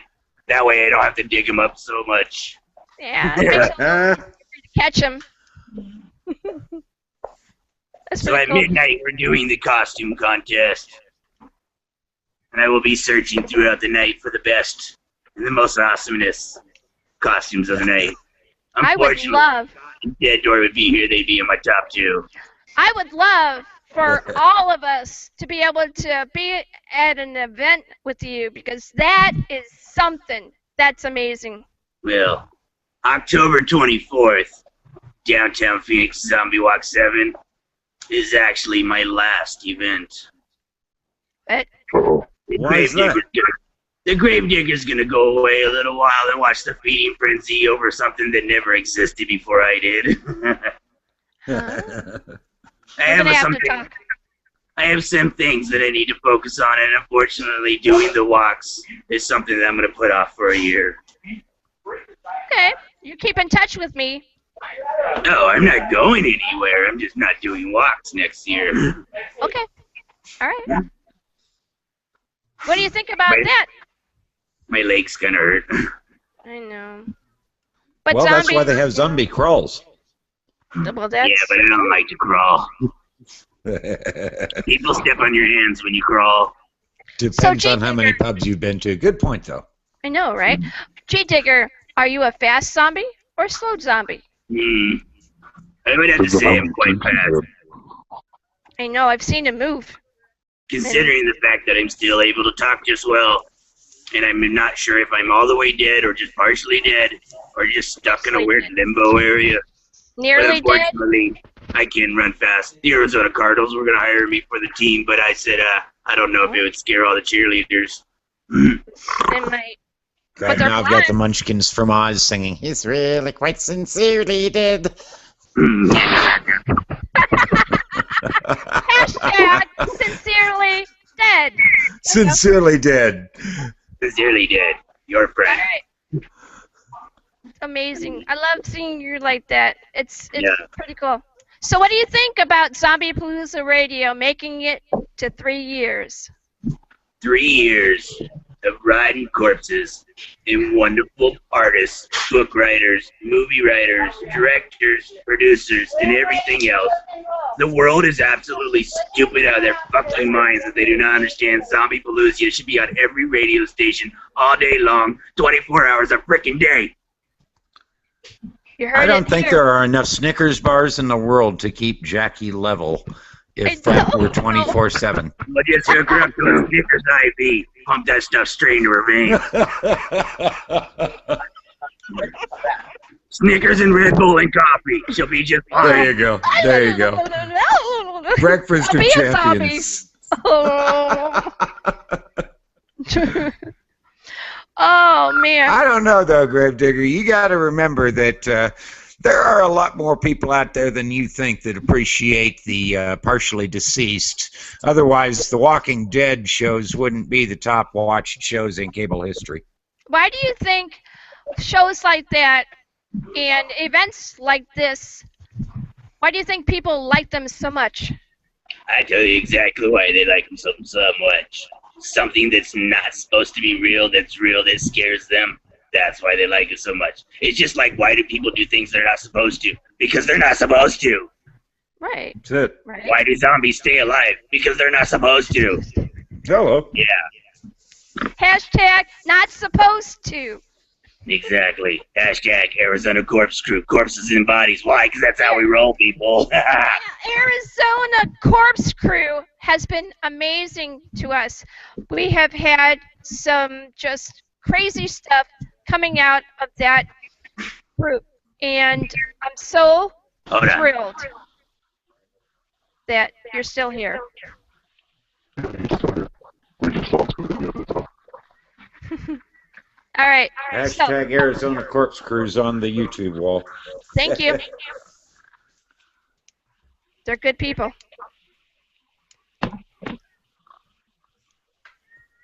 Where'd he go? I'm hearing the Oh my God. echo again. You scared me. And now, where did my volume go? I got you. I can hear you. Let me back my volume. Hi. Where'd he go? Let's see. I got you. I have both of you. Yeah. Can you hear me now? Yep. I hear you. Great. I can hear you. I can hear you. What happened? Scott, what does he need to change to be able to hear us? I cannot hear you guys. What the hell happened? I don't know. Back out. Only his volume on his Come back phone. in. I got him there. That's me. There you are. I see you. I hear you. Can you hear us? He can't hear us. Back out. I'll be Come back, out of it. Jackie. My volume's not working. Okay. Shake your head if you agree. Yes. Yep. Okay, I'll be back in a little bit. Okay. Thank you. What did you think about G. Digger, Brian? Where did Brian go? I'm mute. Sorry. There you go. I'm mute. What did you think about G. Digger? He's got a lot of energy. That group, Arizona Corpse Crew, does zombie walks and helps people who have fallen on hard times and or need help with paying medical bills and things of that sort. And they have done some great things. They've also gone through some great tribulations and a lot of changes. So, speaking of changes, we've gone through a lot of changes. We started on Z Talk Radio, and we were there for about, I think, a year and a half. And then we went over to live stream, and we hung out there and did the Skype thing with the live stream. And then someone convinced me that it would be a good idea to push for YouTube, Scott. Mm-hmm. Mm-hmm. And, yeah, so we're doing the YouTube and the Google Hangouts. And the Google Hangouts, I went kicking and screaming for Google Hangouts because when we were still on live stream and we were going and doing both of them at the same time, live stream and YouTube, I absolutely hated Skype. And Skype was predominant with the live stream, and it wouldn't work with the other thing. And then we figured out, I think it was Dead Door, that helped figure out how to get Google Hangouts in there. So I know that you have seen a lot of these changes. What do you like about the Google Hangouts? What do you not like, if there's anything you don't like? Well, I think the Google Hangouts is certainly the easiest format that I've seen so far. because it's a interaction you can see face to face. You really you email it out at a link and then you just click on it and go. Whereas the Skype, there was the, hey, are we friends? Are we not friends? What are we doing? Are we kind of playing this weird game? But I think Google Hangouts is probably the easiest, and from my perspective, as a guest, I think it's the easiest format and the best one so far. And you've been watching the feed itself. It doesn't skip. And you don't get that weird hesitation waltz going on through there. And there's no white noise. Remember the white noise? That was Skype. Yeah, that was crappy. I don't like anything. I know. I don't like anything stepping on my guest. And then when I got sounds that are coming from anomalous places, it was just too much. So we had to figure out something to do that was better. All right, SP, are you still with us? Because poor guy. I'm awake. You're so tired. Barely he's there. All right, it's 12:21. There's about maybe another 30 minutes more to go. He's still rocking. Jackie, all right. I have. Yes, Scott. I have something to. Gravedigger's back. Hey, bro, friend. Gravedigger's back. I got something to shoot out real quick. All right, give me a second, G Digger. Scott's got something right now, and then we're going to go right over to you and your guest. Scott. Really quick shout out to one of our favorite authors, Philip Tommaso.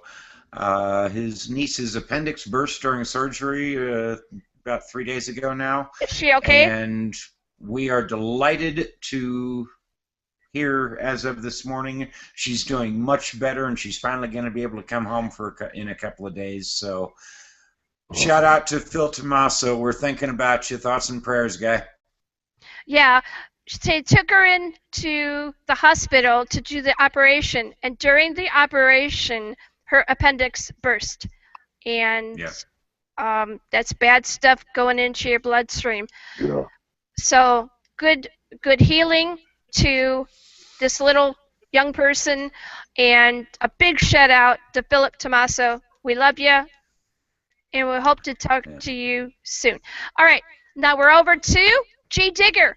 You brought a guest.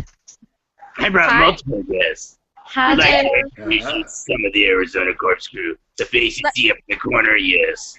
That's my brother. He doesn't talk much. That's all right. This over here is the notorious Voodoo Vixen. Ah. You And this is the prom queen that you don't want to do wrong. Hi. You have a motley crew there. Oh, yes. It's not you. That one. She needs to be in a movie. Who did that? She did that, actually. You did that. You're fucking amazing. Look at that. That looks like. Wow, you got skills. I got major respect for that. I do my own makeup too, and that's impressive. That is really. That's like something. And I was telling G Digger is looking fresh for a zombie. Very fresh. Oh, yeah. Yeah, I actually took a shower before Zombie Ball today. It's that new spray. I noticed. I covered myself in fresh away. Oh my goodness. And I even put in my mama's eyes. She got tired of looking at it. So they seem to work just fine. Remember, sports fans, you heard it here first. Very scary. I love that. Love. Let me see. Let's just go back to the lady. Well, I like him too. Well, This here there you go. is my enforcer. I have any problems, I send Mr. T-Bone here to crush some skulls. And he even brings his own little Jack skeleton to leave an imprint on their head. Look at that. They're all camera ready zombies. Look at that. Yes. Do you ever do any film work? No, ma'am. Just No, waiting. we're not gonna. Film work right now, live on YouTube. Zombiepalooza Radio 2015, live from Zombie Ball. That's how we roll, people. That just.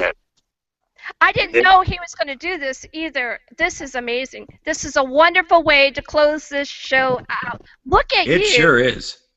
This is incredible. You like that, huh, Crunchy? Even you got zombies in the back. Woo! Yeah, I'm seeing that. Spell on them. You got Go back to zombie your photo bombs. Go back to your enforcer. My enforcer. Yeah, go back to him. I'm going to get a good frontal.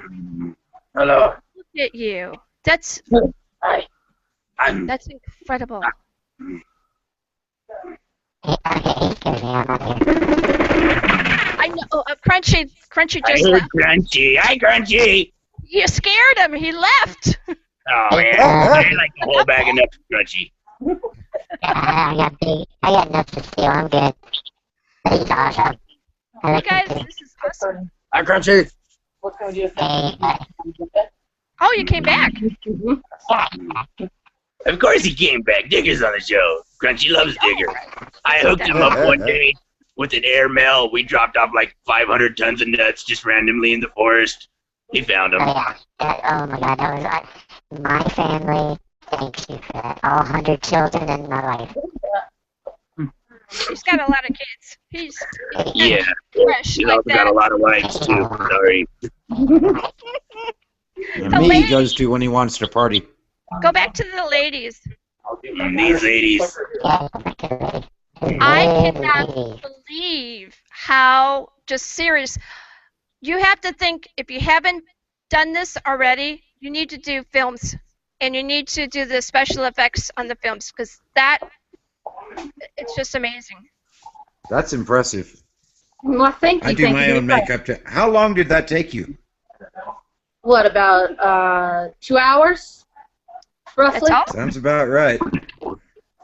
Wow, look at that. Look at that. Just, you know, we're Now, going the to one have on my picture there, that took me about an hour and a half. Oh, look at that. Look at that. Did you do I all love of it. this by It yourself? was all the people that wouldn't stop talking, so she stole their teeth out of their mouth. I can't handle stupid people. Sorry. Me either. I'm allergic to idiocracy. Hashtag no stupid people. Actually, I was thinking hashtag cure to stupid. Well, there's that too. It's just amazing. I want a group shot. Is there anyone that can do a group shot of you guys? I don't know, but I bet you this stand over here will work all right. Look at that. Oh, dig it. Look, I'm just amazed. This is queen. And the girl I tried to take to the dance but said no. Yeah, right. Look, check it out. Yeah. This rocks. I'm like, this is what this We're show kind of changing is the show up a little bit tonight, Jackie. Thank We've you. got I appreciate zombies and all kinds of other weird stuff. So Don't forget, please, to go to YouTube. That's where this show is. And it's Zombiepalooza Radio Live YouTube channel. Please subscribe and share, because I'm going to share the hell out of this. Hell yeah. if you don't go to Zombiepalooza Live Radio on YouTube, I will find you. And if I don't find you, I will. And while I'm at it, I might let her put a curse on you. I'm scared of her. She could find me. Actually, I like her, but I got respect. Lots of respect. That's amazing. Thank you. What, Crunchy? Crunchy. She can find me and put a curse on me too. Oh, Crunchy would like you to put a curse on him. Hi, Crunchy.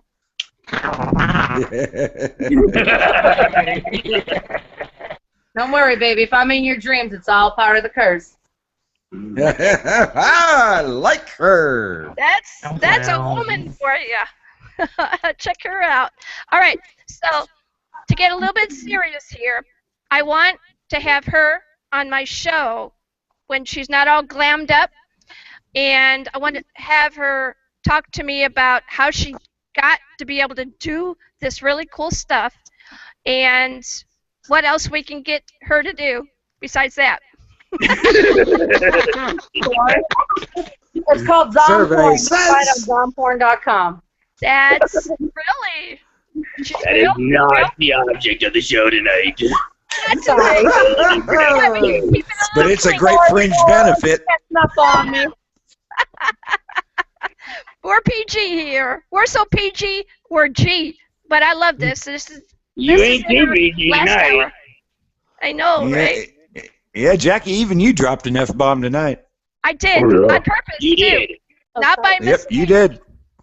That's when it told me it was okay to go wherever I wanted with this. Wow, this is like, it's cool. Look at that skull behind you, too. That's what I'm digging on. He's scary. Everything's photobombing behind Gravedigger. Hey, but that's awesome. These are hanging from the ceilings. We're gonna go to Yeah. Wow, that's really cool. Right. I don't want water though. So I'm releasing 2 of my corpses to go get us some drinks. That might be a good idea. G-Digger gets really thirsty. What is this? I like taxi things in case you get drunk and you know Spanish. Well, Is there a the phone number is not in Spanish, so that's good. Yeah, how would you do this phone number in Spanish? Aren't they the same numbers actually, just said differently? Yes.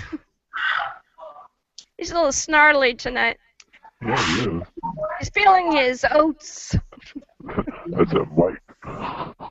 That's just You got awesome. this creepy background behind me. Feels like I'm in some kind of weird water. I love this. So we're gonna go over here and check out a little bit of the outside of entertainment real quick, Jackie. We wanted you to see how Live on Phoenix is rolling. That would be cool. Thank you. So we've got, as you can see, large, tall. Hi, silver people! Zombiepalooza Radio! Right back at you. Then we got downtown Phoenix ambassadors. Freak show, still walkers. Hey, who's the guy These on the awesome, amazing guys. They make these killer tacos.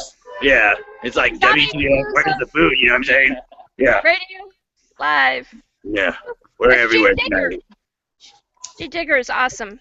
Yes. We got one more guy over here. Let me see if I can get us top. Hey, bud! Come here for a second. Oh, no. We're going to put you live on the world. Say hi to YouTube. Hi. Oh, he's way up there. Oh, He's my. quite tall. Look at that. Oh, Wow. yeah. I'm like an elf versus guy. Wow. We Check roll. you out. That's amazing. Look at that. Oh, Wow. wow. That's awesome. Wow. Put me up a little closer so you can hear me. Hold on. Hang on. I want to tell you something, okay? We're on YouTube right now, so you're live, and the show is called Zombiepalooza Radio Live. And G-Digger, my buddy, will tell you how to find it. We'll be able to have you see yourself. Oh, that's awesome. I love that. We got more. They're coming out everywhere. Let me see if I can get this other one real quick. She's quite adorable. She's Wow. kind of quick, though. Is this the best anniversary show ever, or what? This is awesome. Wanted to do something special if we could. But as we walk out here front of Live on Phoenix, Live on Central, I mean, in Phoenix, I get confused, I'm dead. We've got corpses everywhere. Oh, they're back there somewhere. There's someone over here.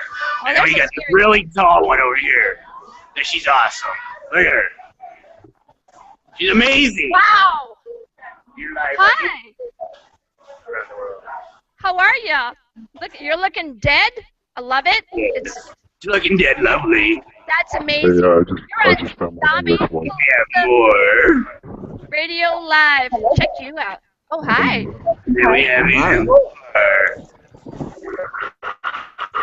Looking very lovely. We're dead. Here at Live on Central, we do all kinds of things for Zombie Ball. Oh, let me see Hello. her. I want to see her. Shows, Oh, set a my needle, goodness. climbers, and all kinds of stuff. That's Let me show you a incredible. couple more of the people that are hanging out tonight for Zombie Ball. Wow. Can we go back to her? Everybody. Hi. You're on live radio. Zombiepalooza Radio. Live. Zombiepalooza Radio. Lovely ladies. Oh, To me. wow. But we have even more. We've got these guys that are freaking awesome. And they're also live on Zombiepalooza Radio. Is he missing his bottom part? Is he Oh my Yeah. God. It's how we roll, Jackie. It's how we roll. Wow. Would you like it, baby? Hi. Hi. It's. Well, hello. Aren't you? We're like gremlins. They just multiply. I love this. This is, look at that. Amazing. Amazing. Zombiepalooza Radio, guys. You guys are live on YouTube right You're now. live on YouTube right now. This is how we roll in Phoenix, Jackie. This is incredible. Whoa. He went wow. somewhere, but now he's over here. He just literally flipped like right over my head and stuff. It was like crazy. Like one of those fast zombies. Get the hell out of Dodge. I'm telling you, I feed him Red Bull and Snickers. It works well. See, we even have more. We even got this girl out here that's dying on the pole because they won't let her go. She's kind of captured there. There she is. Well, hello. Baby. Well, hello. She's over here, okay? I was trying to find it, and she was there. There she is. Oh. Yes. Zombie Ball is off the hooks. Complete freak show and more. Let me get where I can see these guys, because these guys are amazing. Watch this, Jackie. You Can you see them? You see them? Yeah. Yeah. I'm scared. Oh my God. Wow. That's right. Aerial acts and everything. Later we'll have people hanging from the ceilings, climbing the walls, walking on glass, stepping on nails, all kinds of weird shit. That's how we roll. Let's go back to the poll. Amazing. Hey, you have a free meal walking by you. Oh. It seems like the Just masses set us are down over by the pole and go eat. I'm like amazed. This is. As we walk around live on Central with Zombie Ball 15, we see all these guys, like this guy right here. You don't know who he is, but he's an amazing photographer. He was responsible for taking all of our wonderful pictures here at Live Up Phoenix for Zombie Ball 15. And this guy, I don't know, but he's just smiling, so I'm going to say hi. He won't let me talk. Yeah. That's how we do it, Jackie. Here in Phoenix, we just roll like this. Let me talk to him for a minute. Hey, hello. Hi, my name is Jackie. My show is Zombiepalooza Radio Live on YouTube, and I bring people on who do what you do too.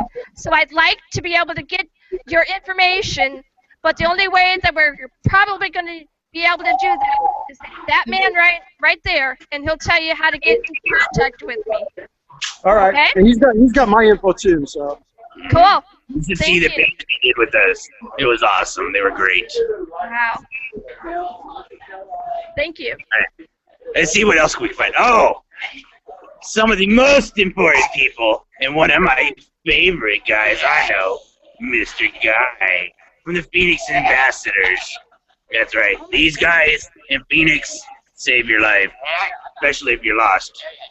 But my buddy Guy here, Guy is one of the people responsible for starting the zombie walks here in downtown Phoenix. We are going on Zombie Walk 7 now, so thanks to my corpse over here, I have been able to do for 5 years now. I want to talk to you too, so exchange information. Let me see if I can help him out a little bit. Knock some voice into him. Some G is here! Yo, Some G! Oh, wait a minute. You guys. Some G's in the house! Some G is in the house. Now, give me a minute. G Digger, I gotta get this because I'm running out of time here. So, if you can stand by, I gotta have this man on. What it is, everybody? What's going on? Oh, my God. Some G! Yo. How are you? Oh, all right. Busy. Fire stuff going on. You looking good. I see everybody doing their thing, looking real good out there. I like that. Isn't that fly? It's just fresh. Yeah. Definitely fresh. I miss you. Here, Jackie, we're getting some live entertainment. Check this out. G Digger is going and taking us on the tour, and there's some amazing just special effects going on here, and there's acrobats and all kinds of other people. Oh my Where they at? Live on Phoenix, Zombieball 15. Yes, my little fire queen. Oh yeah. Whoa! It's getting hot over here. Oh my I like god. that. That's amazing. Oh yeah. I can't believe. Roll here in downtown Phoenix. Drinking Mike's Hard Blood Orange and with freaks and corpses. Wow! Yeah. That's incredible. Sanchi, you need to go to this. You need to be there. Yeah, I know. I got a lot going on. I'm getting ready to go on tour with Wu-Tang, Yin Yang Twins, and Death Boys.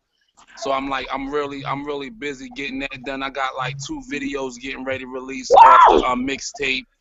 You know, the mixtape just released, and then I'm moving back to LA. So I'm like really super big. Then the movies that I got that I'm in, I've been recording for the last 2 months. Man, I've been so damn busy. I wish you know what? I'm gonna start seeing shit like that, making me want to do booklets, but I already got the tour set up, so I'm about to be back out there. So if y'all want to see me anywhere, man, make sure y'all let my booking agent know, let me know, so I can definitely make sure I come to y'all city, man. Who's your booking agent? Rain Jackson. Rain Jackson. All right. Yeah, she's You the need to one. to get me information for her so that we can I will. do that. Yeah, for sure. I miss you. Miss you too, beautiful. Miss you too. I see you fang banging. I got that from you. You know what I mean? You were the inspiration for that. Yeah, baby. Yeah. And in a little while, I had a change, hair color changed. It was red and black. I'm going back to that, but I might not be able to do that until February. But it's coming back. Yay. Yeah. You know I like that. Oh yeah. Give one shout out, a good one for where we can hear your music. Man, I'm on. It's in the days, man. Days with a Z. Days with a Z. You know it's Zombie Nation, so it's Days with a Z. You know it's on iTunes. Excuse me, not in iTunes because it's a free download. You ain't gotta pay for nothing. You know what I mean? You can catch it on Dat Piff. You can catch it on YouTube. I just uploaded it to YouTube, so you can listen to the whole thing through YouTube. You know, and it's on Mixtape Factory, and it's also on Zomg.com. So wherever you want to listen to that new thing, go ahead. It's the new hood horror. Everybody love it. Nothing but positive reviews on it. I hope you guys like it, Jackie. It's a clean download on it on Mixtape. Thank you, so I can play it. Yeah, it's a clean version on Mixtape Factory. Download that on Mixtape Factory. I just got full rotation in Oakland in the Bay Area. So I'm about to be on the radio. I got an interview with Magic Mike on the radio in the Bay Area this Thursday. They get ready to throw up a whole bunch of shit. So it's a lot of stuff going down. So you know what I mean? You know, Zombiepalooza been my #1 supporter since day one, man. Y'all been my day ones, man. So you know what I mean? I love y'all. Anytime y'all need me, anytime y'all ask me here, I'm here. You feel me? Zomg all the way, man. And I love all y'all, man. That been here, man. I appreciate you. Appreciate you a lot, man. Zombie love, man. Thank you. We love you too. Word. That's tight. We love you too, man. Hell all right. yeah. We're gonna go back to Gravedigger over in Phoenix. Go ahead, On Grave. location. Yes, we're live on location here, eating up the situation tonight. As I think this chick's gonna set everybody on fire by the time it's over. Yes, light rails, fire, zombies, corpses. We got it all! And even really cool, like, photographer people like her. It's here to take pictures and stuff. Say hi to you too. Hi! Your Looking radio. good, very, very good. I like that. I do. It's a wonderful thing we have out here, Jackie. It's wonderful. If it wasn't for the fact that my shovel was indestructible. I would never be able to dig up all these corpses. I know. They're literally arriving in carloads. I'm wondering if they qualify them for the current Arizona driver's license, but if not, oh well. How are they getting there? Can you imagine? You're driving down the road, and you're listening to your tunes, maybe some zombie vampire, over there, and you're like, "What up?" And it's a zombie, or zombies, or the. Oh, they look good too. I got like 8 foot dogs. Let me see her again. Yeah. That's what you need, Zombie. Yeah. Stuff like that at your shows. Oh, hey, I already got it, and we looking for a horror burlesque group, the dance force for the on tour. So if any horror burlesque girls is out here, got their group, they want be on tour with me on Wu-Tang, Yin Yang Twins, and GS Boys, let us know, man, because I'm looking for a horror burlesque group. We need to hook that up, because I know he's been looking for that Later for a on while. tonight, we're having a complete burlesque show in the back. Unfortunately, we'll be after your show's over. Oh, yeah, brother. But Oh, give I me like the hookup for that, so I can get into As long as all their body parts stay on, I'm good. Hey, look, I I really don't get even, upset when stuff falls I off. don't even care. I don't care if body parts fall off or a little thing drip. You hear me? Let it happen. Drip could be a bad thing. Stay away from drip. All right, J Digger, I Yes, need ma'am. you to please remember to hook me up with that burlesque group so I can get him over to Zomji, because he's been looking for a zombie burlesque group for about 2 years now. Yeah, And he yo, still I hasn't had found what he wants. Yeah, man. Yeah, I'll see what I can do, man. I'll get him All right, brother. I'll get some contacts and I'll send him Jackie's way so she can hook you up. That's how the king rolls, you know what I'm saying? Yeah. That man, he cool. That's what Zombiepalooza is all about, networking. That's I love that. That's right, Hashtag Zombiepalooza rocks. Yeah. Hashtag Zombiepalooza rocks. That's right. Brian's leaving. We out here, man. We out here. It's a lot going on, Jackie. It's a lot going on. I see it's a lot going on with everybody else too, and I really like that, man. You know what I mean? Y'all got my support 100%, man. That ain't right if you ain't putting no grenadine in that and making it red. That's right. Hey. Throw some grenadine in that, turn that sucker red. Yeah, we need blood. Not orange, but Yeah. mine tonight is kind of like this waterish, really great color. Oh, Stop that with look your good. bells, you're killing my It ears. look like that virus. I know, right? It's not good. It's very bad. Oh, that look like some Yeah, good Doc virus. said you had to go All colorless right. for a while. It's good virus. Look at that. She's like as tall as the light pole. It's That's quite amazing. incredible. Just We have some more showing up the zombie ball here tonight. To play some beer bar. You gotta go that way. love it. No, we got these ones. Look at these lovely ladies. You guys are live on YouTube. Hi. Yeah, hi to Zombiepalooza Radio. Yeah, yeah. let me see. Oh, yeah. Yeah. I will not be digging that later because my wife would get really mad. Oh, she would. Yep. Oh, you doing that for us? Yeah. I'm But not married, I though. will network and get contacts for all you wonderful people. Thank you. Thank You're crap. amazing. Thank you. Yes, I see them. Let the agents in. And see, y'all Get their caught weapons. Zomg in rare form. I'm out here working. I just got done uploading a 50-minute YouTube video for y'all to listen to the whole mixtape on YouTube. Thank Done you. putting all of this stuff together. It's a lot going on, man. So now I can finally eat some damn dinner, man. I got a nice plate waiting on me. Yeah, I man. am so excited for you, Zomji. We've been through some hard times. Yeah. We even got like live music from zombies. I'm telling you, they're quite talented. I'm teaching them stuff. I even got one to go to the bathroom earlier. It was great. He actually used the bathroom. Granted, it was the women's bathroom, but it was good. We're making progress. I mean, this guy's a zombie, and he looks completely normal. See? He's Yeah, a zombie. You're on YouTube. That's how we work, man.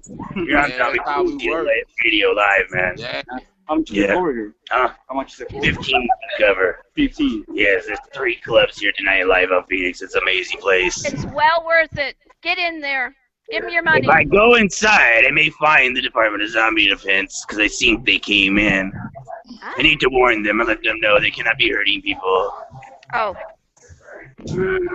Yeah, we can't Yeah, tag. we have found them. Let me see if I can sneak up behind them a little bit. See? That's right, they don't even know here yet. Hello, Commander Radio! That's right, we're live, people! We're how we roll!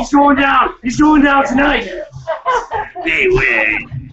Yes, the OZDS showed up. The quest of the Gravedigger to make sure no zombies get unruly. Unfortunately, me and Commander Hayes have a nice agreement. As long as he doesn't do anything wrong, I won't do anything wrong. Now, after so many beers, we don't know if that is possible, but we will do our best. Alright, we even brought Power Rangers. These guys are awesome. I'm telling you, you got like everything here. I think they're gonna Only be thing I haven't seen is strippers yet. Once we get there, the club's completely out of control. Hey, yo, they over there having a good ass time right they now. are. Look at them. Yo. Hi, Jackie. This is my pet Prowler. She's a part zombie, part wolf, and I love her so much. She's such a good girl. I like it. Oh, I Very like that. unique. Amazing. Yeah. She's good at stripping. Watch it. She might get you infected. I'll be right back. I'm telling you, this place is off the hook tonight, Jackie. And we're only half an hour into the event. It goes until 2 a.m. At midnight, I will be picking the 4 top finalists for the costume contest. At which point, the crowd will vote for them. And we will find out who is Zombie Ball 15's top winner. Word. That's amazing. Oh, y'all having a good old time, yo. That's love. That's amazing. That's love. Hey, Jackie, I see you doing your thing, yo. I'm proud of you. I always wanted you to do the whole video, Jablickian. And you want to call me? Yeah, I like this. You doing your thing, man. Zombie Yeah, we're gonna bring all the you on. way. You gotta let me know when we can get you on, okay? I want you to come on, like done up as G. Oh, you already know. You know, right now y'all got me in the house. You know what I mean? Look, you get to see where I live. We got I'm John in the house. G. You Raw. know what I mean? You called me last minute. That's amazing. Yeah, you know. Zom G crib. Zom G, What's look going at on? this. Zom G, watch this. Watch him. This is some crazy shit. Hold on, Watch guys. what he does. Watch what he does. Oh yeah, this guy. That's just crazy. Bad zombie. Don't worry, he's okay. Zom G. I like that, yo. You need That this was too. live. You need those guys with you on your tour group. Yeah. Yeah, I do. I'm telling you, live on Phoenix here is absolutely off the hook. It's about that time for me to go inside and start doing some of my business. Yeah, I gotta get going too, Yeah, because it's I coming gotta up to get the top of the going. hour. Yo, it was nice Thank talking you. to all y'all. Yo, make sure y'all get me them contacts. Jackie, I just made a post Gonna- for you. Love you. gonna do it. Zombiepalooza all the way. Zom G out, man. Y'all keep doing y'all thing, man. 100. Zom G, it's been too damn long. You gotta come back soon. Yeah, Zom man, G. bring me back. I'm coming. 100. Zom G. G Digger here. We're gonna do everything we can to get you that zombie burlesque group, because that's how an Arizona Corpse crew rolls, alright? We're gonna do what we can. Thank you. Thank you so much. All right. I am being summoned. It's time for us to go. It's time for G Digger to go too. Thank you. No problem. I'll talk to you guys later. You guys have a good night, alright? Thank you. Grave Digger, Bye. you made the perfect end of the show. Have a good night, everyone. Peace out, Zombiepalooza Radio, live from Phoenix. Peace out. All right. Wow. Oh my god. SP. And you were nervous. Yeah, for real. Can you believe this show?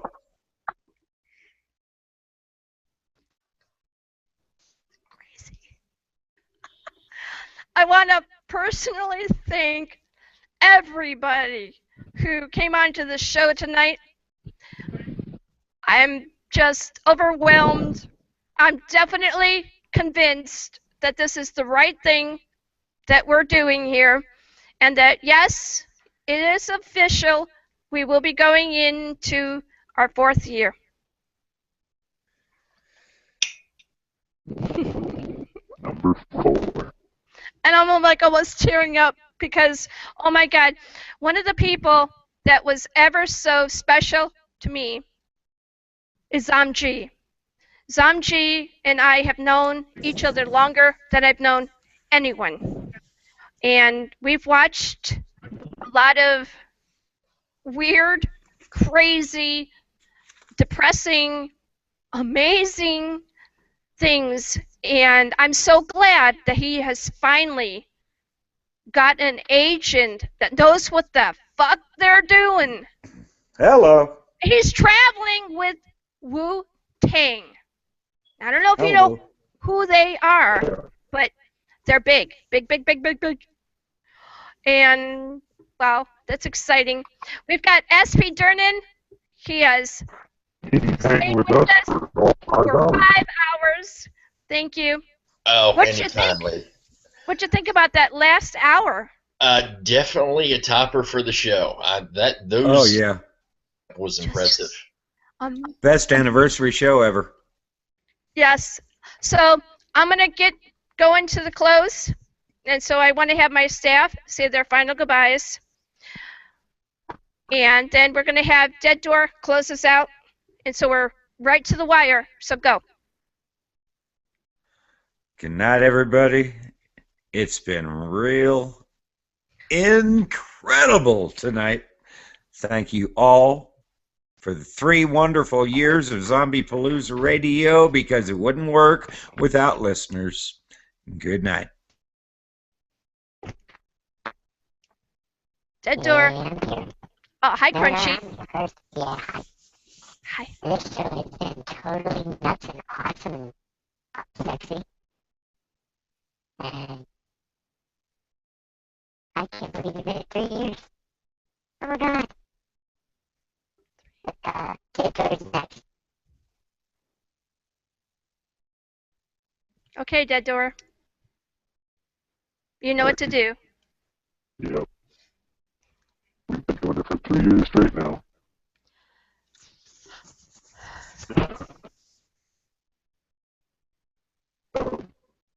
We used to do it for George. Tonight we're going to do it for Jackie. Wherever you are. Good night. Good morning.